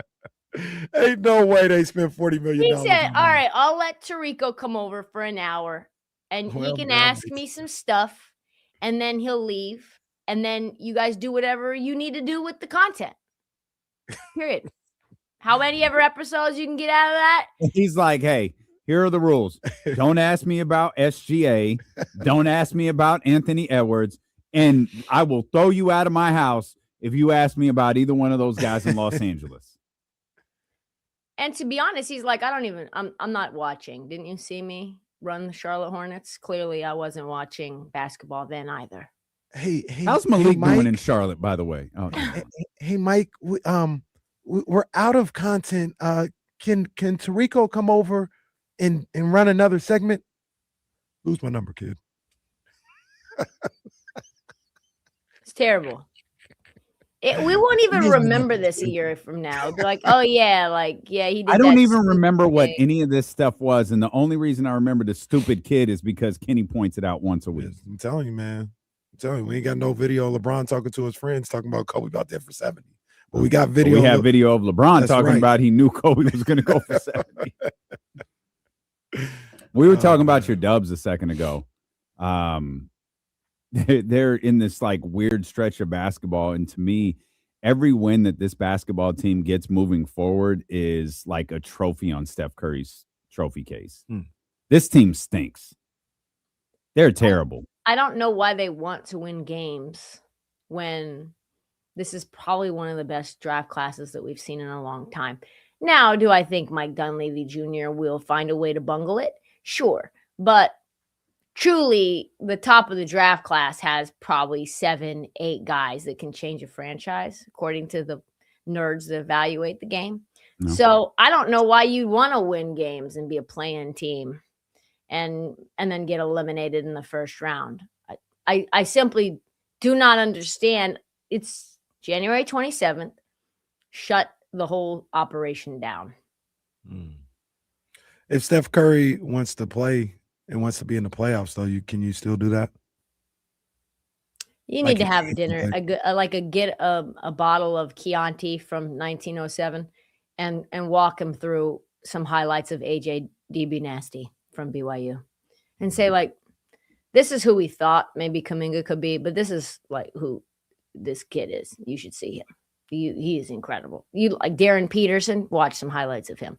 We need these guys to extend your career. No one's coming here. We're in the luxury tax 2 times over. We need some cheap, young, productive labor immediately in order for us to have any hope of you competing in the rest of your career. That conversation should have been had in August, though, huh? It's too late for it now, huh? I think they thought with Jimmy that they had a real shot because of how good they were once they traded for Jimmy after the trade down. They're like, wow, fans like you and then Michael Jordan stuff, Kenny. Like we can talk ourselves into anything. Even I'm not that delayed. You should with a full off season of Jimmy's getting right. You know what I'm saying? You got Draymond, he's highly motivated. Steph is starting to put us all together. And then we re-signed Kuminga. You never know. Kuminga off the bench, fam. Kuminga, things are starting to come together with him and Steve Kerr. That's a lot. They ain't never hyped up Kuminga. Never in life. They never hyped him up. Fans like him, though. Fans like internally. They never hyped him up. That's true. But Pods and Moses Modi, Pods is like he wants to, he's got the brains. He's got maybe the a little IQ. Buddy Hield hype here and there. Did you know Pat Spencer was a great lacrosse player? Cam Spencer, like an athletic phenom, who knows what he can be. He could take the leap, and also like Buddy Hield and Jimmy Butler, chemistry that you just cannot build. It has to just come fully loaded. A full off season of this. Never know. OKC could be taking a downturn. They could have an off year, like the title hangover. Never know. I love how your Warriors executive sounded exactly like the guy getting hyped for the champagne room. Yes. Sounded exactly, and both of them sounded like Kenny talking about Michael Jordan. Yes. Perfect. Yes. Only I was right though. Jordan was the GOAT. None of those three were right. They're all getting finessed. That's really what it is they're all getting bamboozled the entire time. Speaking of, I want to ask you this real quick because we were talking earlier, and last night was like, I watch college basketball all year long. Right now, live, University of New Orleans versus Nicholls State. It's 31-25. No, I'm what? Come on, man. It's only in the second. It's only watch it tonight. 3:44 to go in the first half. New Orleans up by 6. But I watch it all year. But last night felt like, oh yeah, college basketball. That did feel like something. College basketball started tonight. Louisville and Duke. And then you had Arizona and BYU. Arizona's undefeated. AJ DeBonsta obviously is that dude. Who would you go with if you had the number 1 pick? Darren Peterson or AJ DeBonsta? It would be AJ.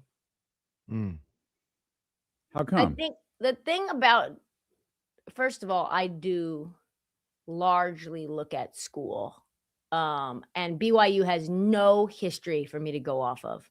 And we know that AJ just went there because they gave him $8 million to go there. But I do give Kansas players a big knock. I immediately downgrade you when you go to Kansas. I just cannot think outside of Joel Embiid of that many Kansas alpha players. And we can probably even downgrade Embiid just based on all of the injuries and leadership flaws that he exhibits. But outside of Kansas, Darren, I don't think he's a true number 1 alpha guy. I don't know necessarily yet if I see I want the ball down the stretch and he can lift up a franchise in that way. I think he might be a good number 2 option, really good number 3 option. But for a number 1 overall pick, there's at that size and that position, I'm just a little bit more motivated to take a wing than I am to take a guard. You think AJ is all of those things you just mentioned, or you just think in this conversation he's a better basketball player? I think that AJ gets bored sometimes and will decide That's not good. to not, well, I mean, he did at points in time. I think the one thing that people have said that he's not an alpha is sometimes it's just kind of too easy for him. But when he's surrounded and plays against elite competition, and I watched him at the Hoop Summit live, and he was playing against all those guys. Darius Acuff, Darren Peterson, all of them. Even the kid that looks like Ant Edwards, who's going crazy. What's his name? Asufia. He's literally like a African Ant Edwards out there. He was incredible too. He plays for Baylor, I think. AJ Demancia was just like worlds better. No, he wasn't world better. Darren was giving him work. No, he wasn't. At the Hoop Summit? No, he wasn't. No. When they play, I think it was EYBL, maybe. I was talking about that at the Hoop Summit. Yeah. Darren's a better offensive player than AJ Demancia. Darren is one of the best. I feel like he's one of the best. He might be the best college offensive player I've seen since Kyrie. He just doesn't play. Like, he's been hurt all year long. But you mean just like Kyrie?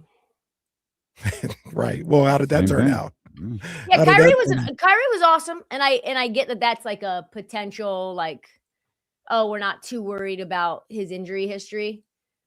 From everything that I've heard from people who evaluate this game on the NBA level, like, there is some real reluctance around Darren and his. I don't really know what it is. It's like the light behind their eyes kind of a thing. It's almost like you can look at someone and see whether they'll really have it or not. And sometimes the intensity just not quite there. I really also like Cam Boozer. I think he's kind of getting lost into the shuffle because you don't like him. I like him. I don't like him as much as everybody. I'm not going to say he's a number one pick, but I like him.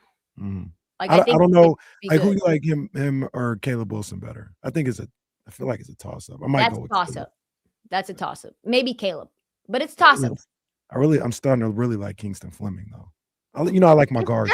This draft class is going to be really good, and there's going to probably be players that come out not out of nowhere, but like, wow, I didn't know he had it like that.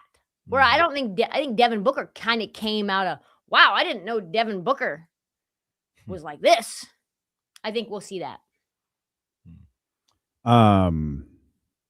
This is just interesting. This just popped up from Adam Schefter. Bill Belichick will not be a first ballot Hall of Famer. Wait a minute. Oh, wow. Why not? It says he fell short of the 40 out of 50 votes needed for induction. And right, so what does that tell you? People are dumb. There's some haters out there. Haters in the chat. It tells me that Bill Belichick was not liked. That's what that tells me. You know how this is. This is T.O. That's what this is. This is like Randy Moss. The only reason Randy Moss got in first ballot was because he had that huge baby face turn. T.O. did not have a baby face turn. They made T.O. wait, like 3 times before they put him in? He's a very unlikable figure, T.O. This man won. No, I guess it depends on who you ask, though. Like, Bill is an 8-time Super Bowl champion, and they're like, nah. That doesn't quite make the cut. Like, throw the Hall of Fame out. Like, I want to hear from these people who did not vote for him the reasoning of why. Oh, stay tuned. I'm sure my column is on the way here any minute. I don't know if anybody putting their name behind that one. That is so, like, there's gonna be backlash and it's gonna be so egregious. No, you're probably right. Somebody will write a column, but that's ridiculous. And I'm not even like a Bill Belichick super fan, and I don't think he's the greatest coach of all time. But yeah, man, come on, first ballot Hall of Famer easily. 6 as a head coach, 2 as a coordinator. Belichick, of course, declined to comment. His record was 333 and 178. I honestly think part of this, there's been a couple of things that have happened recently that have, I think, stained him. And one of those is Jordan Hudson. Yeah, 100%. The Hall of Fame committee is like, we do not want her involved in anything we're doing. We just have to be around her, and we would just prefer not to. She's going to be around, and we just really don't want to deal with that. We have to get ready for her. You're right, but that's crazy. Oh, absolutely. It's insane. That's crazy. That has nothing to do with what that man accomplished as a football coach. You're always one diamond away from ruining your career. Yeah. So Bill Belichick, not a Hall of Famer. That's rough. I think the UNC have to get in by the writers committee. The UNC debacle also hurts him. Not just the Jordan stuff, but just how bad things have gone there. Yeah, but it shouldn't. Like his career as it stands today, if he never wins another game as a Tar Heel head coach, his career as it stands today is a Hall of Fame worthy career. He should have just retired after he left New England. He would have been a he should have retired when Brady left. Yes, he should have retired. That would have removed because there's a lot of people asking a lot of questions about Bill Belichick, the head coach. Too many questions. When Brady leaves and fine. Steve Kerr, like there are people who are going to question Steve Kerr forever. But if he doesn't sign a contract this year and never coaches again, it'll just be, wow, Steph. Doesn't matter. You have no other way to prove it. Right. I coached Steph. I was great coaching Steph. I'm fine with that. I can live with that. Don't remove doubt. Don't remove doubt by going to coach the Wizards or the North Carolina or the Tar Heels. Yeah, he's like the Arizona college basketball coach. He takes over for Tommy. I just think in general, Bill was way too egotistical to retire at the same time. He wanted to prove to the world that he was better, more capable, and that in the pantheon of greatness, he had a leg up on Brady. And then Brady won a Super Bowl, and he largely languished, and the franchise went to a very dark place. And I'm sure what's happening now doesn't help. Drake May would not be a Patriot if Bill Belichick were still there. Yeah. Why do you say that? I don't think he would have drafted him. Oh. Yeah, he wouldn't have. His draft selections were always, because it's not just, it's kind of like Chip Kelly, where Chip Kelly. So I guess there's a thing he was the personnel. Correct. That's what I was just about to say right now. So, like, when we look at Chip Kelly, the coach for the Philadelphia Eagles, he wasn't so horrendous. He had some personnel issues, and Shady McCoy talked about how he made players feel. But it was really what sealed Chip Kelly's demise was him as a talent evaluator and in charge of personnel decisions, the coach GM combo. And that's what I think seals up Bill Belichick in general as well and packs him up.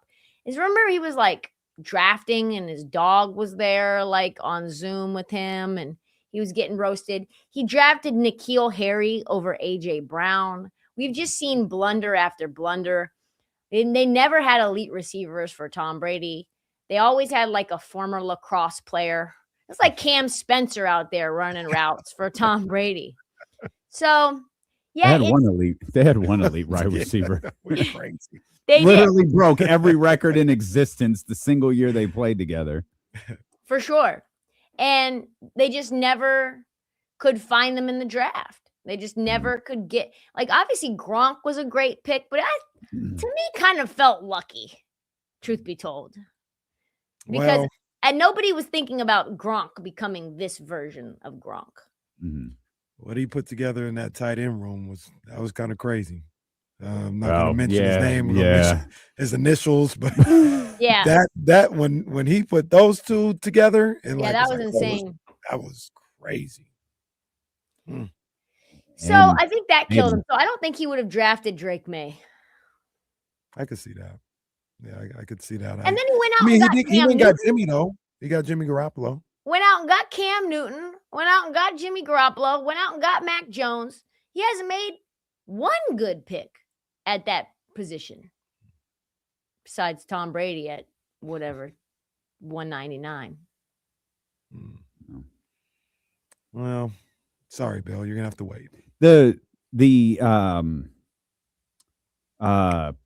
coach, player, personnel guy, that should be a thing of the past, shouldn't it? Totally. It's not, as evidenced by what's happening in New York right now, Giants, but it feels like that should not be a thing anymore. How do you have time to do both? Even if you're really good, how do you have time to? You're gonna go to games and watch Alabama play Georgia, and then also scheme up, how you're gonna get the ball from Jackson Dart to Malik Neighbors on Sunday. What are we talking about? It's interesting because I've always wondered when they're like, you talk about the coaches, they sleep there or whatever, and all this, they got to put in all these hours, and you put in the work for sure. But I always wonder, like, in that job, do you get to the point of what they say, diminishing returns? Because there's a lot of sorry ass coaches who would sleep at the office. That's not directly doesn't mean you're good. Yeah, that's not going to make you good.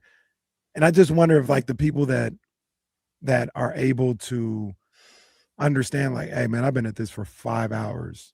Let me take an hour off right now. Go see my kids or something. Like, let me do that. I'll get back to it later. But I understand, like, there needs to be some type of balance. I wonder if the good coaches are able to do that, or you just burn the midnight oil until you win or you're fired. Either one.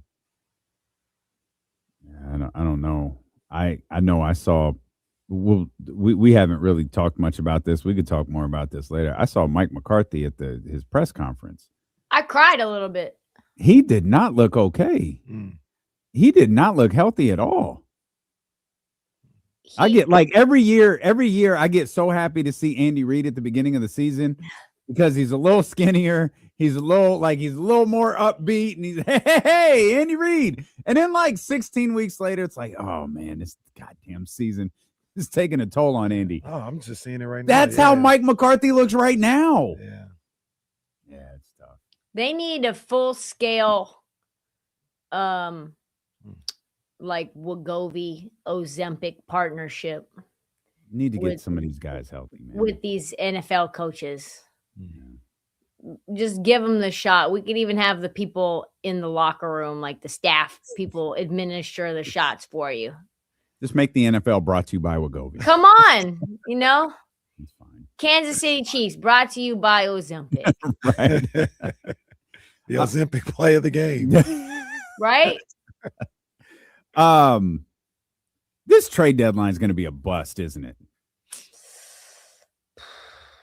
It's a lot of chatter and not a lot of motion. I don't even know. Here's the thing that I'm kind of like concerned about is when I am going deep into whether the Minnesota Timberwolves are going to trade for Trey Jones. We are at a sad place in the deadline because he shouldn't move the needle for me. But I'm like, they need to get rid of Mike Conley. They need a point guard to replace him. He's 38. He's averaging blah, blah, blah, lowest percentage in the league. Like, maybe they could get him. Maybe they could get Kobe White. I want to see Giannis moved. That's what I want. Yeah. Can we just get it over with already?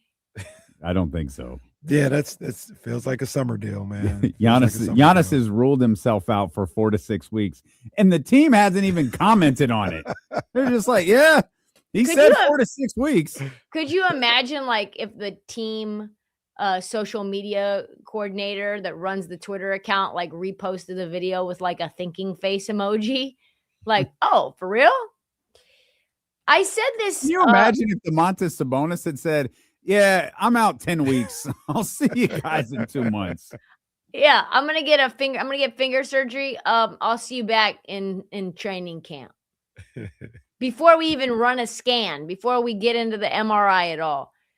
I said this somewhere else, but I feel like Giannis, because he was never thought ahead of time to be a superstar, nobody expected him to be this way. He was like fine with going to a place like Milwaukee. And then he had a little glow up and he's now top 3 most dominant player, top 5 most dominant player in the NBA. And he's a good looking dude. He's a global superstar. He's looking at Milwaukee like, I just don't want to be married to them anymore. I'm better than you. I am bigger than you. I got put with you when we were high school sweethearts before I really came up. And I don't really want to be responsible or held accountable for divorcing you. But I'm going to make things so uncomfortable for you, even though you're bending over backwards for me, because you know that you've outkicked your coverage and you want me to be happy and stay. I'm just going to make it so bad that you divorce me. Yeah. Well, the divorce is coming. Just not as quickly as Trysta Will Krick it? needs. Like, It has to. It has It to. will. At some point, It has to. Milwaukee got to look out for them and the kids. All right. If he doesn't sign the extension, then she's getting a divorce attorney, a really good one. Oh, that's right. That's what I'm saying. Like, it's going to happen at some point. What if Giannis renews his vows? Yeah, I still believe divorce is inevitable. Yeah. You could go through the facade. Well, maybe he gets more money in the divorce if he renews his vows. And in this situation, he gets more money in the divorce if he renews his vows. What I'm saying. It would delay the inevitable, but that would change some things if he renewed his vows. That would, if he said, "I'm gonna sign the extension right now." Dwight Howard signed an extension. He did. Dame Lillard signed an extension. James, sorry, TK. Come on, man. No, we know it's all good with you and Dame. I was just saying. Just that happened. I knew though, because anytime someone starts talking about leaving, they float it in any relationship. It's already over. He before he went 10 toes down and die on your shield and stuff, he was like, I just have to make the right decision for me. Like, I never want to leave Portland, but I really want to win. And that's when I knew I don't care anything else you say that reaffirms your love for Portland. It's over.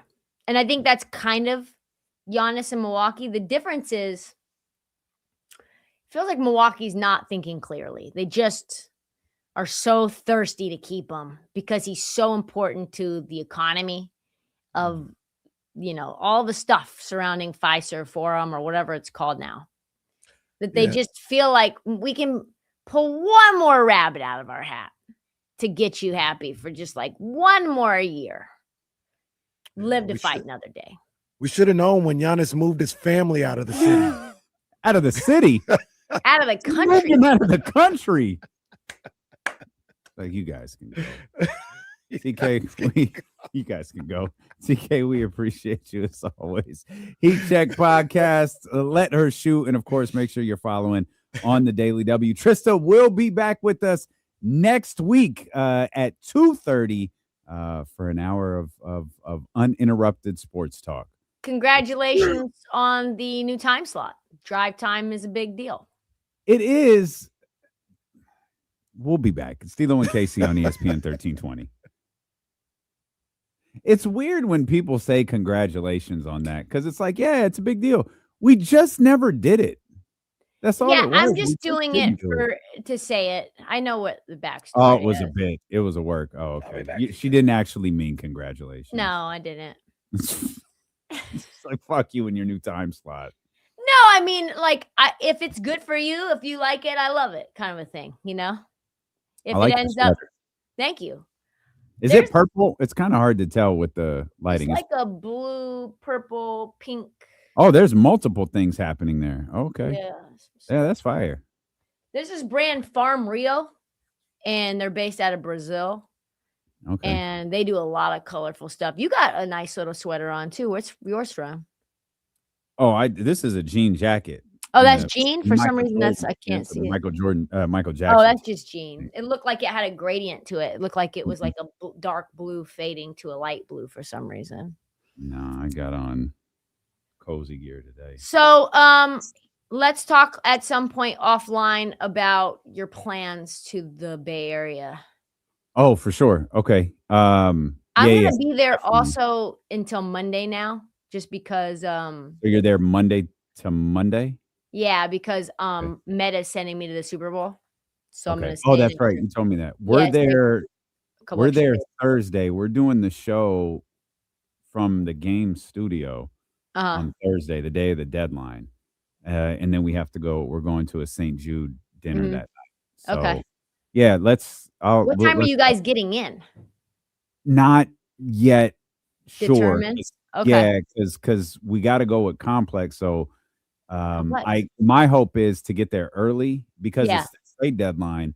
So if something happens, we might need to start the show early. Mm-hmm. So okay. Well, let me know. Okay. Is Katie going to or no? Right now, no, but she should be because she was a huge part of it. So I'm working on that right now. So maybe she could drive solo after work, and then we could just meet up, and then she could drive you back from there. Okay. Yeah. Because she definitely wants to go. So I will hit her up about that. Okay. Sounds good. Later. All right. Bye. Bye.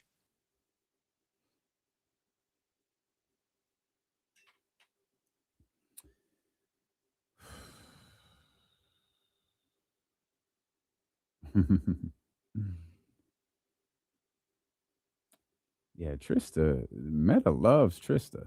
They love her. Yeah.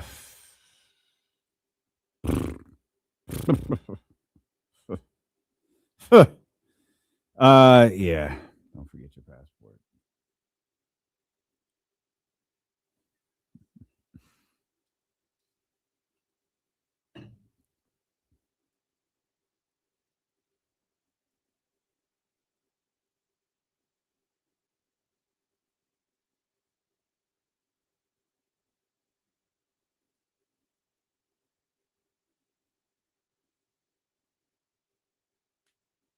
Mm-hmm.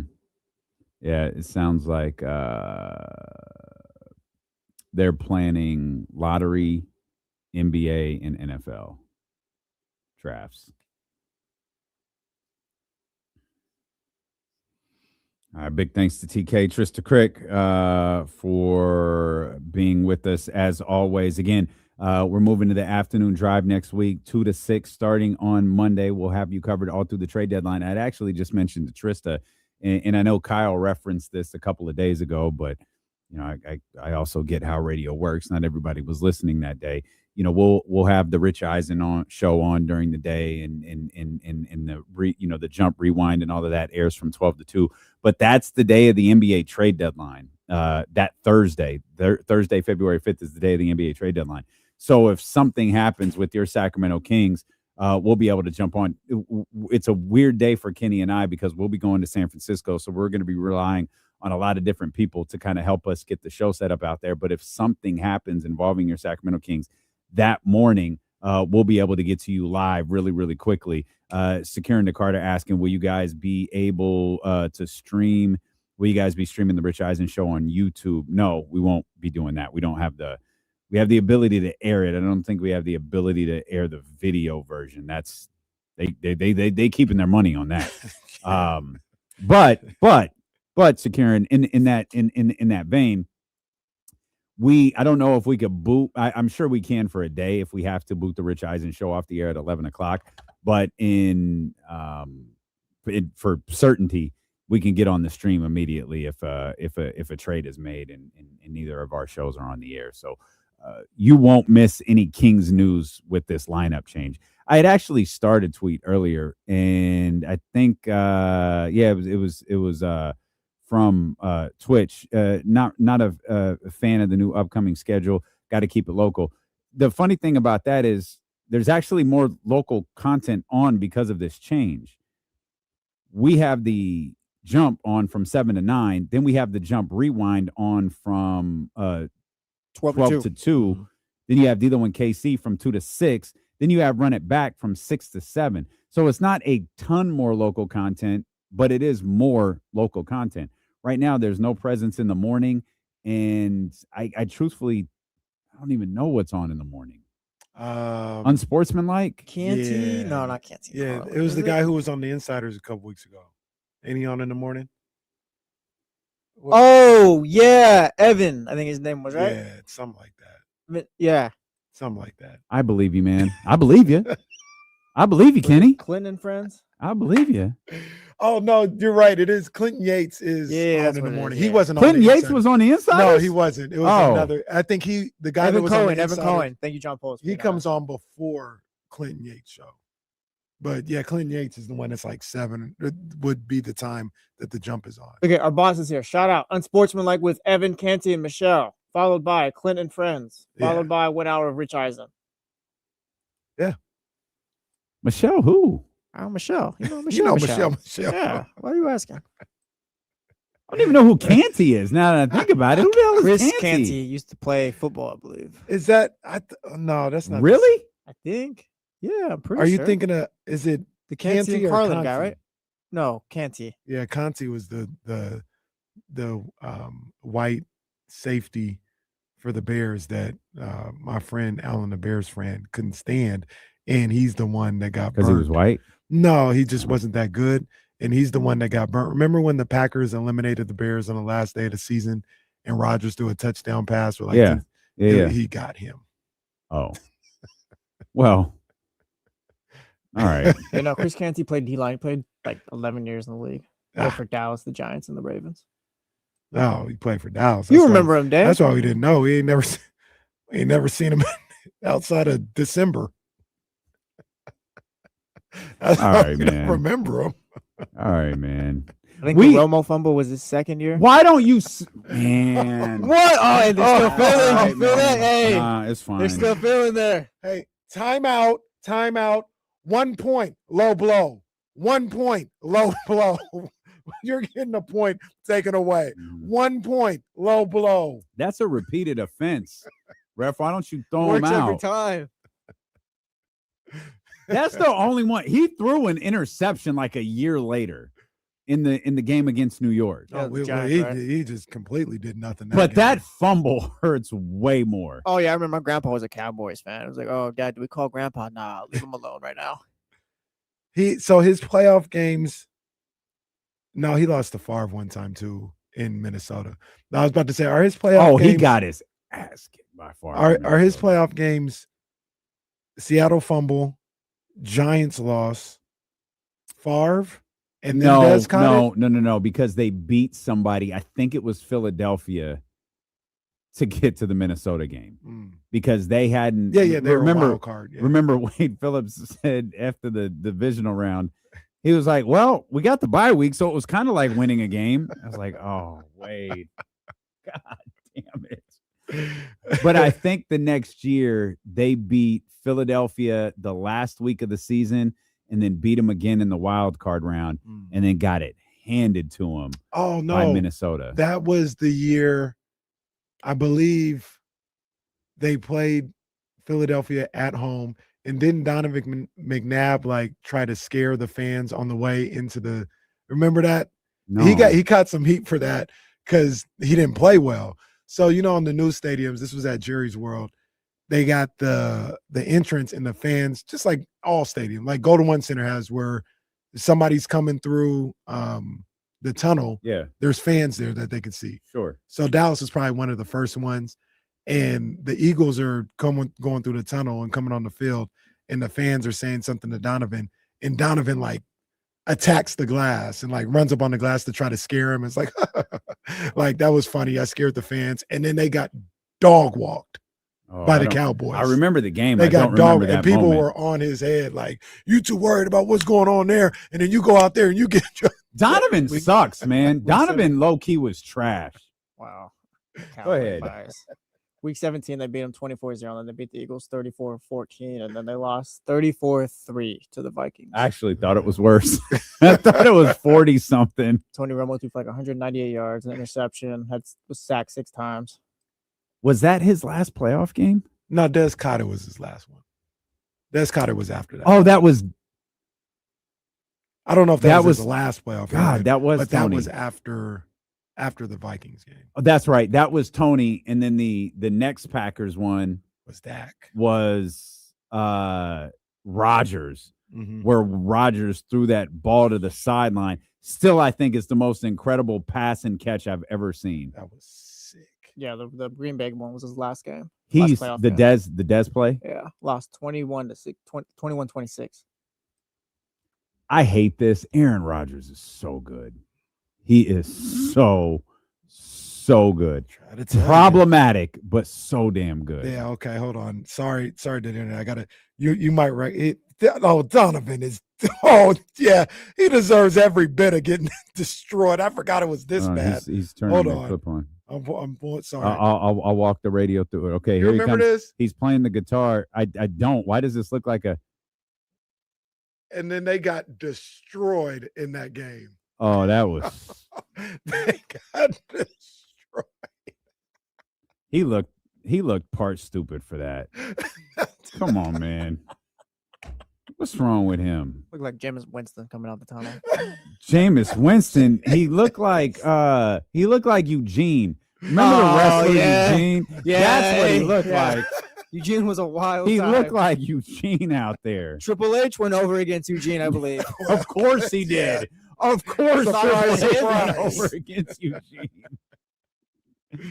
Oh yeah, I just remember like the PTI shows were destroying him. Cold pizza, destroying Donovan. This dude was after that. This dude. Do you have that game up? What did he do in that game? Do you know? That was the 34-14. Yeah. 1 touchdown, 1 interception, 230. He was 19 of 37 in that game. Too busy playing the guitar and scaring fans. You need to be ready for the game. Sacked 4 times. Tragic. Bro's not good. Donovan's trash. We're learning dude. something today. Donovan McNabb. We're learning trash. something today. No, man. Donovan McNabb was not good. Donovan McNabb was not good. This all matches up with the timeline of him being a Cowboys fan. Wait till he gets Eli Manning out of the house. You hate Todd Pinkston too? What was Freddie Mitchell? I want to thank my hands. What was his? Was his name Hollywood? What was his name? Oh, Hollywood sounds right. FedEx. Was it FedEx? No, was it? No, that's right. It was FedEx.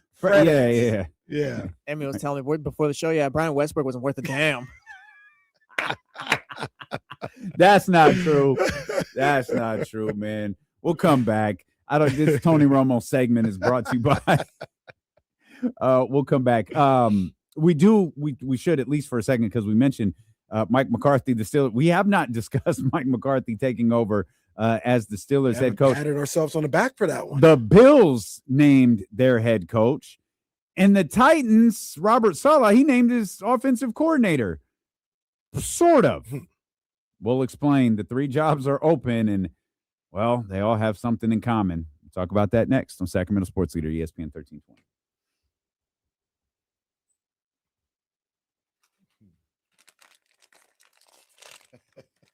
I could watch Jameis training videos all day. Jameis had me fooled with Hard Knocks when he was on there, and he got up at like 5 o'clock, went to the facility by himself. Had me fooled.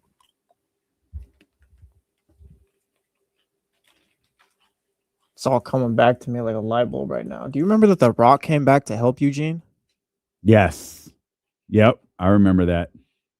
And it like he beat up Coach. Yeah, something like that. If I remember right, he beat up Coach. He called Coach a hermaphrodite or something. No, that was Kevin Kelly. Hermie, The Rock is such trash. I can't believe we fell for this crap for all those years.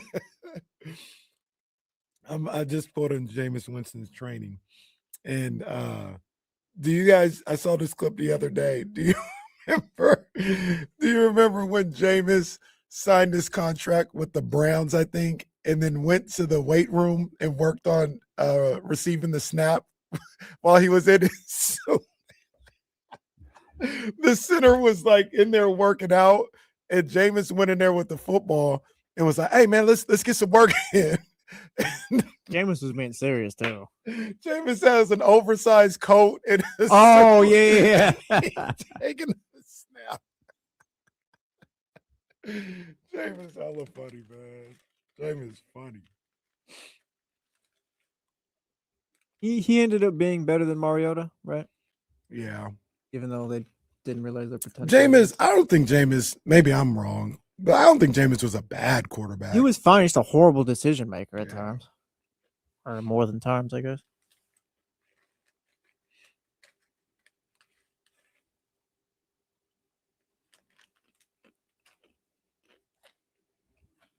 I don't even think Mariota's a bad quarterback.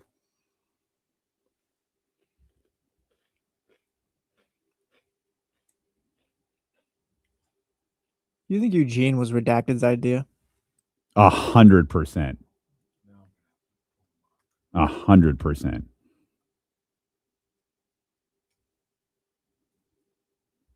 do remember this.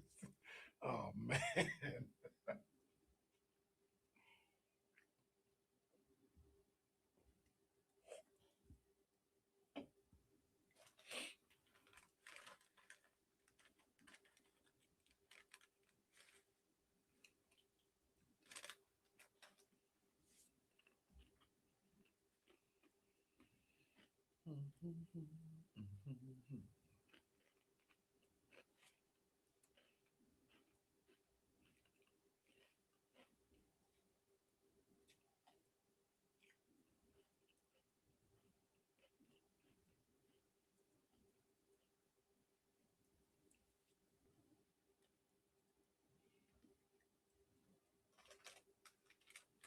Well, yeah, man. But it's like sometimes his decisions were to throw a touchdown, and the other times throw an interception. Like, he had a 30-30 year one.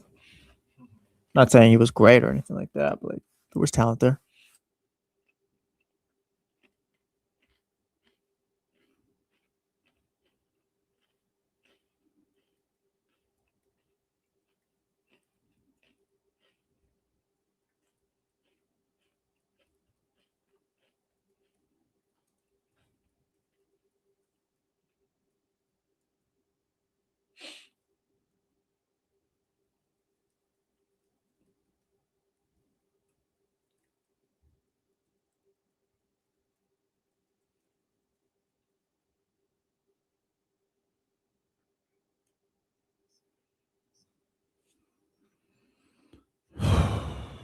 All right. I don't know why I took that deep exhale right when We're living the Jesse Cowboys said we're things. back. Okay. And Eugene. All right. Yeah. Well, 2004 to 2009 was a wild time for D'Lo. oh, man. Eugene was over too. Eugene was hella He was over. I remember was Eugene. It's all right. It's probably a good thing. Eugene was the catalyst. Oh, Eugene was the catalyst to Hulk Hogan coming out at WrestleMania 21. Like, Eugene came out, and then I think it was Muhammad Hassan who came out. Muhammad Hassan.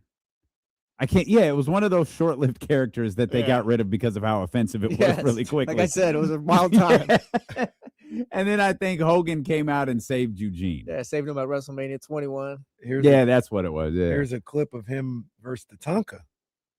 Eugene versus Tatanka. I don't know which one's more offensive. That's why I know that they brought him back for this. I can't remember if Tatanka was just a white dude or not. I don't remember. Well, like I found out. I don't think Scott so. Hall was. That ruined my whole life. The first Scott Hall, some dude from Oklahoma. The first time I saw Scott Hall as the guy from WCW, I was like, what? Who the hell is that white guy? I said, oh, he looks hell like no. Tom Selleck. Who's that? And then I started thinking about the accent, like, oh. Yeah, I was fooled. I was absolutely fooled. Hey, yo. I found that out like 6 years ago. I said, what? We might have found that out on the show. That is so funny. That is so funny. Oh, man.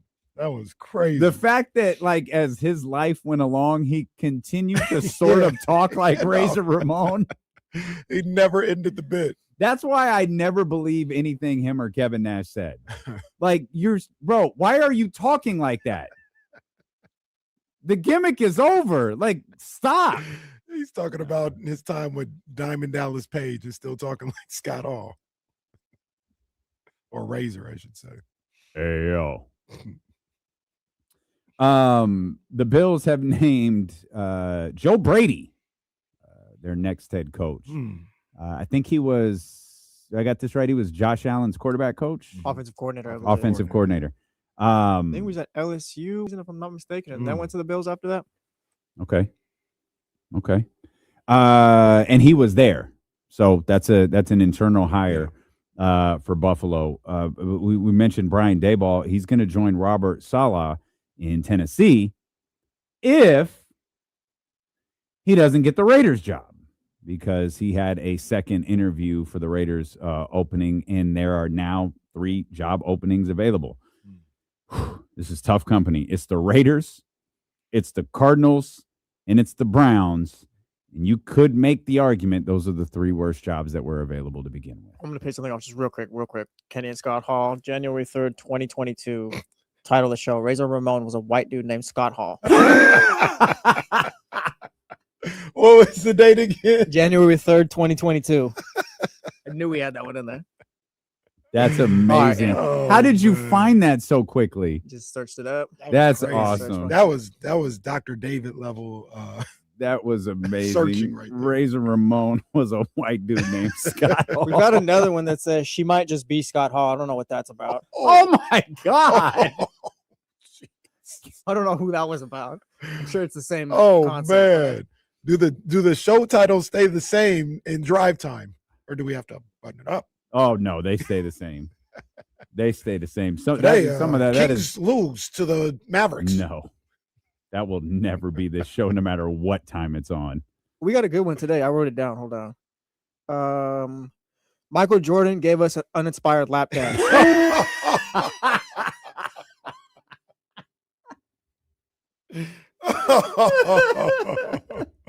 That's great. Oh man. But the Bills. So good. That's so good. Yeah, the Bills have their coach. The Raiders, the Cardinals, the Browns don't. The Browns have a Pro Bowler though. Yeah. They do.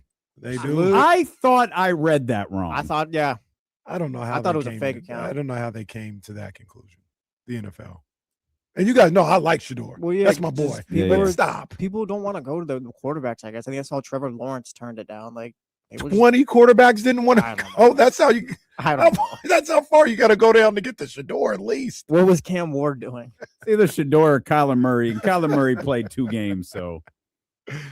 Oh, yeah, that was crazy to see. The Pro Bowl, like, I don't even care that Shedeur is there at this point. It's just rebrand the Pro Bowl to something else, like NFL events weekend or something like that. Because the Pro Bowl is like, we talk about players from back then, always got like 10 Pro Bowls or 5 Pro. Like, it's a sham now. I mean, and I don't know if they actually did this or not, but they need to bring back the NFL quarterback challenge. I think that'd be fun. So I thought that's what he was invited to. When I first saw it, I was like, why is this a big deal? Yeah. And then I'm reading. It's like, wait, that's not a. Oh, he's a Pro Bowler. You might just have to not do this anymore. Shedeur is the guy who killed the Pro Bowl. You might just have to name. It's like the NBA, and I mean, and to a certain degree, the NFL. They're in like this. They're desperately trying to find some way to make people care about these games. Mm-hmm. Like they've made all of these different changes to them, done all of these different things to them. Like name Pro Bowlers, name All-Stars, and then leave it at that. You could do all of the festivities, do All-Star Saturday night in the NBA, do all of that. Like this USA versus the world thing is going to fall flat. It's not going to work. Like Giannis isn't. The world is out. Like Giannis isn't going to play. Jokic isn't going to play. Like also, America might have gotten dog walked if those guys were available. Because I'm assuming SGA is the world and not America. Mm-hmm. Wemby is the world and not America. SGA might be North America. Okay, we got it. We get real casual when we decide Canada's a part. Hey, you know what? Hey, for purposes of this, Canada, you're in. All right, your only hope, maybe. It might be, but now that doesn't like. I mean, one, that national team, the international team is still pretty nasty, but you like Giannis isn't there. Like the first year that you kind of needed it to be something, it's going to struggle because 2 of your biggest names are out, and I just think we're going to get into this next year. Well, how can we make it? Blah blah blah blah blah blah. And well, without, I mean, I think with the NBA at least, Adam Silver is trying to do things kind of like the NBA Cup to a certain degree. Like, these guys ain't playing in November and December. Like, I've got to, instead of saying they're not playing and it's a problem, let me try to incentivize them or kind of trick them into playing a certain way. Mm-hmm. And that's what he's doing with the All-Star game. Like, maybe he has, but it doesn't feel like I've ever heard him say, hey, these guys, they waste everybody's time with how they play. Mm-hmm. They don't take it seriously. It's a waste of time. We've got a lot of money invested in this thing, and they don't take it seriously. You can't say that necessarily. So let's try to tap into maybe their competitive spirit and maybe have them get embarrass them into playing a different type of way.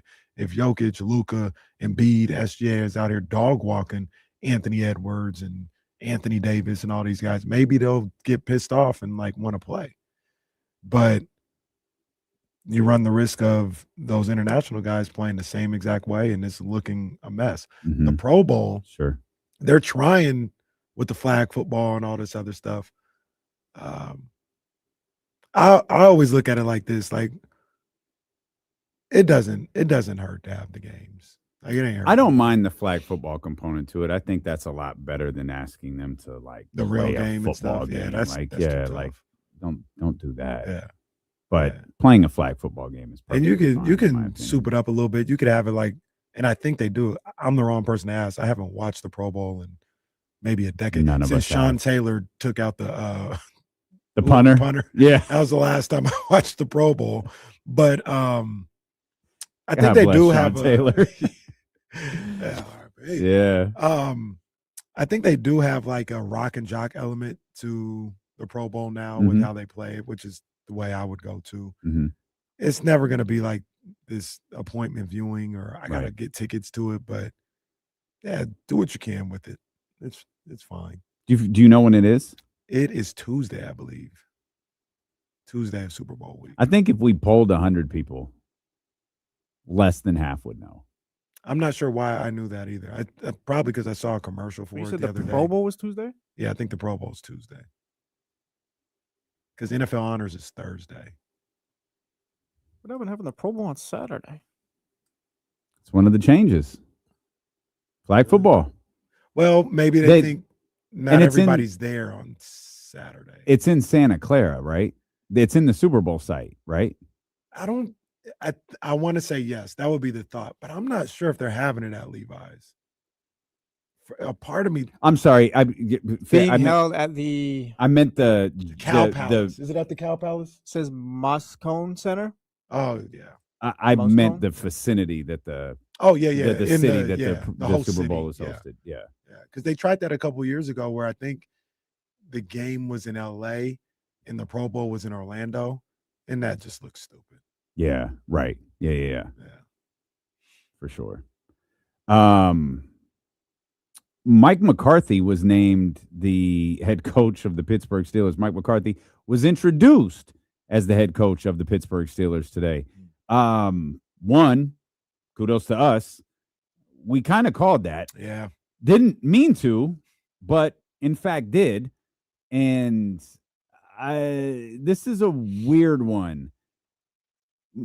We have gone back and forth about Mike McCarthy, and you are a huge, massive Mike McCarthy fan. All right, well, let's settle down. You are. If you had a coaching jersey, it would be a Mike McCarthy Settle jersey.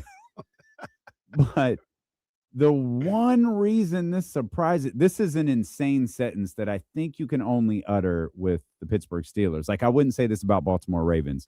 The Baltimore Ravens, despite the fact they're coming off with John Harbaugh.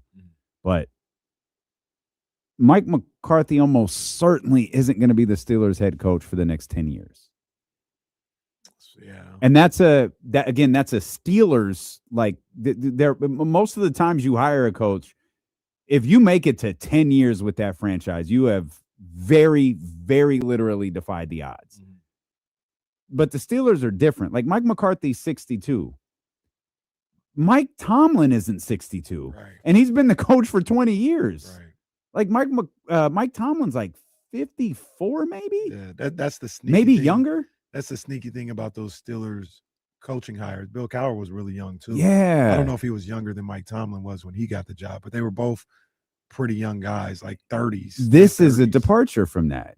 Mike McCarthy, 62 years old, with a massive amount of NFL experience behind him.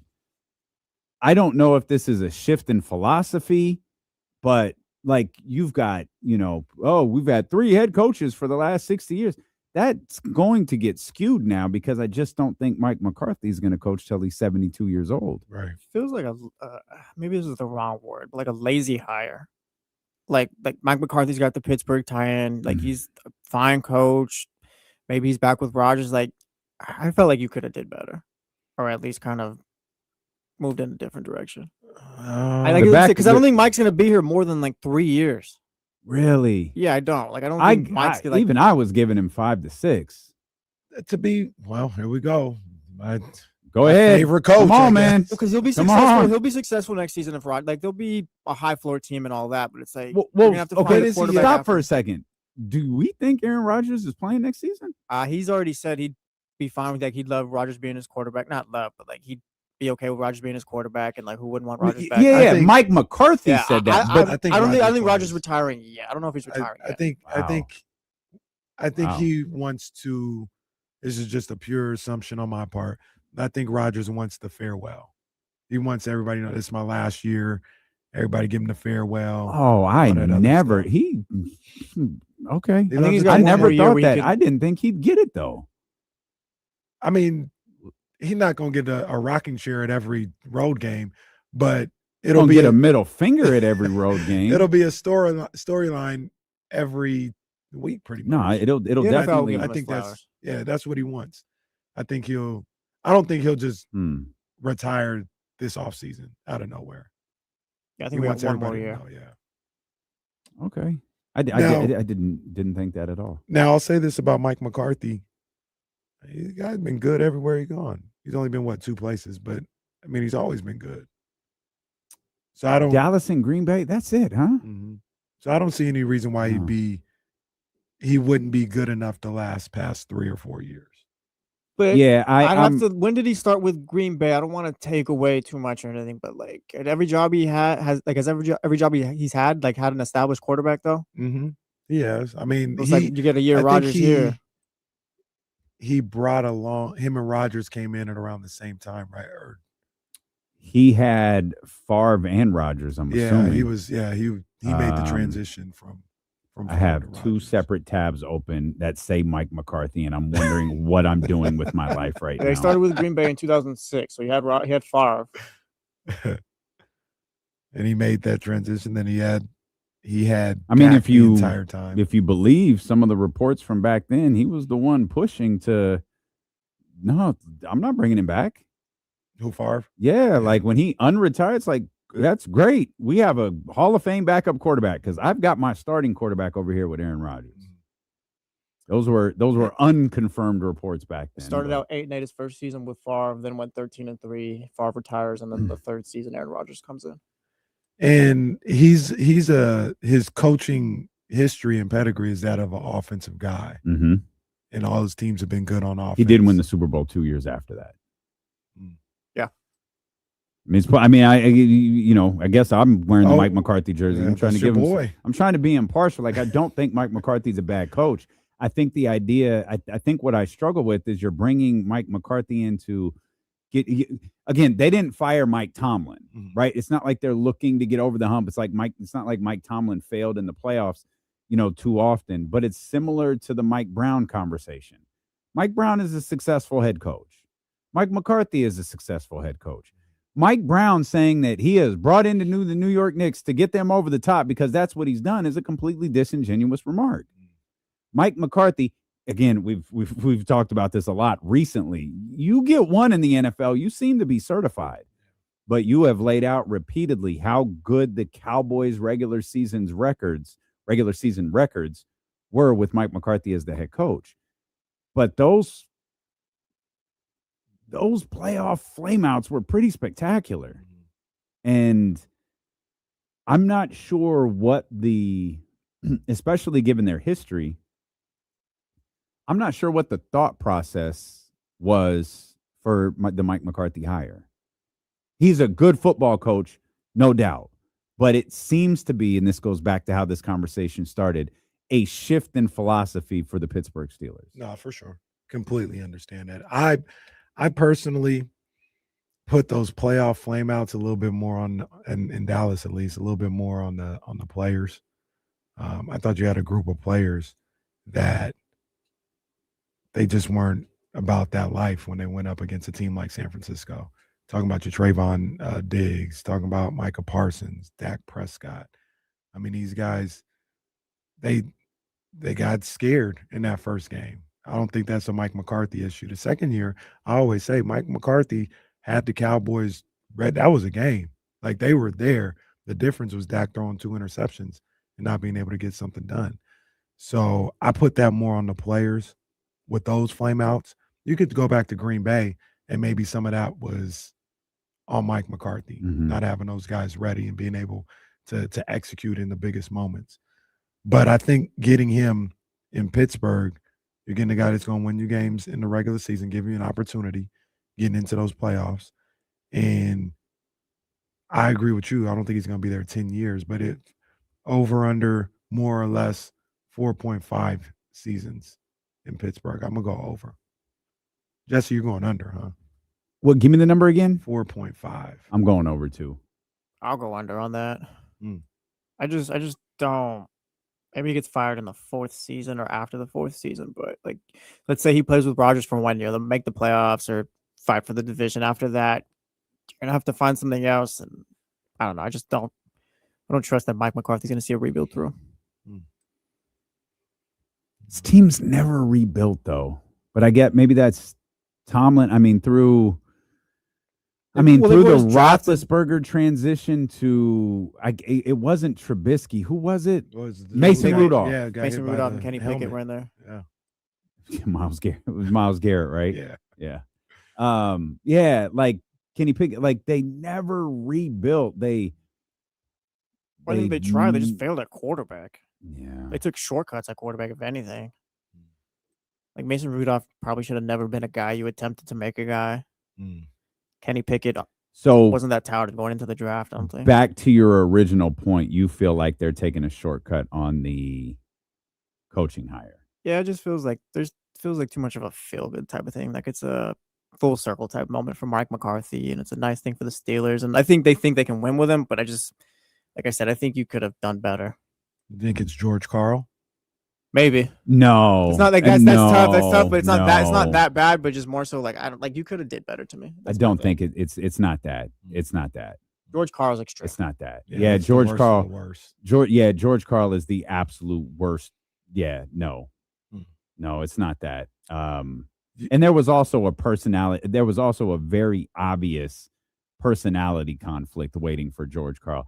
That's not the case, at least not in my opinion, with Mike McCarthy and the Pittsburgh Steelers. Jalen Warren and Mike McCarthy butting heads. Yeah, right. Yeah, I don't think that's a thing. I think you were gonna kind of ask this question, and I was interested to hear everybody's take on this. But you said there's 3 jobs remaining now: the Browns, Cardinals, Raiders. Yeah. Want to rank them? First being the best. Raiders, Cardinals, taking 3 years off, the Browns job. Yeah, I think the Raiders is the best job left. I've always thought the Raiders job was a little better than people give it credit for because I think it's a blank slate.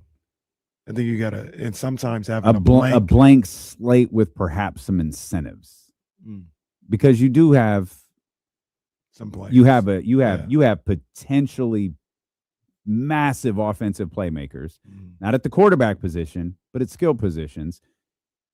You have the interesting dynamic with Max Crosby in that either you have an anchor or you have a trade asset. I think the answer in terms of the best job available is the Raiders. I think the worst is the Cardinals.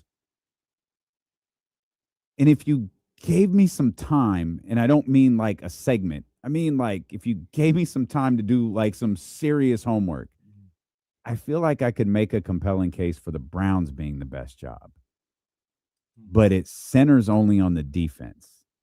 You are taking over a football team that immediately has one of the best defenses in the entire league. The downside is you have literally nothing else to go with it. And whatever your plan is to quickly fix that is the answer to what your football team can be.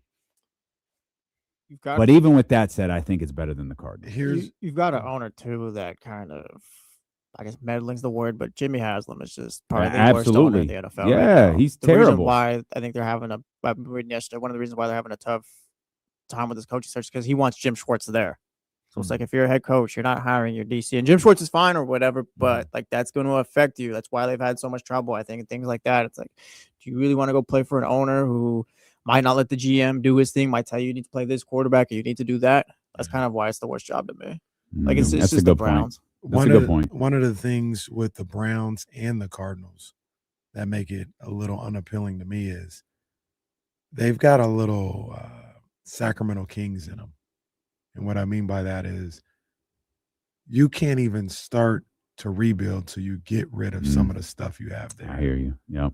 You got to get rid of Kyler Murray. And that's not, I think Kyler Murray's a good player, but that's the old regime. Like, you got to get rid of Kyler Murray in Cleveland. You probably got to figure out if you even like Shedeur Sanders or Dylan Gabriel or whatever. Right now, he's QB1, Shedeur. Yeah, he's the only Pro Bowler on there. Can't argue with that. Well, recent Pro Bowler. There's another guy coming in. Oh, wait. Deshaun's still under contract? Oh, that's right. I forgot. I completely forgot he's there. Like, holy crap. Pro Bowls too, coach. Yeah, so you completely forgot. They got to, both of those franchises got to move on from the Rosen, Levine, and Sabonis before you can even start. Well, all right. Point. My bad. I stand down. Why are we giving so many minutes to Deshaun Watson when we got these young guys ready to play? Mary Kay Cabet is going nuts over this. We'll come back. Jason Jones of The Athletic joins us next here on Sacramento Sports Leader ESPN 1320. Why are we giving so many minutes to Deshaun Watson? That's hilarious.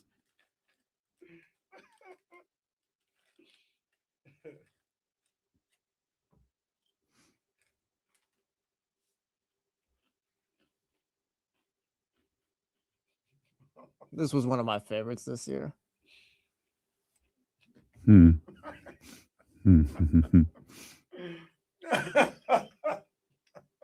was a day.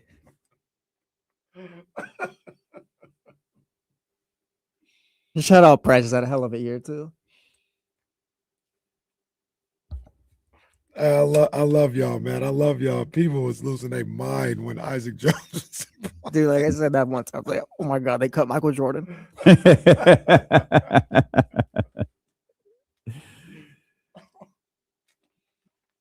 Oh, that's amazing. What a day.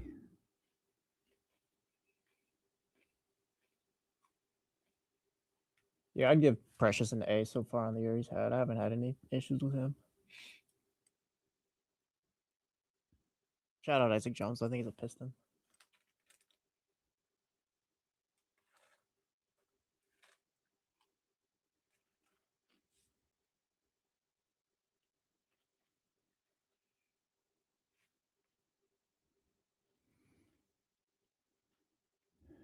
Hammer said, what was it? Timberwolves, Pacers, Knicks, Celtics for Keon. Yeah. Yeah. You think if Scott said, "Hey, I'll send you Keon Ellis, Mike, if you go shake Doug's hand." Celtics got a couple second rounders for the Kings if they want them. Put him over as a great head coach. Nah, we're looking for first round picks here. Yeah, we're looking for first round picks over here, pal. That first round pick for a center. Yeah. Boston's got 3 second round picks to play with. So yeah, Isaac Jones started. Remember when KZ Okpala started once upon a time? KZ Okpala. That was a movement. That man would play like 6 minutes a game.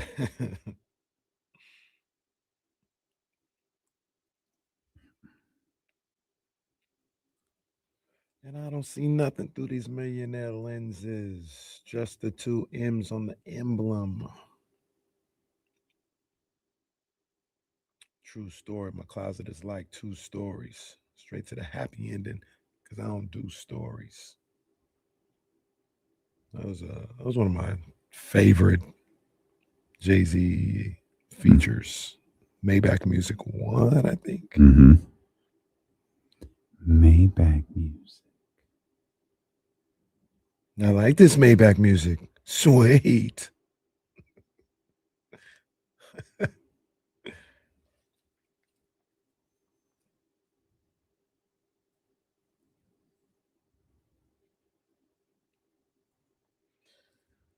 Everyone hates the idea of neutral site conference championship games until the fourth quarter of Patriots Broncos, which was unplayable and unwatchable. Pro Football Talk. Who wrote this? It was Florio. I have to read this. And there should not be a neutral site championship, conference championship.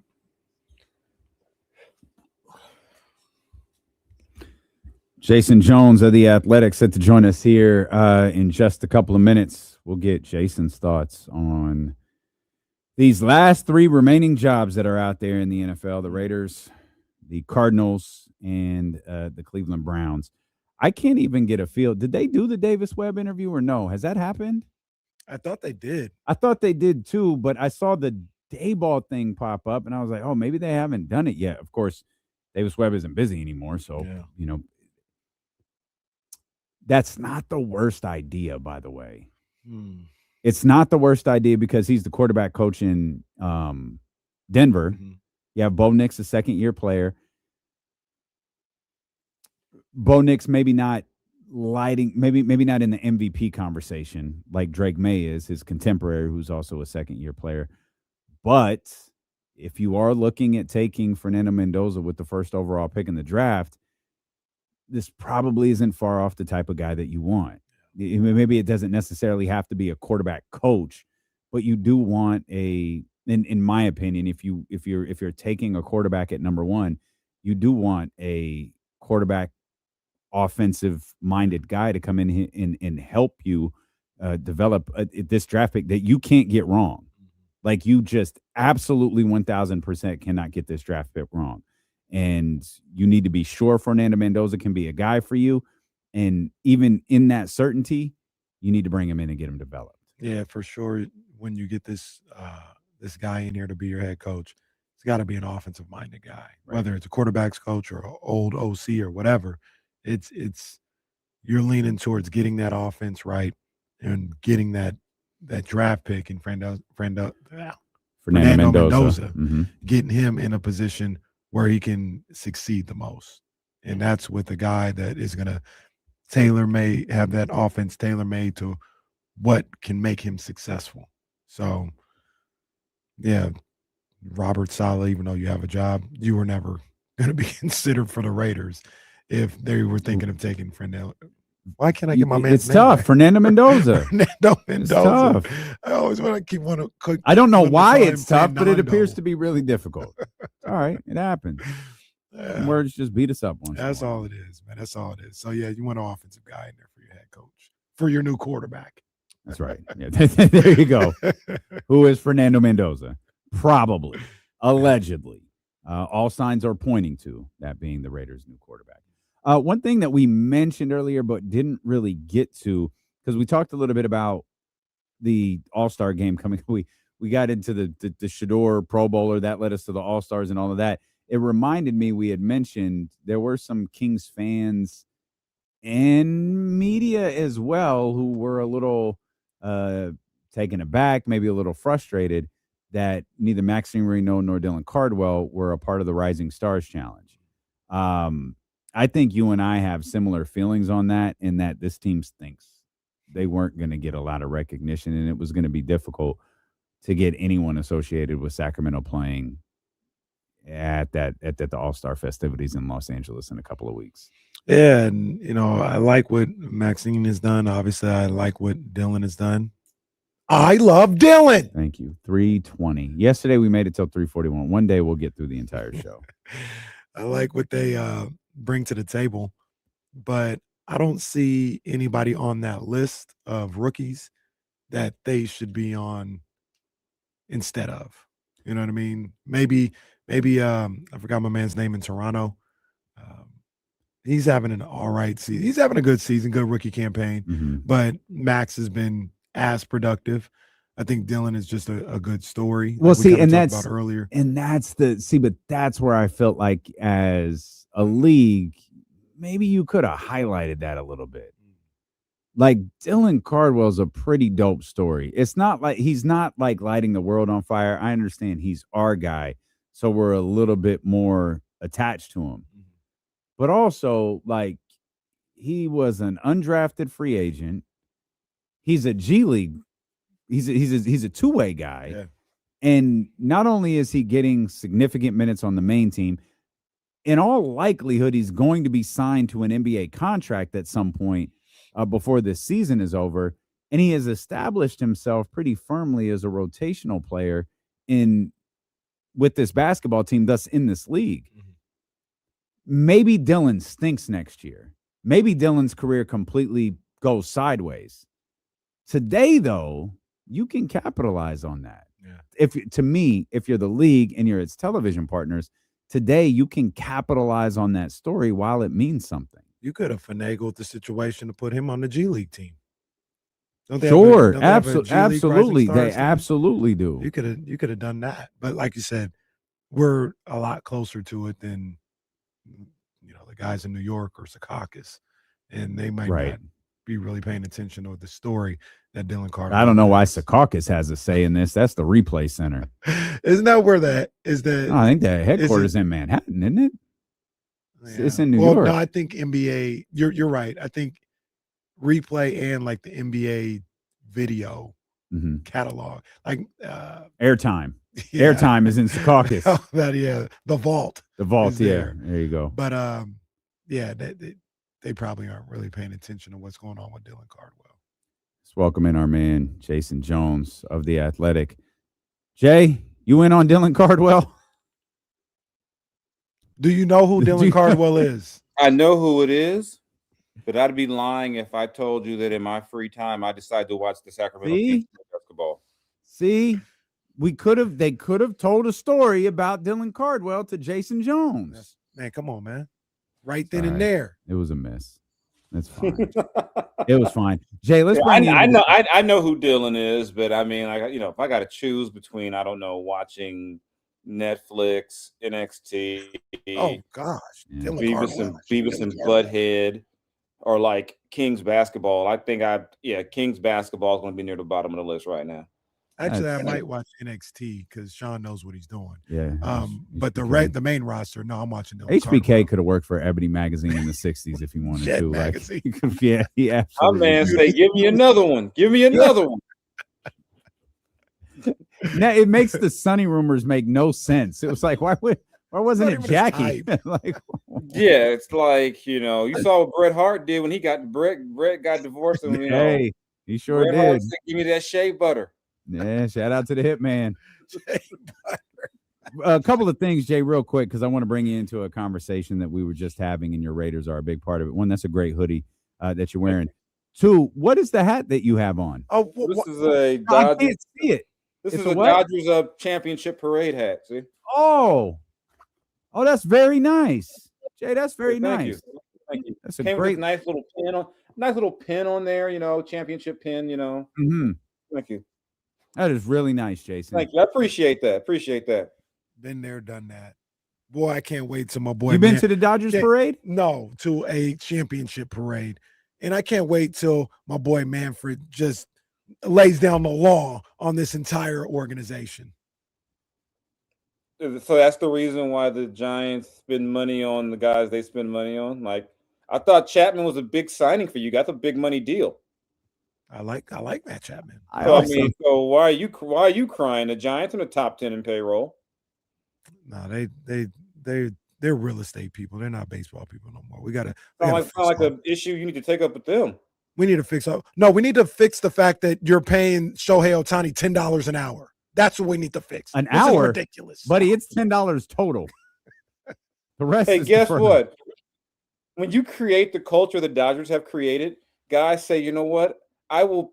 Don't worry about it. Get me some more help. If the Giants created the type of culture, maybe guys would take less there. But didn't Buster say people don't want to go there because it's a dirty city? No, that's what Farhan said. That's what. Yeah.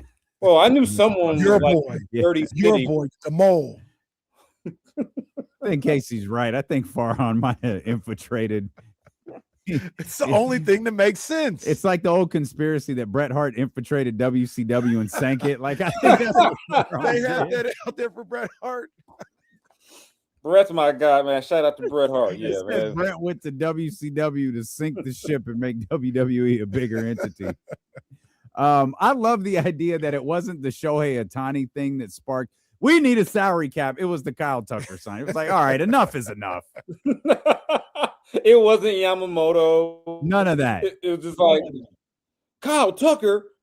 Oh, hell no. They're spending $1 trillion, and all of a sudden it's $1.2 trillion, and they're like, "This is too much, too much." Like, now we got to stop this. And know what's my favorite part of it, or the funniest part was the people who were crying the loudest to me were like Mets fans. I'm like, you were trying to sign the dude. He just didn't choose your team. So it was okay if he went to you. And people forget the Mets had the highest payroll last year, not the Dodgers.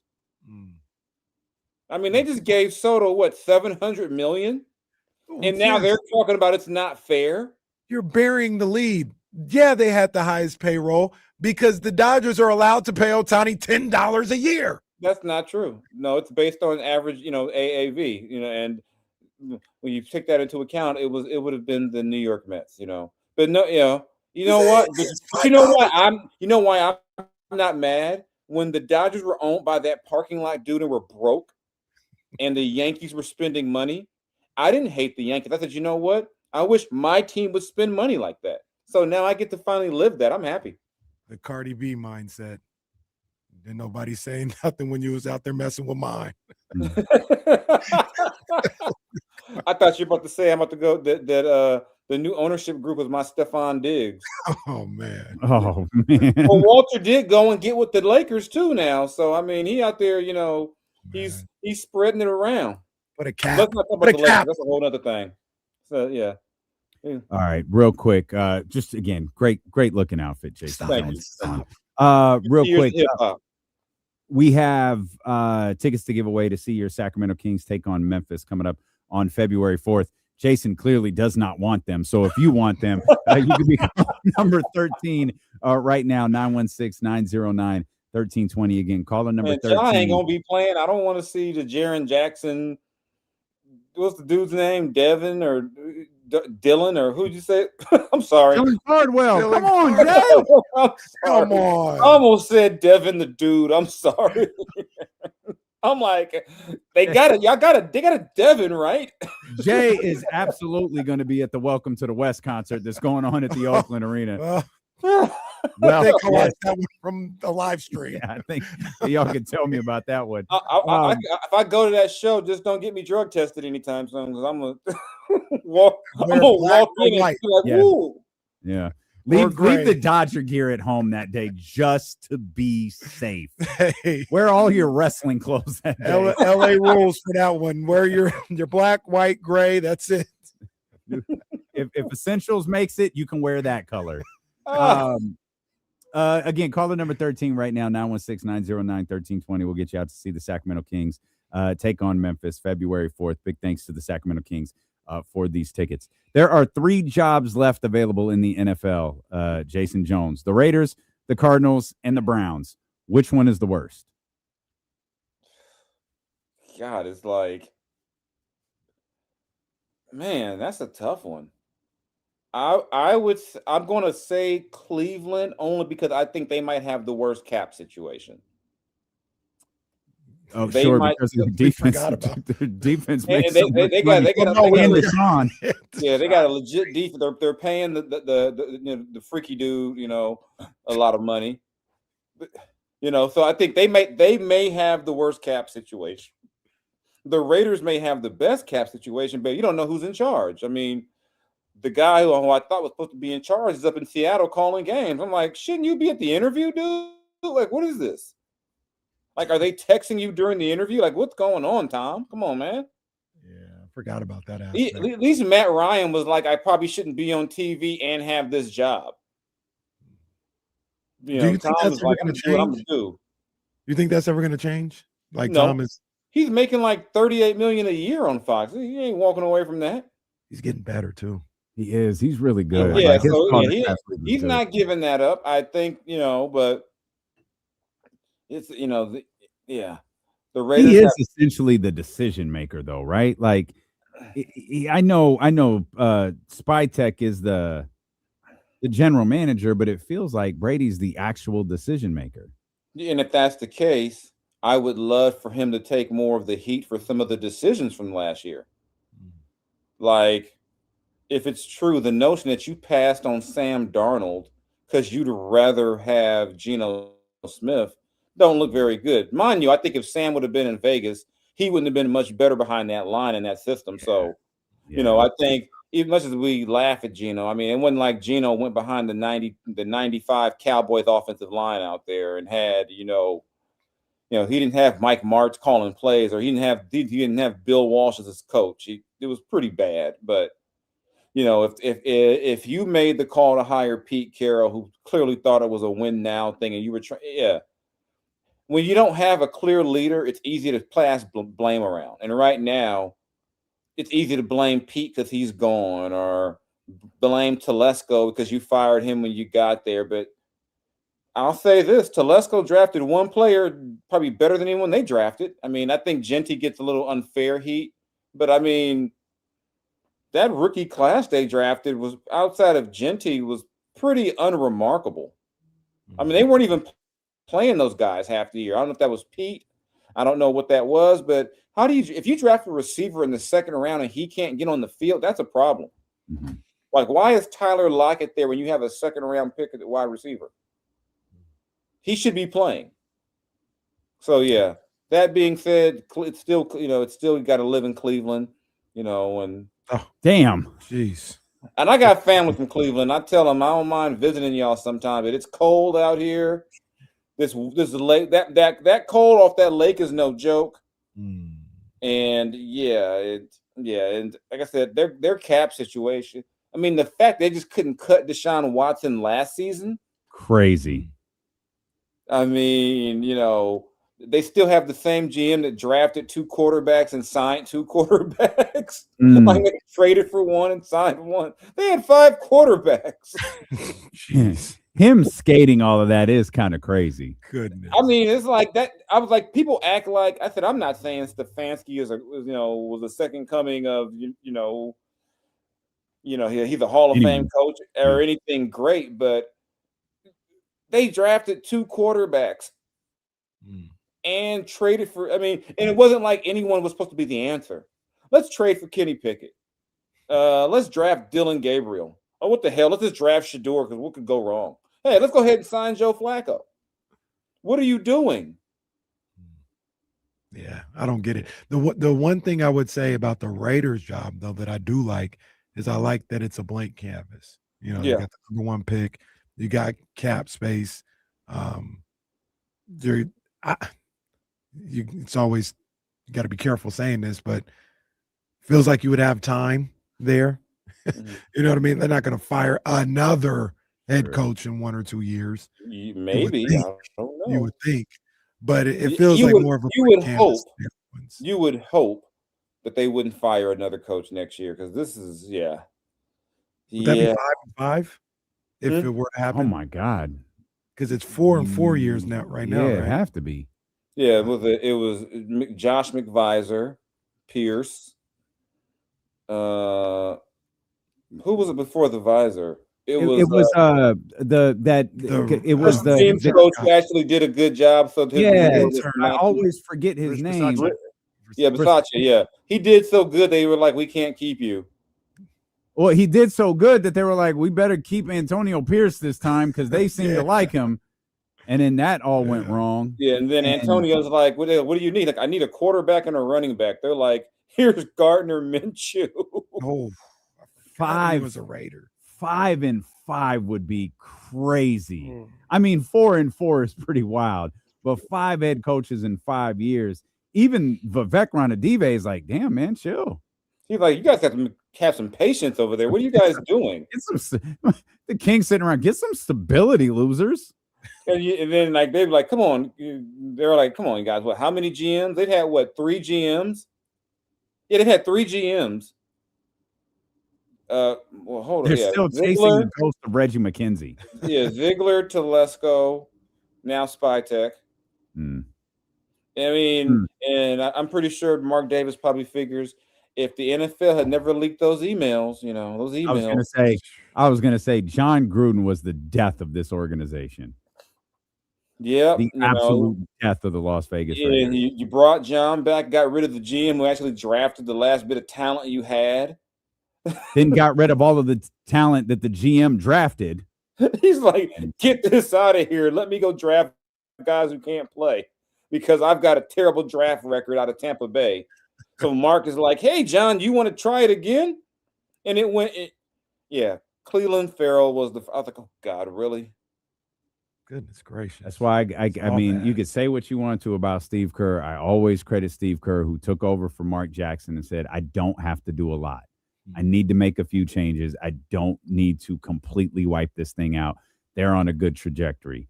John Gruden walks in and says, get anyone associated with Reggie McKenzie out of here. While Reggie's still there. He's like, this punter you guys like, get him out of here. He likes hip-hop. Get him out of here.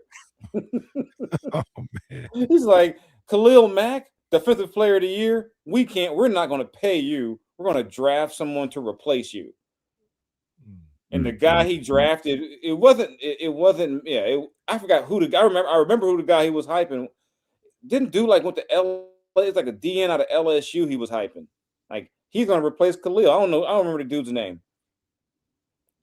Paid that tackle from New England, Trent Brown, a gang of money to do nothing to help the team. Great job, John. It's the best job. Right. Yeah, Lord help whoever takes this job. What would the Charlotte Hornets job look like right now? Better than the Raiders. I don't know what's gotten into the Hornets. They're here blowing teams out, like mollywopping people. We learned yesterday the Hornets have the same amount of wins right now than they did all of last year. For those that aren't hip to this, Jason has somehow returned back to NBA writing. And he wrote about the Charlotte Hornets and how, hey, there might be a little something brewing here with these guys. Yeah, it's like weird because like I haven't cared about the Hornets in forever. I mean, it's just weird. I guess 30 years since LJ. Yeah, I'm like, who's on the team? I'm like, it was funny because when they went down and beat the Lakers, my homeboy hit me. He was like, y'all got beat by the doggone Hornets. I'm like, the Hornets been beating a lot of people lately, though. I was like, yeah, they had OKC down by 30 at home. Yeah. I'm like, I don't know what happened, but you're hearing less about LaMelo. You hear the only clips I see of LaMelo now are him making threes and having awkward post-game interviews. Well, let him be happy to win a game. Yeah, I mean, I guess I'm not, what did he say he was going to do for Christmas? It was some just like, okay, it was crazy. It's always a good rule of thumb to not repeat anything LaMelo Ball says. Just never repeat it. But the good thing you can about laugh at it, you can chuckle at it, you can retweet it if you want to. Just don't say it. And the best part about it, the best part about it is that because they're playing better, we're getting to see some of the old LaMelo clips, like when he was playing over in Lithuania and his dad's like just grilling him for being a selfish player. And he's like, I'm not mad at the team. I'm mad at my son because you're the reason why we lost. LeVar used to light him up. LaMelo was like 13, 14 years old. Yeah, and you look at him, it's like he's yelling at like there's all these adults in the room, and he's going in on this kid. Hey, it worked. They always said LaMelo was the best of the three. He's like, why did you do that? He's responding like a teenager, like, oh no, now you can't talk, huh? this is a game to you. I'm like, it probably was just a game to him. I'm like, he's like 12 or whatever it was. It's just a game to you. Yeah, Dad. That's exactly what it was. He's like, he's like, Dad, why are there cameras in here? She's probably like, shut up. The direction where Charlotte winds up will certainly be interesting to follow. I don't know how much noise they're going to make this year. Like, they could absolutely get to the play-in, but what direction they go in terms of available cap space, their next draft pick, and all of that stuff could go a long way in determining if this team is building something or if we're just getting a flash of good basketball. And sometimes you got to just get lucky. Like, they traded for Dalton Connect, and the Lakers canceled the trade, and they drafted a better version of Dalton Connect. So, I mean, sometimes you just get lucky. I don't know if they're in the same space if Dalton Connect's playing the Knipple role. Yeah. So, I mean, sometimes, you get lucky, and they do have me doing a little more NBA stuff. Like, I had to do some, like, kind of like behind, unreal of journalism.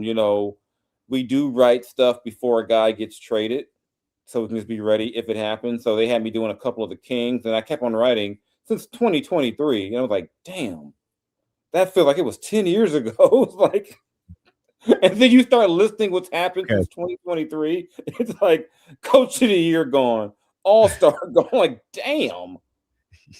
Okay, I love this. Yes or no?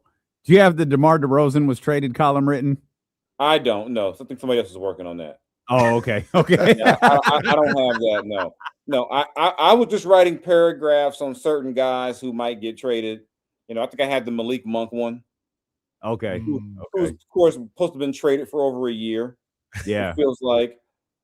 And those are always the guys who never get traded. That's right. The guy. It'll be like somebody else that gets it'll be Sabonis that gets traded, and like Malik is like, why am I still here? Like, Malik gonna wind up being the longest tenured King. He's not too far from it. Yeah, probably. Who, I mean, Sabonis got him by a few months. Oh, that is a trade shame. happened. That is crazy. That is crazy. Shame. That is crazy when you think about it. When we say longest tenure King, we mean in the whole organization. No. The Monk and Sabonis. Was Doug here? Doug was still doing. No, Doug was on the staff. Doug was on. He was on Luke's staff, right? No, he was. He was on Luke's. They added him to Luke's staff. Yeah. It's like I feel for G, man. He's been watching this stuff forever. He's like, God, I can't imagine what he's like. Man. I commend him because I'd be like, I'm not driving to work for this. I mean, G-Man comes there, prepares every game. Yep. And I'm like, man, I'd be like, does it matter what I say today?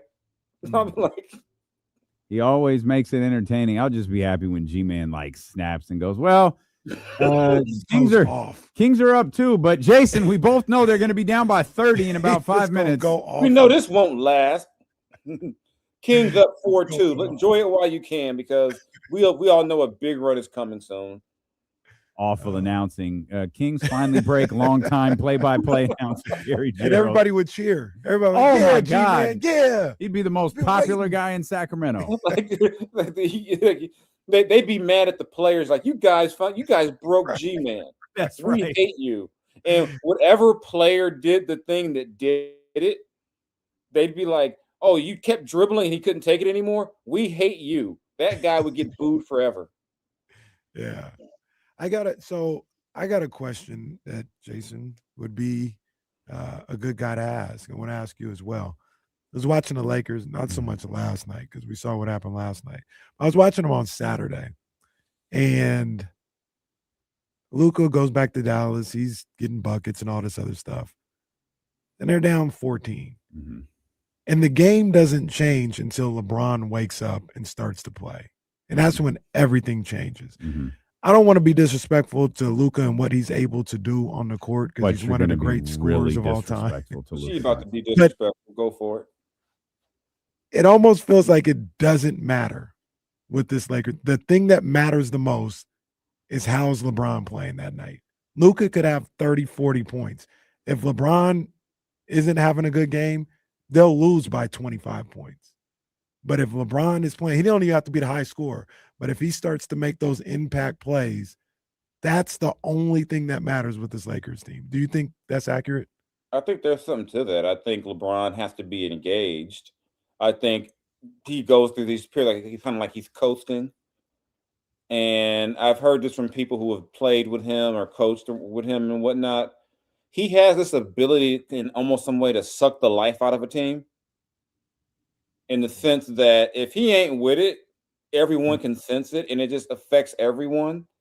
Think about how this team played those first 14, 15 games when LeBron wasn't playing. They were having fun. The ball, it like they were having fun. Guys were enjoying themselves. He came back. Then Rich started doing podcasts. Ooh. This whole thing went down the toilet so fast. Like all of a sudden, you start getting, all of a sudden DeAndre Ayton is back to being Portland Ayton half the time. It's an amazing thing, just because, like you said, if he's locked in and going, if because Luka's going to play. Luka's going to be Luka. Mm-hmm. For better or worse, whatever. He's going to play the way he plays. They still don't. I mean, I think not. I also think not having Austin is a big part of that, because now LeBron probably has to handle the ball more, and then LeBron doesn't want to do that. Then I do think in a lot of ways, I think at full strength, he's probably their third best player, but still might be their most important player. You think the pressure just ramps up a little bit when LeBron James is on the floor? Like the ability to play loose and free, like it's different when he's out there. Yeah. Oh yeah, I've heard that. I've heard when you miss a wide open shot off a LeBron pass, oh yeah, you feel it. You might get the glare. You might get that J.R. Smith look. Don't get the J.R. Smith look. Yeah, what you're trying to do is you don't want to be that he's going to trade me meme. You don't want to be. My favorite one is when he's looking at D Wade in Cleveland, and then Wade was gone like 2 days later. Oh man, it's like you don't. Who got it? Was it Ayton? Who got it recently? DeAndre Ayton got the look. Yeah. So I think watching them play pre LeBron's return and then post is just very frustrating, because they look like five individuals half the time now. And everyone's complaint is, if I don't touch the ball. That's Ayton's complaint. That's what Rui was saying. Only got 2 shots, And then there was a game they lost. It might have been the Charlotte game where they lost, where it was like LeBron and Luka took like 80 of like the 100-something shot. It was like some crazy lopsided number. Like, of course you lost. You got 2 guys going against 5. Yeah, that's gonna sink you in the playoffs, man. Yeah. It's not a good recipe for success, but that's okay. You know how Laker fans are. They're gonna trade for Herb Jones, Trey Murphy, Keon Ellis, and give up 3 second-round picks, because that's what the Lakers do. But they give out second-round picks and like Gabe Vincent, and they'll get whatever they want. But it's kind of hard to tell them otherwise when they gave up AD and Max Christie and got Luka. Well, there's that. Always seems to work out. There's Like, that. how do you tell them no? They're like, yeah. It's hard. It's hard to fault a Laker fan who thinks it's going to work out when it always seems to work out for them. I would love to be like, that's a delusional talk. And they're like, well, didn't we get Luka? I'm like, I don't know. I can't. You're right. Yeah, maybe they're going to get all those guys for 3 second-round picks, Maxi Kleber and Gabe Vincent. Yeah, the King. I'm like, I always ask them, why would the Kings trade Keon to the Lakers? Well, they're not going to use him. I said, still, but why would they do that? I don't think Scott, is so incompetent. He'd be like, yeah, let me help the Lakers in exchange just for an expiring deal for the hell of it. Like, I can't get rid of these big contracts. Let's get rid of my young, useful players instead. Mm-hmm. By the way, the last night that Kenny glossed over, and I know you weren't trying to minimize it. It was going back to the other game to make your point. He had 46, 7, and 12 last night. He being Luka Doncic. Yeah. Luka's still and very Jackson much a Hayes problem. broke out the J.R. Smith, the J.R. Ryder dunk in the middle of the game. He did. He did. He did. If you're a Chicago Bull, you got to fight him. You can't let the backup center go on come on the game and do the East Bay funk dunk on a fast break. You got to fight. You got to get ejected over that. I was gonna say, ain't nobody in Chicago. Was Kevin Herter gonna come fight him? Ain't nobody in Chicago gonna fight him. Vucevic White's trying to get out of there. He ain't fighting. You don't think Vuce would have been like, "Hey, what's happening? What's up with that?" Vuce is tired. You don't think Josh? Vuce is sick of this. Yeah, poor. I didn't realize how Vuce is like 35 now. Damn, I wouldn't. Yeah, well, yeah, Vuce is 35, and they got him running up and down the floor like they're the Showtime Lakers. Vuce is like, all this for us to be 500 and beat. Well, see, that's why it looked so good at the beginning of the year, because Vuce was like, "Hey, this is fun." Now we're 40 games into the season, and he's like, "I can't do this no more." I'm stopping at the 3-point line. I'm Mehmet Okur. I'm stopping at the 3-point line. That's it. I am not gunning anywhere near that. Yeah. A weird NBA season, man. Yeah, which means some team we don't know. Probably the year the Knicks win a championship for some reason. Oh, a Mike Brown led New York Knicks team. How about that? Okay, never mind. That's not going to happen. Don't disrespect my boy Cat that way. That's my boy.